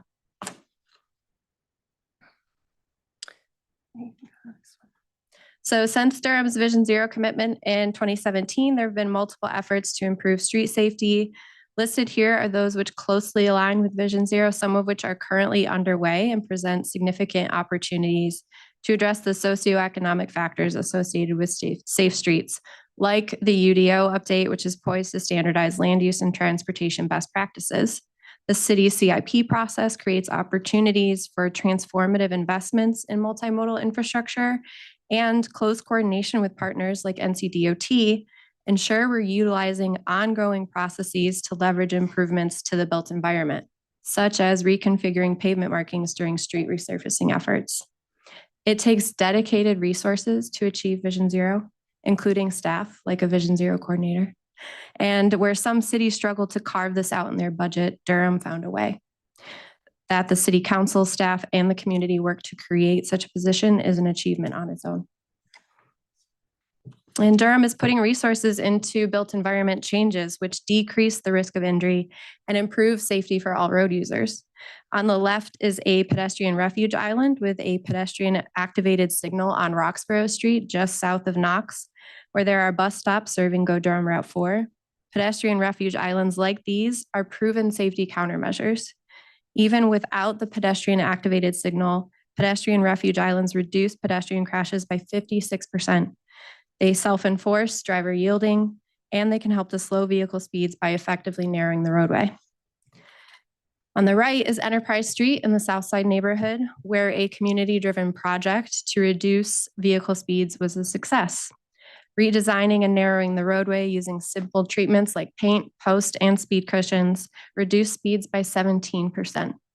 This project is also evidence of Durham's multidisciplinary coordination, with fire departments testing fire truck operations and Go Durham testing bus operations prior to installation. The city of Durham has the tools to improve street safety, and there is a need to develop an equitable, systematic strategy to implement countermeasures at scale citywide. This starts with committing to a year at which we will end traffic deaths and serious injuries. Setting an achievement year creates accountability, helps city staff establish benchmarks, and communicates our commitment to the urgency of saving lives on our roadways. We need a strategic action plan with metrics and refined goals. A collaborative of multidisciplinary groups needs to be established to develop those goals and implement the action plan. These groups will help to analyze data that will determine priority corridors, answering the question, which streets will we address first? In that plan, there will be systematic approaches to proactively implement safety improvements.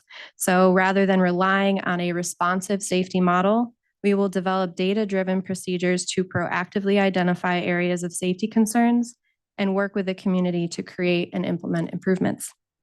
All of these needs require a culture of experimentation and innovation. To achieve zero, we will need a willingness to try new ways of doing things, to test out and pilot new safety features, and evaluate effectiveness. If something isn't working, it doesn't mean removal. It means we readjust and reevaluate until we get it right. And in my time at the city of Houston, former Houston mayor, acknowledged that while traffic crashes increased citywide, as it happened across the nation during the pandemic, crashes decreased by 26% on streets that were rebuilt since adopting Vision Zero in 2019, stating, I want you to think about that. It means the places we fix right. So what's our timeline to get an action plan? It is quick. And we feel confident it's achievable because of the groundwork that's been laid by city staff since before I started in December 2023. So we've been working to evaluate crash data and patterns, some of which I showed you and more is on the way. We've also been meeting with departments and partners to talk about Vision Zero efforts and engage on challenges, which doesn't necessarily end at any point, but it may shift into more formal working groups. We are working to revise the Vision Zero resolution, which is part of the reason for this presentation, and plan to attend events and community meetings that are already happening over the course of the summer. We hope to hear from community members about their traffic safety concerns. Going into the fall, we will start to develop themes and priorities based on what we heard as part of the Vision Zero action plan. We'll identify key actions and innovative methods and use data and proven safety countermeasures to establish benchmarks for success. All of this will be vetted by our partners, both at the city and other agencies who are going to be key in implementation. And by December, we will have a final Vision Zero action plan, setting us up to move into 2025 with a strategy primed for implementation. So to get there, we ask that a new Vision Zero resolution, item 27 on the agenda, be approved, which includes target dates to reduce fatalities and serious injuries by 50% by 2035 and eliminate traffic deaths and serious injuries by 2045. As I mentioned, setting target dates helps city staff to develop benchmarks, creates accountability, and establishes our commitment to end traffic deaths and serious injuries. It will increase our eligibility to receive federal funding for Vision Zero, available now through the Safe Streets and Roads for All grant opportunity. A criteria to receive funds for implementation is that the entity has established through policy a target date to achieve Vision Zero. And lastly, this resolution is a reflection of the urgency that we've heard from the community. Saving lives, ending traffic violence cannot wait. So we greatly appreciate the council recognizing that this is a critical next step in Durham's effort to end traffic deaths and serious injuries. Thank you. Thank you so much, colleagues. Baker. Thank you so much, Lauren. I'm so glad that we have you on staff and the work that you are doing and embarking on here. And I'm, of course, going to be supporting the resolution. One of my questions is, I guess I have a few questions. One is, how important is street and intersection design in general and theoretically in Vision Zero and street safety? Yeah, I think it's a crucial piece of achieving Vision Zero. So when I talked about that pyramid, it was right at the bottom, the built environment. So when we're thinking about how we're designing our streets and intersections, that's a key piece of addressing changes in the built environment, making sure that when we're designing streets and intersections, we're thinking about the safety of our drivers, slowing speeds down, because we know speed is a major factor in all types of crashes. And we're thinking about more vulnerable road users like people walking and biking. So any chance we can to shorten the crossing distances, physically protect people who are more likely to be injured in a crash, that all comes down to street design. And can you talk a little bit about, so we hear a lot about, hey, can you make this speed limit sign 35 rather than 45, because obviously we want people driving 35 rather than 45, because if you get hit by a vehicle, you're much more likely to die at 45 than you are at 35. Can you talk a little bit about speed limit signs versus design speed of roads? Yeah. So there's a couple of components to that. There is a research study out of Seattle that shows adding more speed limit signs, even not lowering the speed limit, but adding more, you get slightly more adherence. So a couple of miles per hour, which does make a difference. And then there are studies that show, changing the speed limit does not have a big impact. It's really when it comes down to when you change the design of the roadway and pair it with lowering speed limits. That's when you really start to see slower speeds or more people adhering to that speed limit. Can you talk about what the design speed is conceptually? Like in North Carolina, or just what is design? What is the design speed? Design speed is how we're designing the roadway, is the intention that we want drivers to be going, right? So when we talk about the design speed, that's what we mean. So we really want to be thinking, if we want to enforce a 25 mile per hour speed limit on our roadways, we have to design it for that. We can't expect that multiple lanes of traffic will enforce a 25 mile per hour speed limit. We might see people driving above that speed limit, especially when there are fewer drivers on the roadway and people see it more as a highway with an opportunity to speed. So I think that's what we mean when we talk about design speed, is really thinking about all of the components that come into play into slower speeds and making sure we're designing our roadways to self-enforce that. That's what that means. So we wouldn't necessarily need police out to enforce it, because the roadway itself is designed to enforce that speed. What's a tangible example of reducing the speed through design? I would say narrower lanes. There's a lot of research coming out now about just the simple reduction in the lane width itself has a big impact. And then an actual reduction in the number of lanes on our roadways will also help to bring speeds down. There are other traffic calming measures. That's a transportation jargony term that I showed in a slide earlier that we did on Enterprise Street, where we can use paint and post to effectively narrow the roadway, and it brings speeds down. Other things like speed cushions and ways to really make sure that drivers are forcing drivers to slow down. There's a lot of measures that we can use in a toolbox to look at reducing speed citywide. Thank you. And so just to picture this in two different buckets, there's restriping, redevelopment of existing streets. That's sort of one bucket. The other bucket is developers are constructing new streets every single day when they build new neighborhoods. And so we have sort of guidelines, or we should have guidelines for how we're reconstructing and restriping and repaving streets. Can you speak a little bit about that bucket and where we are now on that? Sure.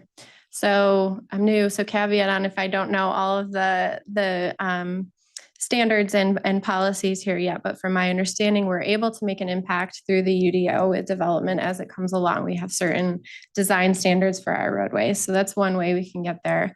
I think making sure that the requirements that we do have are aligned with Vision Zero principles. So really looking at the causes of injury, like speed, shortening, narrowing the roadway, thinking and considering our lane widths, our standard curb to curb width, all of those components come into play when we're looking at standards, and we need to be sure we're aligning our existing standard guidelines with Vision Zero. And then there's other opportunities when it comes to retrofitting. So when we are doing resurfacing projects, looking at the pavement markings, because we're going to go out there and restripe it anyway, let's restripe it to a safer configuration. That's where we can also take advantage of narrowing the lane widths, shortening crossing distances. And those are generally lower cost approaches to achieving the same as it would if we were to outright construct a brand new street. And then to go over to this other bucket, and you touched on it just now a little bit, when we construct new streets, we hold developers to standards to construct those streets. Would you say, and maybe you haven't looked into, I don't know, would you say right now today that we are perhaps requiring excessive width to the streets that we're holding developers to at this time? Yeah, I don't know if I have enough information to make that assessment. Personal opinion, I'm always gonna say that we can be doing better in terms of still allowing people to all of the ways that people move around and have traffic to flow and prioritize that safety piece. So I think we need to have a bigger conversation about what that looks like for the city of Durham and reassessing, can we do even more than what's in the UDO? Can we have some sort of general guidelines for classifying streets in Durham and thinking about how we can apply those Vision Zero principles more broadly, not just when it comes to development, but any opportunity when we're doing stormwater projects and having to tear up the roadway there. Is that also an opportunity to consider implementing safer street configurations? One last thing. I don't want to make this political at all. Trying to figure out the right way to ask it. On Monday, we approved a rezoning, which I was very unhappy about the result of that. The comprehensive plan was calling for walkability in an area with 200 acres. And we ended up approving a rezoning for, single family, I would call it sprawl. Put that aside. We have remaining land out in the county, which could be annexed and rezoned. When we think about a scenario where the comprehensive plan, let's say in the remaining areas, is calling for walkability, is calling for mix of uses, is calling for sort of elements that would enhance non-auto centric forms of design. Do you think it would be detrimental if we envision that the rest of the land that remains in the county out there, if we were to annex and rezone that purely for auto-centric design from your professional standpoint? I don't want to put you in a tough political position. That's a very leading question. I'm not going to ask that question. I think you know where I'm going with that. Coming back to just one last question. Do you think there's an opportunity here with the Unified Development Ordinance rewrite? Do you think that there would be a recommendation in the Vision Zero guide, or what the plan? Action plan. Action plan to make sure that we get the best, the Cadillac quality, high quality standards for multimodal transportation, safe transportation corridors, and good cross sections into the UDO through that UDO rewrite process? Do you think that is potentially going to be a major recommendation opportunity coming out of the Vision Zero action plan? Yeah, and I don't think we necessarily need to wait for the action plan to start making those recommendations now, because I know the process is underway now. And so I think, getting ahead of that and thinking about what does that really look like? What are other cities doing to integrate Vision Zero principles and make them into standards when it comes to development, even outside of development? How are we standardizing this in our roadways? So I think it is a tool. I think it's an opportunity we need to take advantage of right now and not necessarily wait until the end of the year when the action plan comes out. I agree. Thank you so much. Thank you for the line of questions.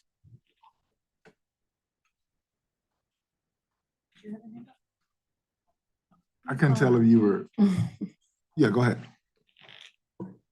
Hi, thank you so much for that presentation and welcome to Durham. Thank you. I just had a couple of quick questions. I was wondering if you had any cities, and I know you mentioned one earlier, but cities that you look to for guidance and ones that maybe we could do some research on and sort of familiarize ourselves with.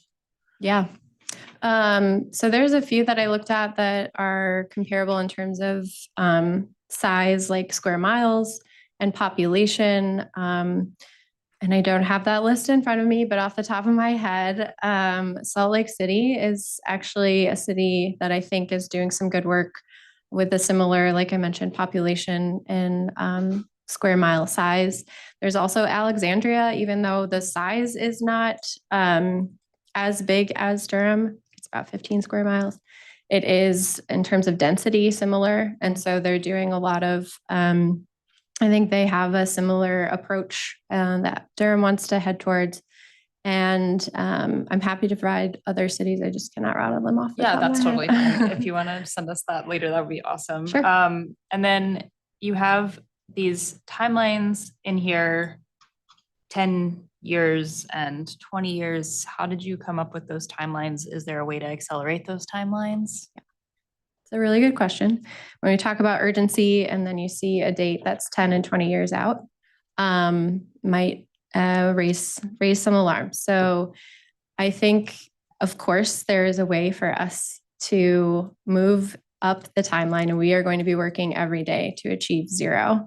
We are also working in the reality of project delivery and how quickly we're able to get projects on the ground. So we're really thinking about the City of Durham's current processes when we're setting these target dates. What is realistic to address all of the corridors that we need to address, where we're noting crashes, but also where we're maybe missing crash history, but we know they're dangerous. So there's a lot of processes involved that make this particular timeline what we felt would be achievable given the current project delivery processes here at the city. And when you're thinking about those processes, I'm assuming you're working closely with the planning department. Are you, and budget, I assume, as well? Trying to bring everybody in and connect. This is something that impacts all of us, right? And so we're really trying to bring in folks, create some working groups to have those types of conversations of where can we move project delivery along quicker? What are the scenarios? What needs to change to make sure that things are getting on the ground faster so we can achieve zero sooner than 20 years? I guess the thing that I'm thinking about is that, of course, there's costs involved and there's time, and we know that it's restrictive. And if we could revisit every street and fix it today, we would have already done that if we had a budget and the time to do it. But we are looking at potentially a bond and some other things that might accelerate, at least on the money side, some addressing of streets. And I think you mentioned it earlier, but you said that there's opportunities when we're going and outfitting. So potentially when we're laying sidewalks and doing other things, we can be doing some of these road repairs and additives at the same time. Is that possibly going to speed things up? Has that conversation happened?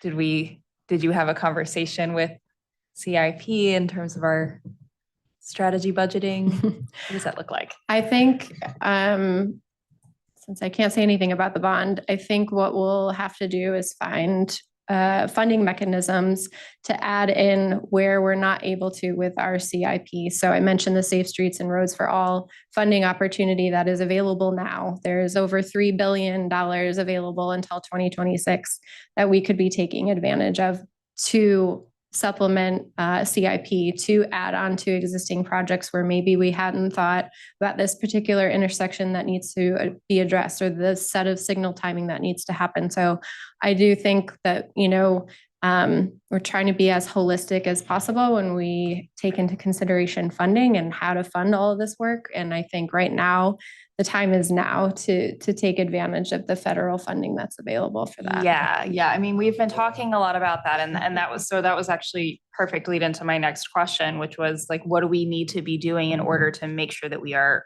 accessing all of those opportunities before we don't know what those opportunities are? Yeah, the resolution is the first step. So there are 9 criteria for implementation grant through Safe Streets and Roads for All. All 8 out of those 9 are about the action plan. So we're going to get 8 of those tackled by the end of the year. The one that we won't have is this target date. And that is part of the criteria to be eligible for implementation. And so we're trying to take this first critical step, become eligible, and then check off a lot of the boxes, very important boxes, as part of the action plan that we're developing. Okay. Thank you. I don't have any further questions. Thanks. Hi, good to see you. Thank you for the presentation. So I have a few questions. First of all, and this is going to come up at the MPO too. So Bill Judge was at this Transit Summit that we were at. So was Councilmember Riss. We were very excited that this was on the agenda because it's like fresh on our minds. We were like, oh yeah, I won't forget this. It's I was still in stuck there. in Go Triangle. Oh, I'm sorry. That's okay. I won't say anything about that. So there was some really excellent presentations.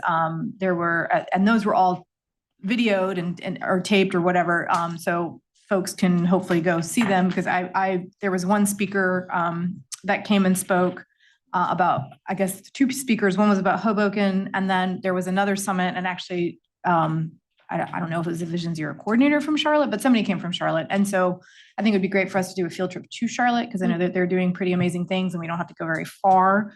So that's something that I think is always helpful. A few years ago, there was a group of folks who went to Charlotte around affordable housing. So like there is a tradition of doing this here. But I think one thing that I'm really kind of harping on, and this isn't in particular for you, but like as you starting to uncover pain points, especially in our processes, our delivery on projects has to improve. And I think that as one of the MPO liaisons, when we have federal dollars on the line, that becomes critically important because we don't win more things, we don't get more things, we don't get those dollars if we're failing on our end on project delivery. And I say it's our end because it is a city thing. We are expected to do something and we're not going to get that money. And so within this action plan, if you are starting to see where is it falling apart, because I understand it's an intersection of many different departments, that we need to know that as council, because we're the ones who at the end of the day sign the checks. So that's just the way we approve the contracts, we approve the budget. And if we don't know what we don't know, we're never going to hit our goals. So that's something that I, as a council member, because I've been on council since 2018, and project delivery, yes, it's construction. I get that it's expensive, but we also have to just do better. So that's one thing that I'm particularly interested in. I think the other part is I'm glad that you're here, and I'm glad that you're from Houston because, or at least we're there, because if Houston can figure it out, anyone can figure it out. And that's a very car-centric space. I think with the UDO, that is a huge opportunity. And I know that we're moving that along. And then I think the only other thing, I feel like I had another thing. It's about process and project delivery. Oh, same thing. When we passed our affordable housing bond, it was great. But then we didn't actually have capacity in the department. Like we had to tell them to come to us and ask for that capacity. We don't know what we don't know. So as you're looking at this plan, as we're looking about having aggressive targets, sometimes even if it's a shift in a department, we also need to understand that as council, because we know then we can ask, or then if a department presents something, we're like, why are you asking for 3 more positions, or where's the funding? That becomes critically important as well. So I think that's my other ask to you and to the transportation department. Don't be shy. That's how we got you. I mean, we got you because there was advocacy in the community to get a Vision Zero coordinator. So I think that's my other ask of you and transportation department in general is please don't be shy for what you need. As somebody who has heard for so many years what community is asking for, it's in our survey every year for so long, streets and sidewalks and people feeling safe while they're biking and walking. And to Councilmember Baker's point, yes, we want all of these things. We want people to be able to walk, but a lot of that is not developers. It's on us to provide that infrastructure with public dollars. Thank you, Ms. Grove. Great presentation. As my colleague, Councilmember Caballero said, we were so inspired yesterday or the last couple of days by some of the stuff we saw from around the country on Vision Zero. So it's so great that we're having this conversation. I also want to recognize my colleague, Councilmember Caballero. I think you're the one that sponsored the sort of like the budget item last year, right? To have a Vision Zero coordinator. So thank you so much. And thank you for drawing me into this work. I know you've been leading on this. You've allowed me to come in. We're going to have the Vision Zero conference next week or something like that. So glad to be a part of this work. I just have a couple comments and questions. So the first thing is, I'll certainly support this resolution.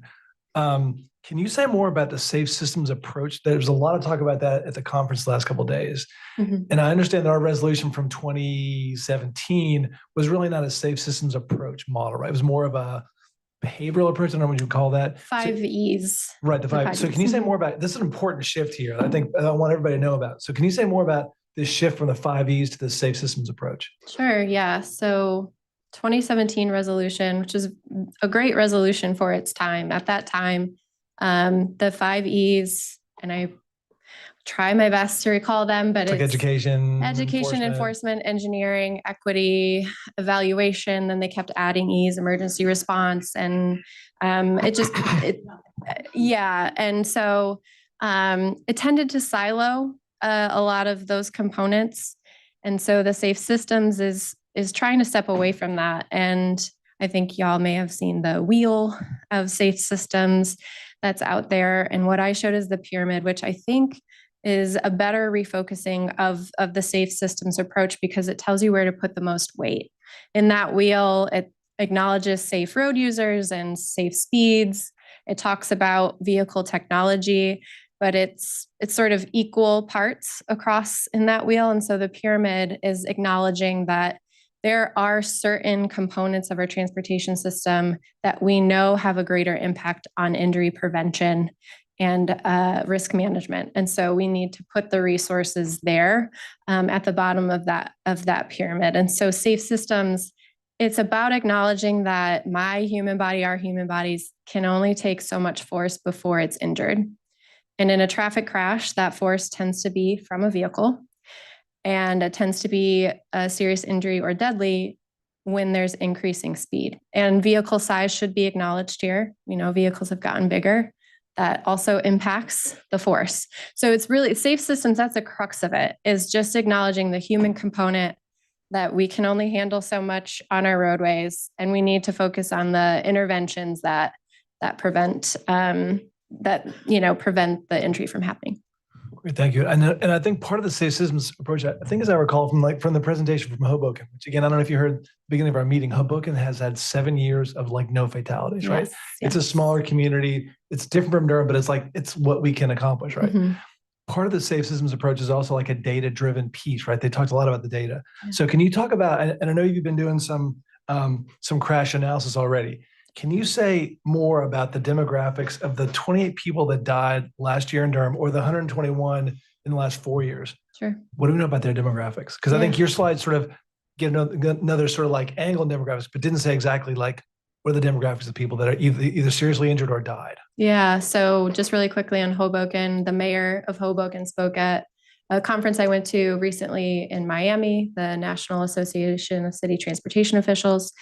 And he had a really great quote, which is his belief is that streets should be avenues of connection, not peril. And so that sort of leadership has led to 7 years in a row of zero traffic deaths. And I will say the data is a strong piece of not just Hoboken, but I mentioned Alexandria, a lot of cities where they've seen decreases despite the increase in traffic crashes as kind of a function of the pandemic. They focus on where the crash data suggests that it's higher. There's a higher frequency of fatal and serious injury crashes on certain corridors. There's an approach called a high injury network analysis, which we are working on that. We will have one for the city of Durham. And it really is a focus on where the most fatal and serious injury crash is happening. And the usual outcome of a high injury network analysis is there is a majority of traffic deaths and serious injuries happening on a very small percentage of streets. In Houston, it was 60% of traffic deaths and serious injuries on 6% of streets. So that really allows you to hone in on those 6% and say, okay, what is going on here? How can we target our resources on these 6%, right? You're just kind of starting with the worst first and then working through that list of roadways. So I think when you're talking about using data, crash history is one piece of it. We don't want to necessarily rely on that. We know there are a lot of crashes that go unreported, or there are a lot of near misses. And so that also is a piece of data we want to fold into a safe systems approach. So can you tell me now, do you know demographics of those? Sorry, demographics. I did look at really quickly some demographic data before this meeting. The exact percentage I want to double check, but a majority of traffic deaths and serious injuries are people of color. And so that on the crash report is where we get that information. So it's just an indication there. And I will say most of that are Black people. That's the identification on the crash report that we're seeing. So there's more work there to get an actual percentage, but a quick look at that shows that it is disproportionately impacting people of color. That's great. And then last question, I'm looking at the map you shared with the, like where crashes happen. Mm-hmm. And I think I see like a spine here that looks to me like Roxborough Mangum Road, right? So can you tell me of the 387 serious injuries and fatalities in the last 4 years, how many of those were on Roxborough and Mangum? I didn't look at Roxborough and Mangum specifically, but I'm not sure what portion you're talking about. The portion north of 85, still learning my roadways here, is where you're noting a lot more crashes. South of that, there are crashes happening. I'm not sure of the exact number, but the resurfacing effort that's being done in conjunction with NCDOT should have that crash information, and we are happy to pull that. And when can you provide that? I'd love to see that as soon as possible. Sure, yeah, we can email it to you, and it's on our website, I believe, too. Looking at Bill back there, but I think we have that information readily available. It was presented at the community meeting that we had for Roxborough and Mangum. We had some crash data for that portion of roadway. Yeah, if you were Mr. Judges, then that'd be great. Thank you. Mm-hmm. Councilmember. Yeah, I just have one more question. This actually is maybe a question for you, Bill. Yesterday, and this is just, I'm thinking about the UDO rewrite opportunity. Yesterday in one of our presentations, they talked about street systems. It was like, instead of lining it up the way it is, it's to like land use. Do you remember that? I tried to get a picture of the slide and I didn't. So I'm going to email the folks who put on the presentation and get it, just because it was like, oh, this makes sense to me. We're in this process of our UDO rewrite. They were talking about how street design, to Councilmember Baker's point, should be tied to land use and not the way, like we have the collector street system. We have the, thanks. Yeah, I'm not sure I remember the exact slide you were referring to, but I would say in general, yeah, there is a strong correlation, I guess, to street design and land use, particularly just like, for example, on-street parking. We have right now for new development, we have minimum standards, minimum street widths.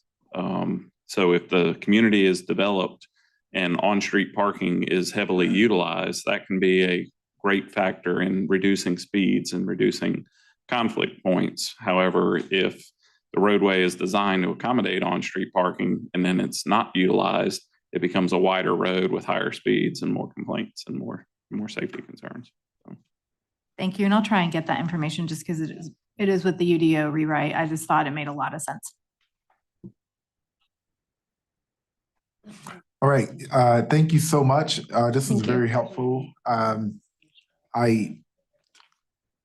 There are so many lessons across the country that we can learn from, and I'm just grateful for you doing this work.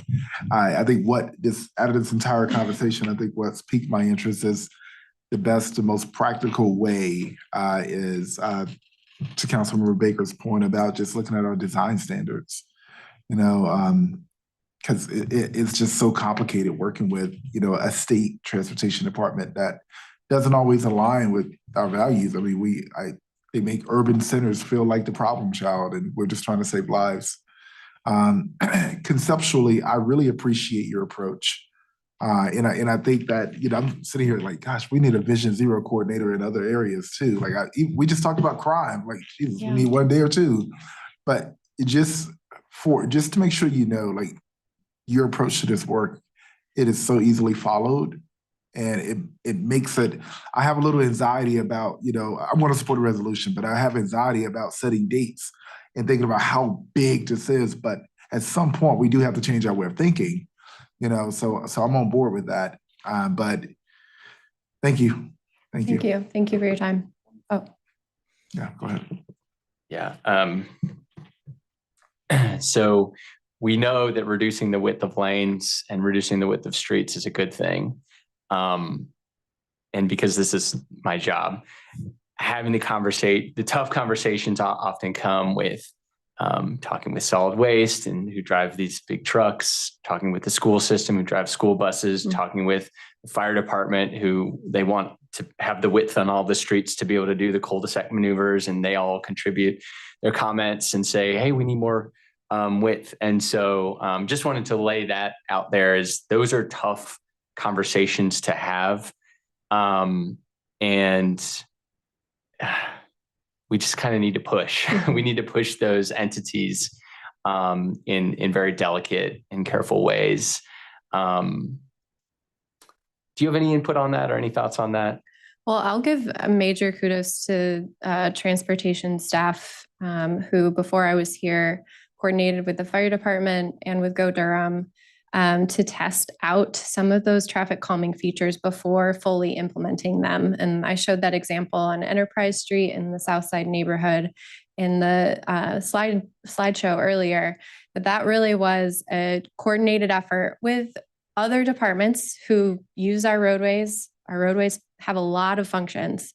We need to be serving all of those functions safely. So how can we do some demonstration, do some pilots with those departments, have them bring out their fire trucks or buses, or come and see how this project works. If we're talking about repurposing space, repurposing a lane, repurposing parking for different uses, let's test it out and invite folks out to see how it works.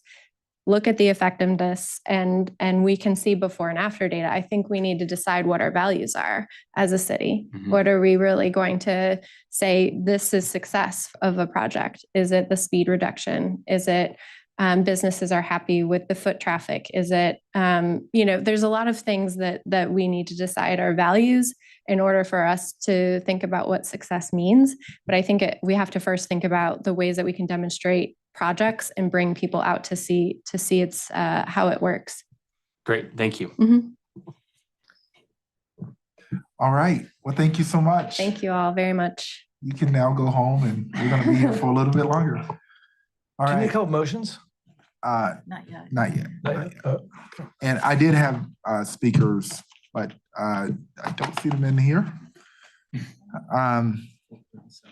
For 30, oh yeah.